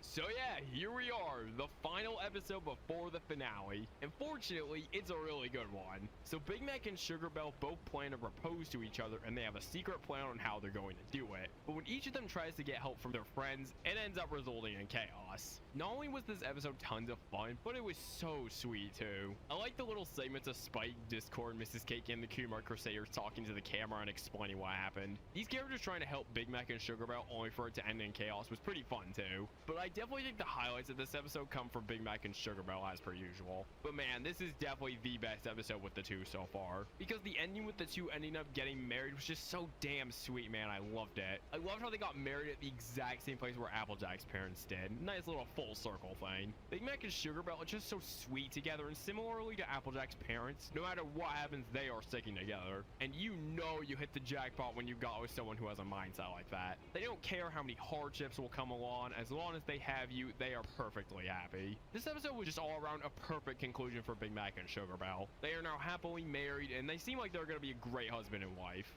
I don't think I could have asked for anything else for our final episode with these two. Not only that, but this was just a really good episode to set us up for the finale. It's both sweet and fun, which will likely be what the finale will be like too. The Big Mac question is gonna go below the summer sun setback. Alright, now on to the season finale. This is when things are really gonna get crazy, so if you're ready, let's do this. So here we are, the grand finale, the most important finale in the entire series. This is the finale to the show. So let's see how it is, shall we? So you remember that group of villains we saw throughout the season with an old villain named Grogar being in charge of them? Well, it turns out that Discord was Grogar and was simply testing the main six with how they'd handle certain situations. Very interesting choice from Discord, to say the least. I'll speak more on it later though. Discord gets his magic storm from the three villains, and so now they have the power to take over Equestria. So it is up to none other than the main six to stop them all. What a wild first part this was. Discord's behavior in this one was a little questionable though. Like, you're meaning to tell me Discord put Equestria at risk several times just to test the main six? I know Discord is a little irresponsible at times, but I don't think he'd be this irresponsible. It doesn't really bring down this finale too much, but it's definitely an aspect I find a little odd. Other than that though, you can already tell how high the stakes are going to be for this one. The final shot of this one before the to be continued screen literally shows Twilight straight up in tears with how stressed she is. Like, imagine just three villains casually coming out of nowhere and threatening you along with everyone else. That has got to be terrifying. They really do a good job at showing just how intimidating the villains are here, with them doing stuff like grabbing Twilight aggressively by her wings. The stakes here in general are just set perfectly, and it makes you really excited to see what happens next. This is looking to be one of the best finales of the entire series, so let's check out the next part, and hopefully that'll be the case.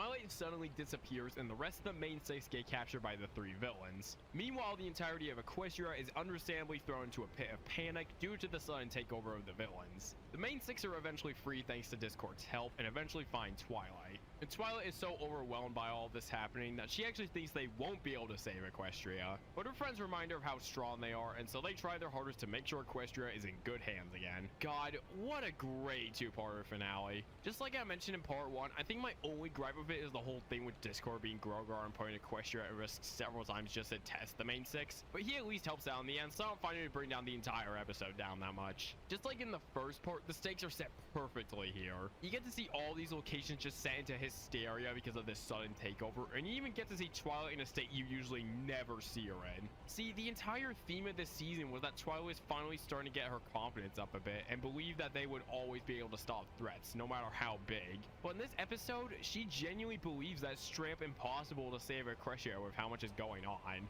These three villains literally brought her confidence all the way back down. And like I said, you never see Twilight like this. But even with Twilight doubting herself, her friends still believe in her and themselves and try to lift her spirits up, which was really sweet. It just shows how loyal this friend group is, and shows that they will always believe in themselves no matter what comes at them. And that's how you know you've got good friends. I also love the final battle in this one. What makes this one stand out from the others is we get like every character here. We get some good old main six action, which is always fun, and then out of nowhere, in like an endgame-esque way, a bunch of the show's iconic characters just come out of nowhere and help the main six defeat the three, which is pretty awesome.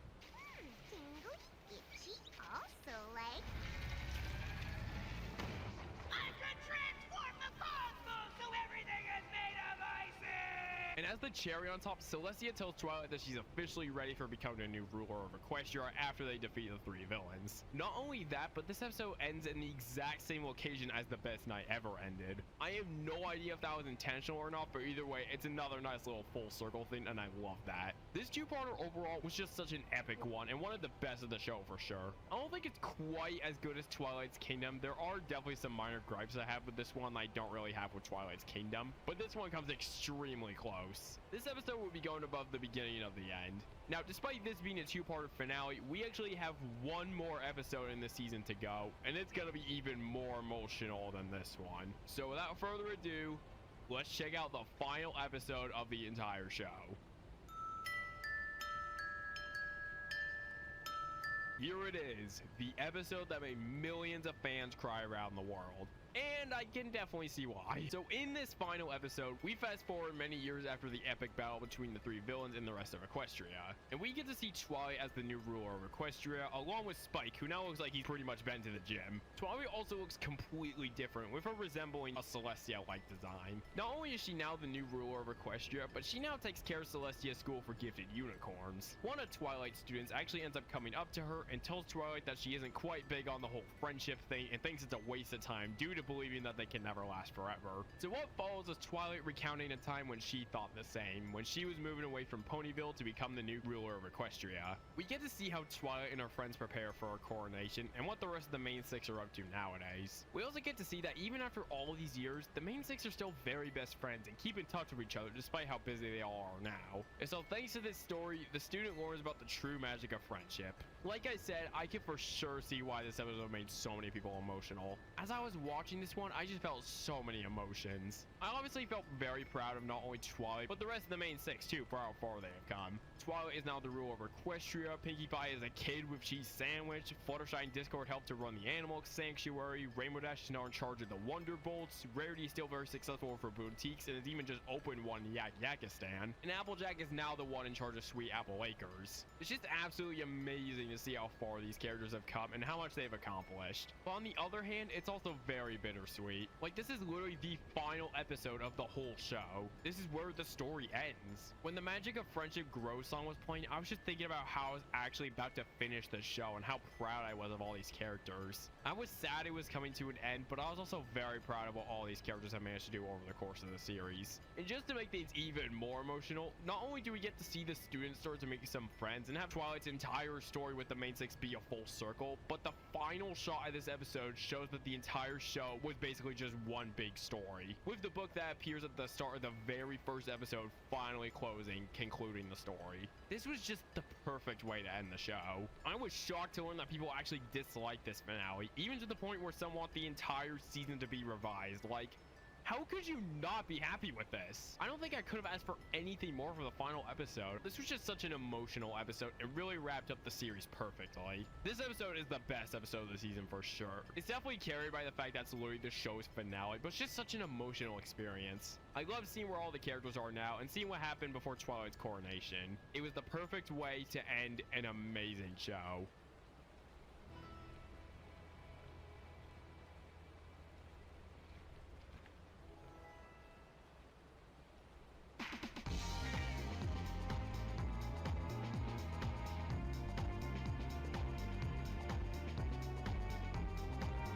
Thankfully, I could say that Season 9 was miles better than Season 8 for sure. Not just because it's the final season of the entire show and it contains the literal finale, but there are just way better episodes in here, and there are also way less duds in here. With Season 8, there would be times where there would be like 5 mediocre, terrible episodes in a row, but in Season 9, there were only like 3 episodes I wasn't really big on. That is for sure an improvement from Season 8. Season 9 is definitely not one of the best seasons, but still a pretty good one, and a good one to end the series on. I feel like if the series went on any longer, it may have suffered from seasonal rot, which is a term that is commonly used to describe shows that slowly got worse and worse the longer it went on. So despite not making it to 10 seasons, I think ending it here was the best choice for sure. I would rather not have more seasons of this show if it meant the episodes would suffer in quality because of it. Shows like The Fairly Odd Parents really suffered from seasonal rot because of the show just going on for such a long time. It got to the point where I'm convinced the crew just stopped caring, as many of the show's established rules were basically just ignored. Like, just look at this image and tell me nothing's wrong with it. I dare you. I'd hate to see that happen to such a great show like MLP, so I'm glad that didn't end up happening. But yeah, Season 9 is a pretty good season. Now, you may be thinking, well, that's it, right? Isn't it time to rank all these episodes now? Well, not quite. You see, this technically isn't actually the final piece of material in the Friendship is Magic franchise. Since I want to cover all of the content content in the franchise, other than Equestria Girls. I don't really like it, sorry. We will also be taking a look at some short episodes, which are only a few minutes in length, and the spin-off show called Friendship is Forever that came out in 2020. You may not be very familiar with these, as I don't see them discussed as much, but I still want to cover them because, like I said, I'm trying to cover all the franchise. I could easily have just done all 9 seasons and call it a day, but nope, you're getting a full retrospective of the franchise, and you're gonna love it. But before we get into those, we actually have one more special to cover, which actually came out in the middle of season 9, but I'm putting it here because I didn't want to break the flow of the season 9 section. And that special is none other than Rainbow Road Trip. So yeah, like I said, this special came out in the middle of season 9, and this one is even longer than the Best Gift Ever special, with it being an hour in length. So let's see what we're dealing with here. So Rainbow Dash has been invited to be the guest of honor at an event called the Rainbow Festival up in a place called Hope Hollow, and is obviously super excited about it. So the main 6 travel to Hope Hollow only to realize that literally the entire town is super dull and is lacking color. They all eventually find out that the town actually used to be full of life and color, but it all disappeared after the last Rainbow Festival turned out to be a disappointment. So it's up to the main 6 to try and restore life and color in the town and help make a good Rainbow Festival happen. Once again, a really good special. I found this one to be a little bit better than the movie too. No diss to the movie, but these specials have just been way better than I was expecting. But yeah, it was solid. One of my biggest compliments for this one is bringing back the animation style that the movie used. I've already stated how much I love the animation style for the movie, so seeing them bring it back for the special was such a delight. Despite this being a TV special rather than a theatrical movie, it still looks absolutely spectacular, and I definitely think it benefited the special a lot. Another cool thing about the special is it explores a completely new location. We get to explore all the citizens, the lore, the buildings. It's nice. Similarly to the Best Gift Ever special, I feel like each main 6 member gets the perfect amount of time to shine, and none get more or less than the other. Each of them contribute to helping the town in some way, and the scenes are all balanced pretty well, just like Best Gift Ever. I know I'm saying that a lot. It's more of a simple story, with it mainly just being each of the main 6 helping out different parts of the town, but I still found it to be pretty fun. It's getting so a pony can't even walk down the street without being terrorized. That's not terrorized. This is terrorized. Like I've said, the main 6 all have very diverse personalities, and they all seem to get an equal amount of screen time, so it still feels interesting throughout. I also liked how after the scenes of the main 6 helping, you get a little hint as to why the color disappeared from the town. Because when the mayor named Sunny Skies is telling the story as to why the color disappeared, he believes it disappeared because of a rainbow generator malfunctioning during a rainbow festival, and that making the colors go away. But throughout this episode, you learn that the real reason was because the town just lost all of their hope when their last hope, that being the generator, malfunctioned. So the main 6 helping out helped give the town some hope, and that ended up being what restored the colors. They did a pretty good job at hinting towards that throughout the episode, and it definitely helps keep viewers engaged. The story with Sunny Skies and Petunia Petals was also a pretty sweet aspect. But yeah, I don't think I have much more to say. I really enjoyed Rainbow Road Trip. The animation is stunning, the songs are pretty good, and we got to explore an interesting new location. I honestly think the special is kinda underrated, and I don't really see many talking about it. So if you're bored, go check out this special. I think it definitely deserves some more love. I still think Best Gift Ever is just a little bit better, but this one is pretty good too. Alright, now who is ready for some MLP shorts? Okay, so I actually completely forgot this existed until I had already edited the first 5 seasons for this video. However, I still want to include it in this video, so just to not make things messy, I'm gonna put it in this section since it falls under the shorts category perfectly. So this is actually a real animation test for MLP that was made way back in 2009, just 1 year before the premiere of the show. This actually used to be considered lost media, but was eventually uncovered in late 2019, shortly before the finale. The test itself is only around 1.5 minutes in length, and we see Twilight trying to read, Rainbow Dash having a blast with flying, and Pinky just being Pinky. You had no idea how funny it was to go from Rainbow Road Trip, which had this super lively and bouncy animation style, to this flash animation from 2009. Not dissing it though, obviously. For this being an animation test, this is honestly pretty close to what season 1 would look like. Also, something interesting about this animation test is I'm pretty sure Tara Strawn not only voices Twilight as per usual, but also Pinky and Rainbow Dash. Rainbow, careful. Sorry, practicing moves. Woohoo! Alright, a bubble on the river. What? I mean, I brought you an umbrella. Yeehaw!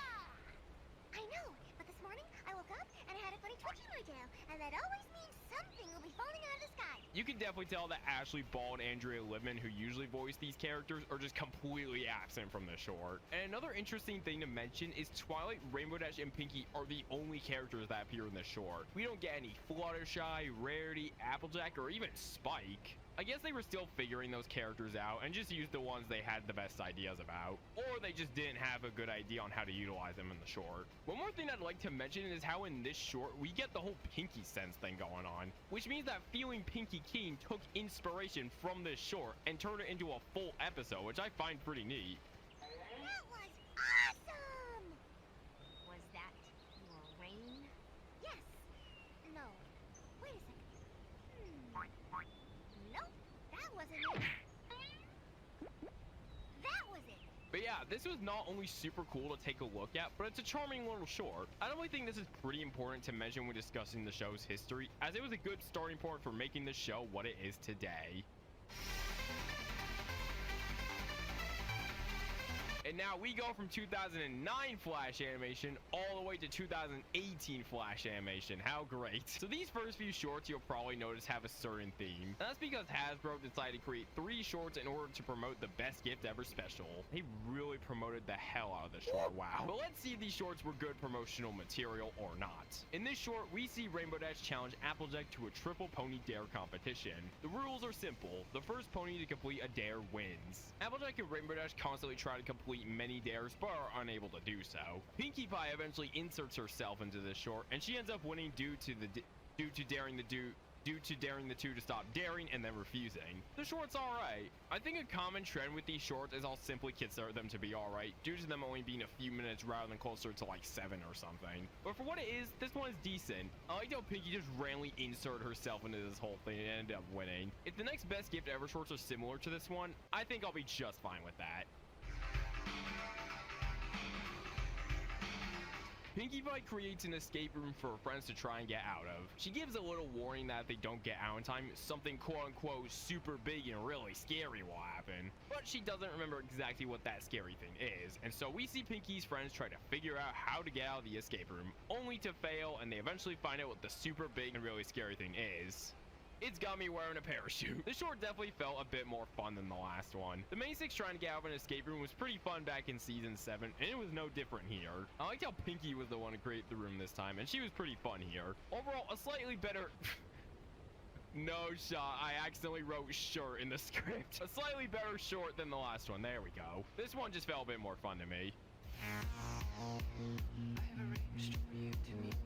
While Rarity is trying to teach her class at the school, she keeps getting interrupted by club and event cancellation announcements over the intercom. And oddly enough, the voice coming from the intercom doesn't sound like Twilight at all, and she's usually the one to announce these things. Rarity eventually finds Rarity eventually finds Fluttershy and Rainbow Dash, who seem to be experiencing the same issue with their classes. The 3 of them investigate this mystery, only to find out it was Applejack doing the announcements, and that Twilight let her do all the announcements for the day, and she tried to make them a bit more fun sounding to make up for all the cancellations.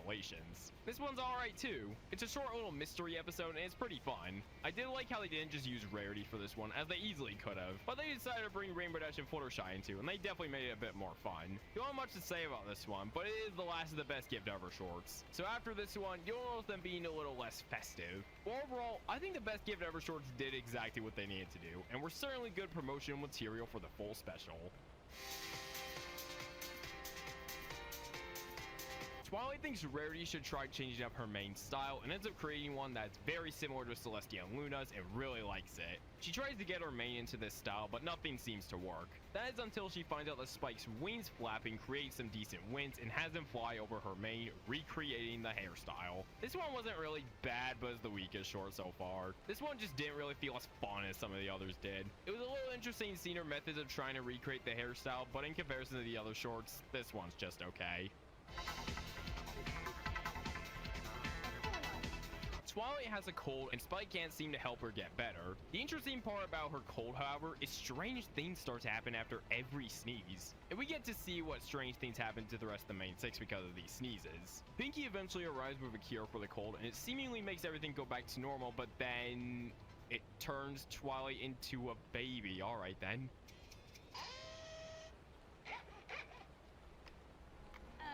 What'd she say?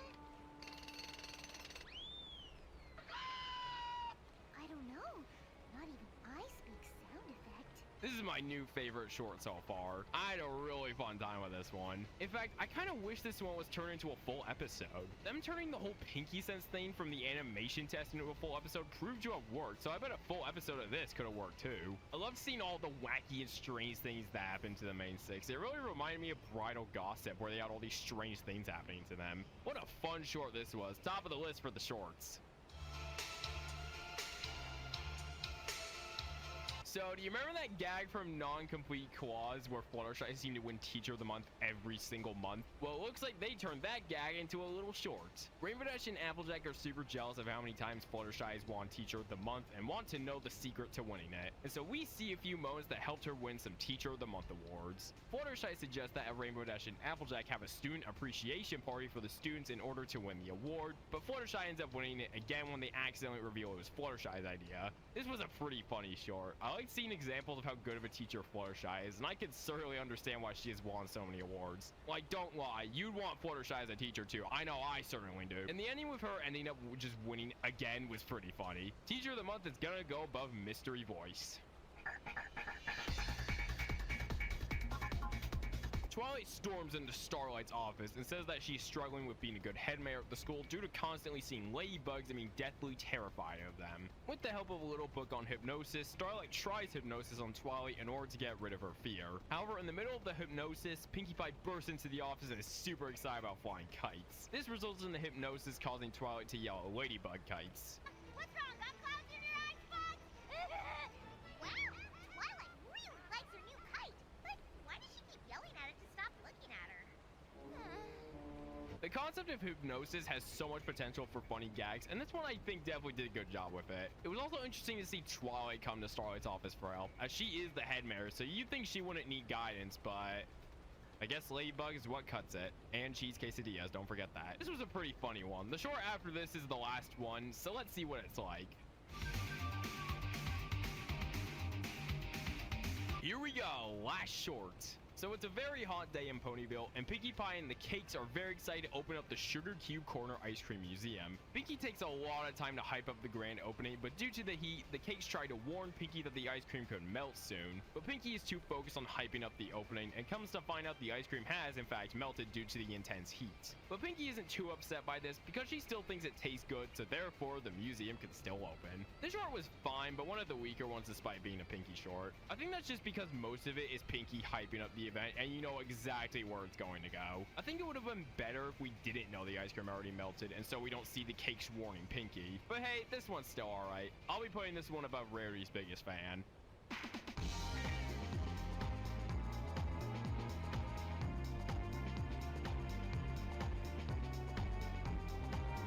Alright, so those were the MLP shorts. And what are my thoughts on them? I think they did exactly what they needed to do. They didn't need to be this absolutely amazing masterpiece. They just needed to be a quick little story that can still be enjoyable. And I think all these shorts were pretty alright. None of them were god-awful, but none of them were amazing either. So if I were to rank this in terms of a season, this one would definitely be lower on the list. That's just because this show has definitely produced better stuff. But like I said, none of these were bad either. I think they definitely did their best with the short runtime and managed to do some creative and fun things with them. Shorts like Aliacorn totally could have been turned into a full episode with how much was going on in that one. But yeah, overall, these shorts are pretty alright and are a fun time. If you're looking for some absolutely amazing content from the show, these probably aren't for you. But if you don't mind just relaxing for a little and watching some short adventures, then you should check these out. I think you'll have a great time with them. I don't really think I have much more to say about these, as there isn't as much to say about them in comparison to a full season filled with 22-minute episodes. But again, these are not bad at all, just not as great as some of the other content we've looked at. And I know it's probably a bit unfair that I'm ranking shorts alongside full seasons, but I mean, notice how season 8 got a lot of trash talk for me and these didn't really. Just saying. Anyways, now it is time for us to move on to the final thing we will be ranking in this video. The episodes of Friendship is Magic spin-off show, Friendship is Forever. Yeah, so after Friendship is Magic concluded, they decided to make a little spin-off called Friendship is Forever, which showed Starlight and Spike trying to collect memories from all of the main 6 members so that they could give Twilight a little book of memories as a little gift. All the episodes would air in 2020, and there are only 6 of them. We're back to full episodes for this one, but like I said, there's only 6 of these, so it'll probably be another one of the shorter sections of this video. And again, this is the final thing we're looking at in this video before we start to rank all these things. So before we get into it, I just like to say, if you're still still here, thank you. Just thank you for watching all the way up to this point. I hope you've been having a great time with this video so far. All right, let's check out this spin-off, shall we? Alright, so to kick off this little mini-series, it looks like we're starting with Rarity. It starts off with Starlight and Spike coming up to Rarity and explaining their plan. That plan is that they want to collect tons of memories from Twilight's friends and put all of those memories into a book to give her as a gift for her coronation. The big catch here, however, is that Twilight cannot know about it just yet because they want it to be a surprise. And so Rarity must try to naturally spill as many memories from Twilight as possible without her knowing about the book. With all this, you probably guessed what this series is gonna be like. For most of the episode, we get to see some of Rarity's fondest memories with Twilight in a little compilation. And normally, I'm not really a fan of that kind of stuff. Because similarly to Campfire Tales and the Horror Swarming Club, it's just a bunch of stories and memories put together. But I actually think it works here, and I'll explain why. You see, these memories actually have some weight to them. Not only do the characters feel nostalgic, but you do too. You watch these characters grow all throughout the series, so seeing a bunch of these old memories will actually be pretty interesting. You get to really see just how much the characters have grown over time. So for me, I think this little mini-series will be alright. I really found it interesting to look back on all these memories, and like I said, it triggered my nostalgia. I really liked revisiting some of these memories because not all of them showed Rarity in a perfect way. You also got to see some of her weaker moments, but again, that shows just how much she has grown. I just think overall, this is the best way they could have executed a clip show. The memories they choose are pretty important ones and aren't just some random haha funny moment that doesn't really stick with you. They made sure to pick ones that actually showed the character's growth, and I like that a lot.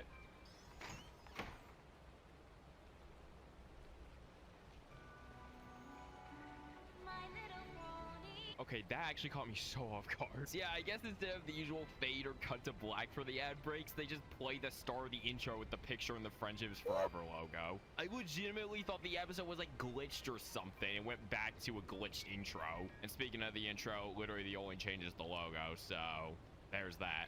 Anyways, this seems like a pretty good start for this spin-off, and I can't wait to revisit some more memories. One of my favorites, Pinkie Pie, is up next. This one starts off just like the last one, with Starlight and Spike visiting Pinkie and explaining to her about their plan with the book. Pinkie's plan to try and get Twilight to spill some memories is to make some desserts that have a taste and memory formula, which will help Twilight remember some specific memories. I think something you'll notice with these is that my enjoyment of these episodes fully depends on how much I enjoy the character whose memories are being discussed. So since this one is all about Pinkie Pie, it's obviously going to be super enjoyable for me because, as you may know by now, I love Pinkie. With that being said, yeah, I really like this one. Pinkie's plan was definitely a bit more entertaining to watch than the Rarity one. And just like the Rarity one, they picked some really good memories for Pinkie here. In fact, they even put the entirety of the Smile song in here, so that was a nice touch. It's really fitting too because, like I said before, that song is the perfect encapsulation of Pinkie's character, which is all about making others happy and putting others before herself. Unsurprisingly, this is my new favorite Friendship is Forever episode so far. Sorry, Rarity fans. Wow, okay, two of my favorites back to back. This time, it's Fluttershy's time to shine. Interestingly though, we don't start off with Starlight and Spike coming up to a pony with the book and explain what it's all about. Instead, we seem to get right into things, and we see Twilight spell out some memories about Fluttershy while she tries to get the animals to listen to her so they can rehearse for the performance at the coronation. Not gonna lie, I could see the ending twist for this one coming from a mile away, with the whole thing with the animals not listening to Fluttershy being planned so that she could try and get some memories out of Twilight. Pretty 200 IQ play from Fluttershy there, not gonna lie. But yeah, I unsurprisingly like this one too. In terms of episodes, I think Pinkie's is just a little bit better, simply because the way Pinkie tries to get some memories was kind of funny and just so over the top. But Fluttershy's is also pretty good, with the 200 IQ play and the memories once again being pretty good. Bill Tower. Her, you left. Oh, that's a shame. You make me lose, I blow my fuse. I'm sorry if I say that for like all of these episodes, but they just seem to be doing a pretty good job with this. Again, like I said, if they want to do a clip show, this was the best way to do it, honestly. But hey, you never know. Maybe one of these will just have the worst memories ever and the episode will suck. Guess we'll have to keep watching and find out. Up next is the fast-flying Pegasus herself, Rainbow Dash. As you probably expected, this one starts in the same way as most of the others, with Starlight and Spike coming up to one of the main 6 members with the book, yada yada yada. But instead of this one involving Rainbow Dash flying all over the place as you'd probably expect, this entire episode takes place at the spa. I find this pretty funny, especially since this has been a running gag throughout the series. Rainbow Dash secretly loving the spa but not wanting to tell anyone because it makes her look a bit soft. I like the whole Rainbow Dash spa thing, not just because it's kind of funny seeing her fail to hide her interest for it, but it once again shows us a different side of her, which is a nice change of pace. But yeah, Rainbow Dash's method of trying to get Twilight to spell out some memories is definitely a bit more simple compared to the last two. Similarly to Rarity, Rainbow just tries to naturally get Twilight to spill out some memories and make sure she stays long enough to get enough memories for the book. Like I said, I think my favorite part of this one was just seeing a different side of Rainbow Dash for once. We're all used to her more competitive and hyper side, but it's nice to get to see a different side of her, where she's more relaxed and calm. Rainbow Dash is my 3rd favorite main 6 member, so this one will be going below the last. Looks like it's time for Applejack to share some memories. However, there seems to be a bit of a problem. You see, this whole thing is supposed to be a secret, and she isn't supposed to tell Twilight about what's really going on. But here's the thing, she really sucks at lying. So getting Twilight to spill out some memories without telling her about the book is gonna be a pretty hard task, it seems. Thankfully, Spike helps her out a little bit and makes sure she doesn't spill the beans. So throughout, we see Applejack and Spike try to naturally get some memories out of Twilight at Sweet Apple Acres. And it turns out that by the end, keeping a surprise from someone isn't actually a difficult task for Applejack at all, and even she knows that surprise shouldn't be spoiled for anyone. It was interesting to see Spike not be hidden somewhere, tag along with Applejack to get some memories, but other than that, this one's just alright. I'm 100% gonna make so many people mad when I say this. I mean, to be fair, any main 6 opinion could be considered to be a hot take depending on who you tell. But Applejack is the main 6 member I have the least interest in. Not that she's a bad character at all, she certainly has her moments. But in comparison to the other members, she's just alright. So naturally, I won't be into this one as much as some of the previous ones. Again, doesn't mean it's bad, but it's definitely the weakest so far. Like I said, for me, these episodes' quality fully depend on the character which it's focusing on. That's why, for example, I enjoyed the Pinky one a lot because I love Pinky, but I just considered the Rarity one to be decent because Rarity is around the middle of my list of favorite main 6 members. But yeah, like the others, this one picked good memories. It was cool to look back on some of Applejack's most infamous moments. Again, this one is the weakest so far, but it's definitely not bad. Now, you may notice that despite us actually having gone through all the main 6 members besides Twilight, of course, we still have one episode of this spin-off left. And well, that's because we actually got to see Twilight get the book. So let's see what this final episode will be like, shall we? And friendly reminder, this is the last thing we will be looking at before the big ranking of all of these episodes. So again, if you've made it this far, thank you so much. Let's finish this journey, shall we? So now that Starlight and Spike are finally done with collecting some memories, they must prepare to give the book to Twilight. However, they realize that they shouldn't only include Twilight's memories of the main 6, but others' memories of Twilight. So Starlight and Spike put some of their memories, Celestia and Luna's memories, and of course the main 6's memories. After all these memories are put into the book, now it's really time to prepare to give the book to Twilight. Starlight and Spike give the book to Twilight after her coronation, and everyone loves it. Twilight herself really appreciates this gift, but acknowledges that book of memories can never truly be complete, as new memories can always be made. And after one last group hug, the episode ends with the best friends until the end of time song. Honestly, what a wholesome one to go out on. This whole idea with the book of memories was just such a nostalgia trip for me, and I love seeing everyone have fun with it by the end. This entire spinoff was honestly kind of wholesome to watch. Seeing Twilight's friends work together to make a good book of memories for Twilight was so sweet, and like I've said a billion times already, it gave me tons of nostalgia with the memories themselves. In each episode, I feel like they picked the perfect memories to show, and they showed both their weak moments and their good moments. It really was just nice to look back on all of this stuff after having watched everything else. And this episode even ends with one of my favorite songs in the entire series, which I think is the perfect song to go out on. It's all about how loyal they are to each other and how they will be friends until the end of time, hence the name. It's a good song to tie into them always making new memories together. Overall, I think this was a pretty good send-off for not only this spin-off, but the entire Friendship is Magic franchise. Starlight and Spike finally give Twilight the gift they've been planning for a while, everyone loves it, a good song plays, and that's the end. This episode will be going below Mem Najiri. Not the best of this spin-off, but for sure got points for being a pretty wholesome ending to not only this mini-series, but the entire franchise.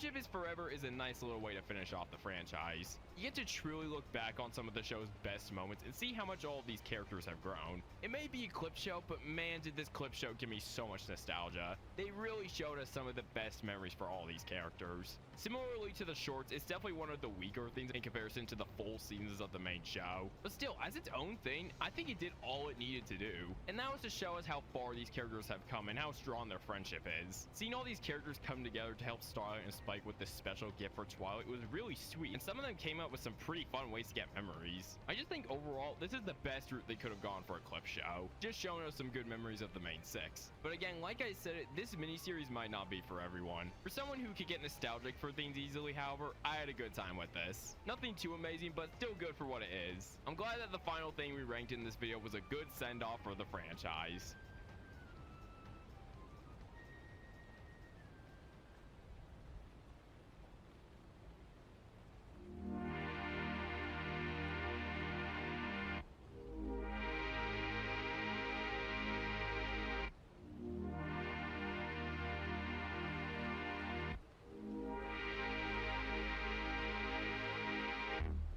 And there we go. That is over 220 episodes of My Little Pony Friendship is Magic reviewed. What a journey this was. I'll go more in depth about what working on this video was like after the big ranking, but let me just say it was both fun and pretty difficult. Fun because I love this show and I love doing a little retrospective of it, but at the same time, it got pretty difficult to rank these episodes. You may notice that most episodes I managed to enjoy a lot, so trying to determine which episode was better or worse than the other got pretty tough at times. But hey, overall, this was an absolutely amazing experience and I do not regret doing it at all. So now that we've reviewed everything, it's time to rank all this stuff now, shall we? Now, I think that before we rank over 220 episodes, we should rank all of the seasons first. This will hopefully give you a pretty good idea of what the final ranking will look like, and I also just want to discuss these seasons again now that I've watched all of them. And yes, I will be counting the shorts and Friendship is Forever as a whole season. The movie and the specials, however, will not count. You'll see those in the big episode ranking. Anyways, let's get these seasons ranked. Season 8. Yeah, this is definitely the worst season of MLP, no contest. I know literally everyone on the planet seems to say this, but I literally cannot disagree. It is so mediocre. Don't get me wrong, there were for sure some good episodes in this season, but my god, the worst episodes here were just really bad. This season was literally the only season which just felt like an actual slog to get through. Because you have a few enjoyable episodes, then out of nowhere, the quality dips completely, and you have to sit through a few bad or mediocre episodes before it randomly gets better again. The quality is just a constant up and down. It makes it such an odd season to watch. Again, this season isn't completely devoid of good episodes, but as a whole, it's for sure my least favorite of the whole show. I can for sure understand why people aren't really a fan of this one. Friendship is Forever. I know I kind of trash talked the previous season, so it'll seem kind of weird to immediately start talking a bit more positively, but that just goes to show how weird Season's 8 quality is. Because Friendship is Forever is a good time. It's just not as strong as some of the other stuff we see in the show. But for what it is, it's not bad at all. I think it's definitely carried by nostalgia, but it was just so interesting to look back at all these characters and how far they've come since. The whole thing with the Book of Memories was a cool concept to explore, and some of the episodes really got to show the ponies' personalities with their plans to try and get some memories. Like I've already said a million times, this is the best way they could have done a clip show. This one actually makes you feel some emotions, and it feels like a good send-off for the franchise rather than just something a little bland. Shorts. Similarly to Friendship is Forever, the shorts aren't the most amazing thing ever, but are still a fun time. I think the shorts are just slightly better than Friendship is Forever, simply because there's more original content to look at here. And the content itself is pretty fun, like I said. No groundbreaking stories, but stories that could, well, fit into 3 minutes. If you're looking for a lot of action, these shorts probably aren't for you. When I say the stories are simple, I mean they're really simple. They range from trying to help Twilight get better from a sickness to a simple game between Rainbow Dash and Applejack. Although, like I said, I totally could have seen them turning that Twilight being sick short into a full episode. That one was pretty fun and for sure could be explored upon more with other characters being involved and such. But for what these shorts are, they did all they needed to, I think. And that was to give a little bonus content while viewers waited for new episodes. Season 3. Once again, it's just baffling to me how mediocre Season 8 is in quality. Because if we were to exclude the past 2 entries, this would be the second weakest season of the whole show. But guess what? It's not anywhere close to Season 8's quality. Season 3 is just alright. The main reason this season is so low on the list is because most of the episodes in here are just decent and nothing more. With this season having only 13 episodes, even just one episode that is a bit on the weaker side could bring this whole season down quite a bit. But that doesn't mean Season 3 is devoid of great episodes. Like, come on, this season literally gave us an episode about Pinky cloning herself. And how can we forget the amazing finale that was Magical Mystery Cure? But yeah, overall, while Season 3 is definitely one of the weaker seasons of the show, it's still pretty good and I definitely recommend it. Season 1. Season 1 is for sure an interesting season of the show. It's the very first season, so obviously it isn't going to be the greatest thing ever quite yet. But for what it was, Season 8 is a pretty good start to the show. In comparison to the later seasons, it's definitely not as good, and you could tell they were still figuring things out here. But even then, I still call it a pretty good season. In fact, this season birthed some of the show's most iconic moments like Fluttershy's yay. Louder! Yay! Louder! Yay! Louder! Yay! Ugh, Water Guy. you made me look ridiculous. You made me. Fluttershy going insane at the gala. I'll catch you yet, my pretties. Oh yes, as soon as one of you little birds, or monkeys, or bears touches this net, you'll be mine! Mine! And even the origin of Pinkamena. But I have more punch. Oh, of course you can have some more punch, Mr. Turnip. This is one great party. You really outdone yourself. Why, thank you, Rocky. And despite this being the first season, one of the episodes in here still managed to be near the top of the entire list, which I find pretty impressive as, again, like I said, they were still working out what they wanted the show to be like and introducing stuff. And one thing about the season that definitely stands out is its more slice of life approach. Most of the episodes here have more grounded stories than the later seasons, which were more focused on expanding the universe. And I find the slice of life approach to this one to be pretty nice. While I do like how the later seasons further expanded upon this world, I also like just having some pretty relaxing episodes to watch. It'd be kind of weird if the show immediately started to delve into this huge lore right off the bat, so I think this approach was definitely appropriate for this season. With that being said, there are for sure some episodes in here which are pretty low on the overall ranking, mainly due to just not being too interesting rather than awful. So yeah, season 1 is a very good start to the show and a pretty good season in general. I can see why the show took off the way it did. Season 7.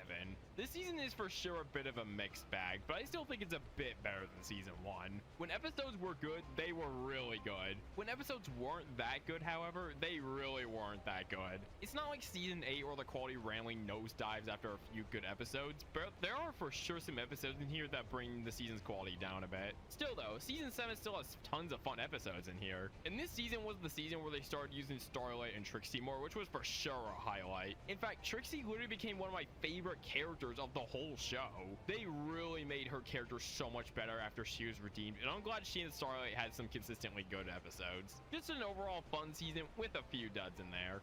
Season 9. I'm really glad they redeemed themselves after Season 8 because this season is so much better than Season 8. I have no idea what on earth happened during Season 8. I'm blaming the friendship school, but I'm glad they bounced back and gave us a good final season. It's definitely a bit carried by the fact that this is the final season of the show and contains the epic finale, but it's still pretty good as far as seasons go. Even the best episodes not related to the finale were really good, and I had a fun time with them. I liked how we got to see what the villains were up to in the background sometimes, although frenemies felt very substanceless. But it was cool to have a nice little build up to what the finale would be like. Don't get me wrong, similarly to Season 7, there are a few episodes in here that are duds and aren't that great at all. But again, there's thankfully not too many, and it isn't a constant up and down in quality. I will say the animation does get a bit weird at times for this season, but I didn't see it bringing down my enjoyment too much. Just something I noticed while watching. Season 9 is all in all a good season of the show and a very good final season. Season 2. It is actually amazing how much an improvement this season is from Season 1. I was expecting for the show to improve, but not this much. This was such a fun season, man. It still has that slice of life feel from Season 1, but the stories they tell are so much more fun in this one. The animation also improves a little bit, and we don't get any of those weird pale colors Season 1 had for the first half. And most of the season's duds are more so just fine rather than kind of bad. So thanks to that, the season's quality remains very good throughout. This is also the first season to have a two-part finale, and man, did they do a really good one for the first one. It was a fun adventure, had a good villain, had good songs. It was just a great ending to the season. And how can I forget that this season also features an S-tier episode, that being Hurricane Fluttershy. Seriously, how did such an amazing episode come from only the second season of the whole show? It's just insane how much they improved from Season 1. Season 2 was a really good season of the show, and I think is the season where people really started to get hooked on the series, all thanks to the more fun stories and epic adventures.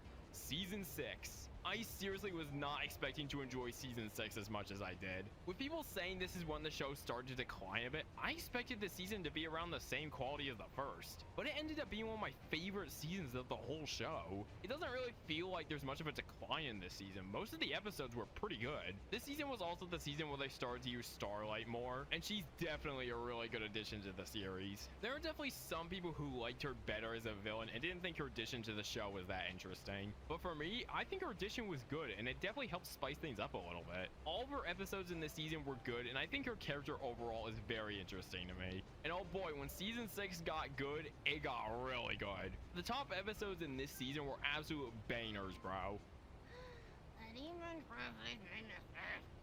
Trixie, there's no time for this. What did you say?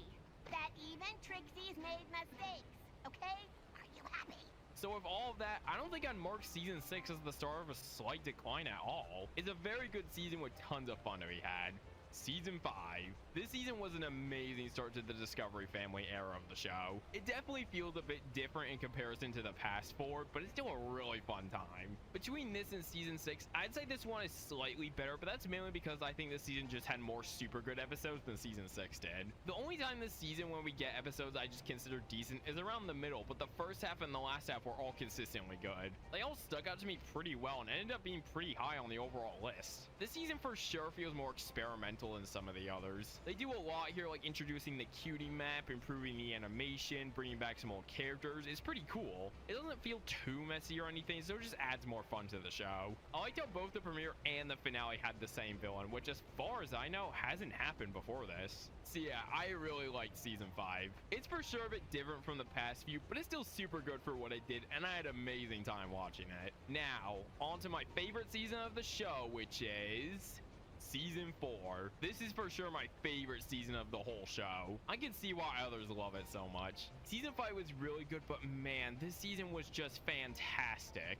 For starters, we have a nice overarching story throughout, and that is collecting keys to open the mysterious chest at the Tree of Harmony. I loved how throughout the season, you can see the characters learn sorting lessons that help them get the keys they need for the chest. And by the end, that turns out to be what helped them defeat T-Rex at the very end of the season in a very epic final battle. The entire story was executed so well and definitely kept me engaged throughout. Not even just that, but man, there were so many good episodes in here. There were literally 2 episodes back to back that are both near the very top of the whole list. Now that is very impressive. This season kind of feels like a mix of the first 3 with the slice of life feel and the later season with the more crazy stories. It's a really good combination and just made the season so much fun and so amazing to watch. That's not even mentioning just how epic the finale for this one is. This is literally my favorite season finale in the whole show. T-Rex was an absolutely terrifying villain, and the battle between him and Twilight was so good. I could watch that part over and over again. And like I said, I love the ending with the main 6 finally solving the mystery of the chest and defeating T-Rex, ending off this fantastic season. And even though this was the first season after the show's renewal and they had to work with the whole Twilight Princess thing, they still managed to make it work perfectly. All in all, Season 4 is for sure the best season of MLP. With how many amazing episodes were in here and how well they executed the overarching story, it deserves the #1 spot on the season ranking.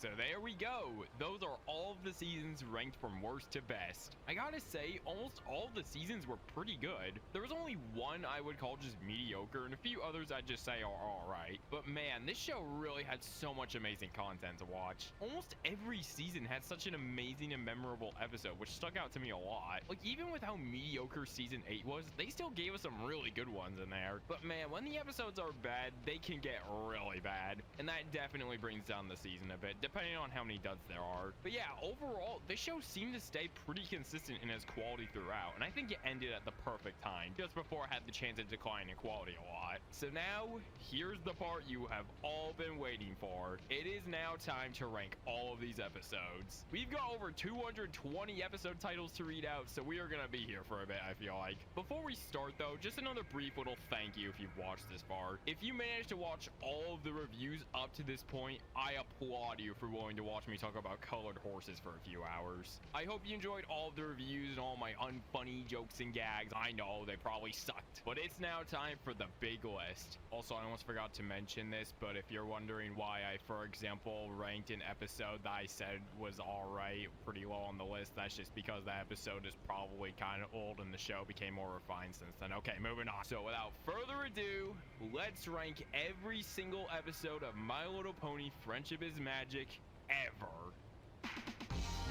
Yakety Sax, Non-Compete Clause, Dragon Dropped, Once Upon a Zeppelin, Frenemies, The Showstoppers, Ghostbusters, Dragon Quest, The End in Friend, The Parent Map, Father's Nose Beast, Surf and or Turf, Look Before You Sleep, Owl's Well That Ends Well, Apple Family Reunion, Some Pony to Watch Over Me, Princess Spike, Brother Who's Social, The Horsewarming Club, The Ticketmaster, Suited for Success, Leap of Faith, Just for Sidekicks, Over a Barrel, Appaloosa's Most Wanted, A Flurry of Emotions, What Lies Beneath, Campfire Tales, Friendship University, 246 Great, A Dog and Pony Show, Simple Ways, The Super Speedy Cider Squeezy 6000, Ponyville Confidential, One Bad Apple, The Gauntlet of Fire, The Cart Before the Ponies, Harvesting Memories, Honest Apple, Fame and Misfortune, 28 Pranks Later, Slice of Life, Canterlot Boutique, Twilight Time, Rarity Investigates, Light to the Finish, Winter Wrap-Up, Applebug Season, Call of the Cutie, The Mysterious Mayor Do Well, Uprooted,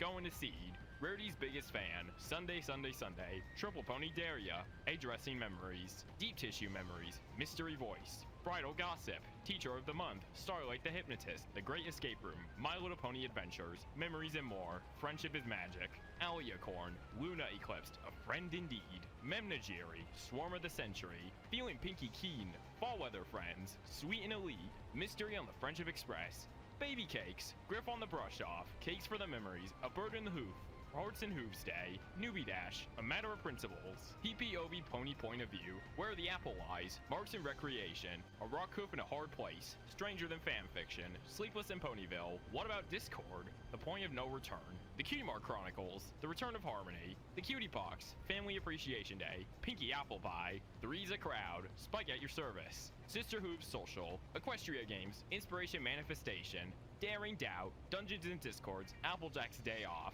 May the Best Bet Win, The Cutie Remark, School Days, Wonderful Academy, Marks for Effort, Moltdown, It Ain't Easy Being Breezies, Earthswarming Eve, Read It and Weep, The Washouts, Common Ground, For Whom the Sweetie Belle Toils, Bloom and Gloom, Amending Fences, The Fault in Our Cutie Marks, A Trivial Pursuit, Between Dark and Dawn, She Talks to Angel, The Last Crusade, Green Isn't Your Color, Sonic Rainboom, Stairmaster, Magic Duel, Maiden Manhattan, The Crystal Empire, Keep Calm and Flutter On, The Mod Couple, A Horseshoe In, Growing Up is Hard to Do, Secret of My Excess, Lesson 0, On Your Marks, The Mean Six, Student Council, Sweet and Smoky, Games Ponies Play, The Crystal Lane, Castlemania, Too Many Pinkie Pies, Putting Your Hoof Down, The Last Roundup, The Best Night Ever, A Canterlot Wedding, It's About Time, Dragon Shy, Celestial Advice, Triple Threat, Forever Philly, Parental Guidance, A Royal Problem, Princess Twilight Sparkle, Hard to Say Anything, Granny's Gone Wild, Secrets and Pies, The Cutie Map, To Change a Changeling,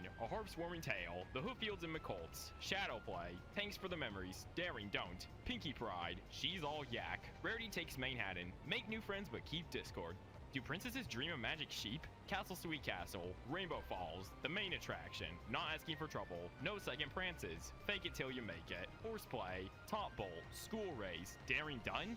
Sparkle 7, Trade Ya, It Isn't the Main Thing About You, Uncommon Bond, Mod Pie, The Times They Are a Changeling, Every Little Thing She Does, The Lost Treasure of Griffinstone, Magical Mystery Cure, Viva Las Pegasus, Party Pooped, Heartbreakers, Sounds of Silence, The Breakup Breakdown, The Big Mac Question, Philly Vanilli, All Bottled Up, The Perfect Pair, Fluttershy Leans In, The Summer Sunset Pack, The Last Laugh, The Gift of the Mod Pie, Testing 1 2 3, Spice Up Your Life, Rock Solid Friendship, My Little Pony the Movie, My Little Pony Rainbow Road Trip, The One Where Pinkie Pie Knows, The Saddle Row Review, Scaremaster, To Where and Back Again, A Help of Information, My Little Pony Best Gift Ever, Flutter Brother, Crusaders of the Lost Mark, On the Road to Friendship, Party of One, Buckball Season, The Beginning of the End, The Ending of the End, The Last Problem, Twilight's Kingdom, Bats, Discord and Harmony, Power Ponies, and finally, Hurricane Fluttershy.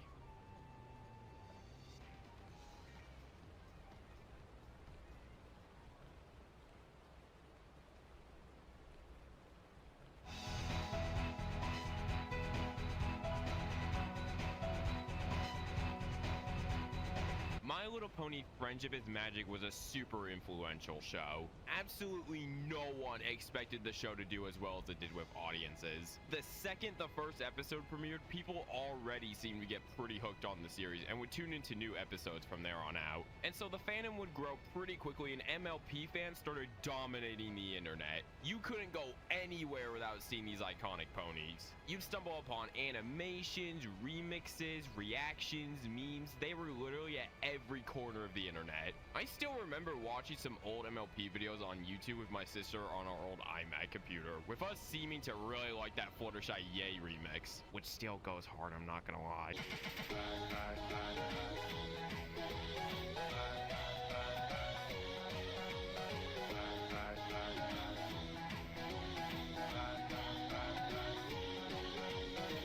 I remember stumbling upon those Fluttershy Plays videos where it's just someone doing an impression of Fluttershy while playing video games. It's truly impressive how big this show got. Thanks to this popularity, the show would go on for longer than originally planned. It managed to nearly last a full decade. The show itself seemed to actually stay pretty consistent in quality throughout too. Even in the first season, there are still some episodes which are a super fun time and one that managed to get in my top 10. And after the show was renewed for more episodes, the episodes didn't seem to decline all that much in quality. In fact, season 4 is literally my favorite season of the whole series, and that one probably wouldn't have even existed if it wasn't for this popularity. Like I said, I think the show ended at the perfect time. If it went on for any longer, they'd probably run out of ideas pretty quickly and would start to exaggerate the characters' traits to the point where they're not even the same character anymore. It's really sad to see once great shows fall into this trap, so I'm glad MLP ended with grace and didn't just get milked until it was dry. The show overall not only did very well, but it's just such an amazing cartoon, especially for being a kid's cartoon. It has enjoyable characters, fun stories, engaging visuals, good music, and also teaches some good lessons about being a better person.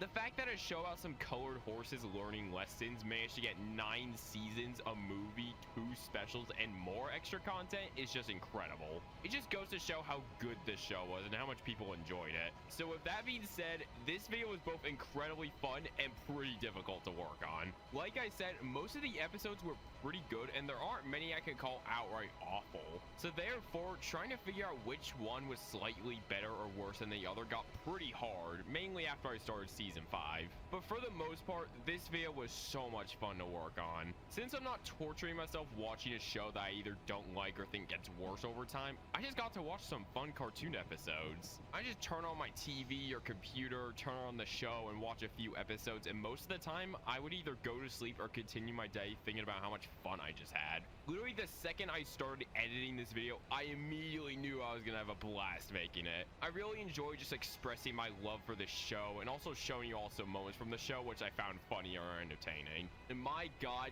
you do not know how hard it was to keep this video a secret. You see, I've been working on this project since late July, so that meant I had to keep this video a secret for half a year. As of me writing this, it is January 2024 and I just finished editing explain the final ranking section. I remember all throughout those months of me working on this video, I had so many moments where I just daydream about releasing this video and seeing what y'all thought of it. I'm the type of guy who just loves to talk about their interest to others and dumping every bit of info I know about it. So when I was thinking of a video to make to express my love for MLP, this was the perfect idea. With all that being said, if you watch this entire video all the way through, thank you. If you just watched one season review, thank you. If you watched even just 1 second, thank you. Thank you for taking the time out of your day to listen to me talk about a show I love for 5 hours. I'm really happy with how this video turned out, and I really hope you enjoyed it. That's all I ask, honestly. I don't care about whether or not this video caused my channel to gain a few thousand subs or whatever. My main goal is just that you had a fun time, and I gave the show the respect it deserves. I know this video is completely different from the stuff I normally do. Usually I'm talking about creepypasta remakes and scary SpongeBob stuff, but I just love this show so much and wanted to make a video expressing my love for it. And like I said, this was the best way to do it for sure. I was able to talk about some of my favorite episodes, the characters I enjoyed watching, and what I thought of the show as a whole. So yeah, definitely a bit more of a wholesome video. But yeah, I don't think I have much more to say, honestly. It's kind of surreal actually finishing this half-year project. It's been a big part of my life for quite a bit, so it'll be weird to not work on it anymore, and I'll kind of miss working on this too. But I'm also really excited to finally get this out and see what you all think. So yeah, again, just thank you for watching this. This video has been such a huge passion project for me as a creator, and I'm really proud of myself for what I have made. For sure my favorite video I've ever made, no contest. I like to give a big thanks to Alice, Mark, and RT60 for being the two biggest inspirations for this video even existing. Their ranking videos are very well made, and I definitely think you should check them out if you haven't already. So with all that being said, that will conclude this video. Thank you for all of your support while I've been working on this. Thank you for watching, and I really hope you enjoyed this video. My Little Pony Friendship is Magic is such an amazing show, and I'm honored to have made this big retrospective on it. I'll see you guys in whatever I do next. Peace out.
Oh, you need to call me in. When you, got it like that.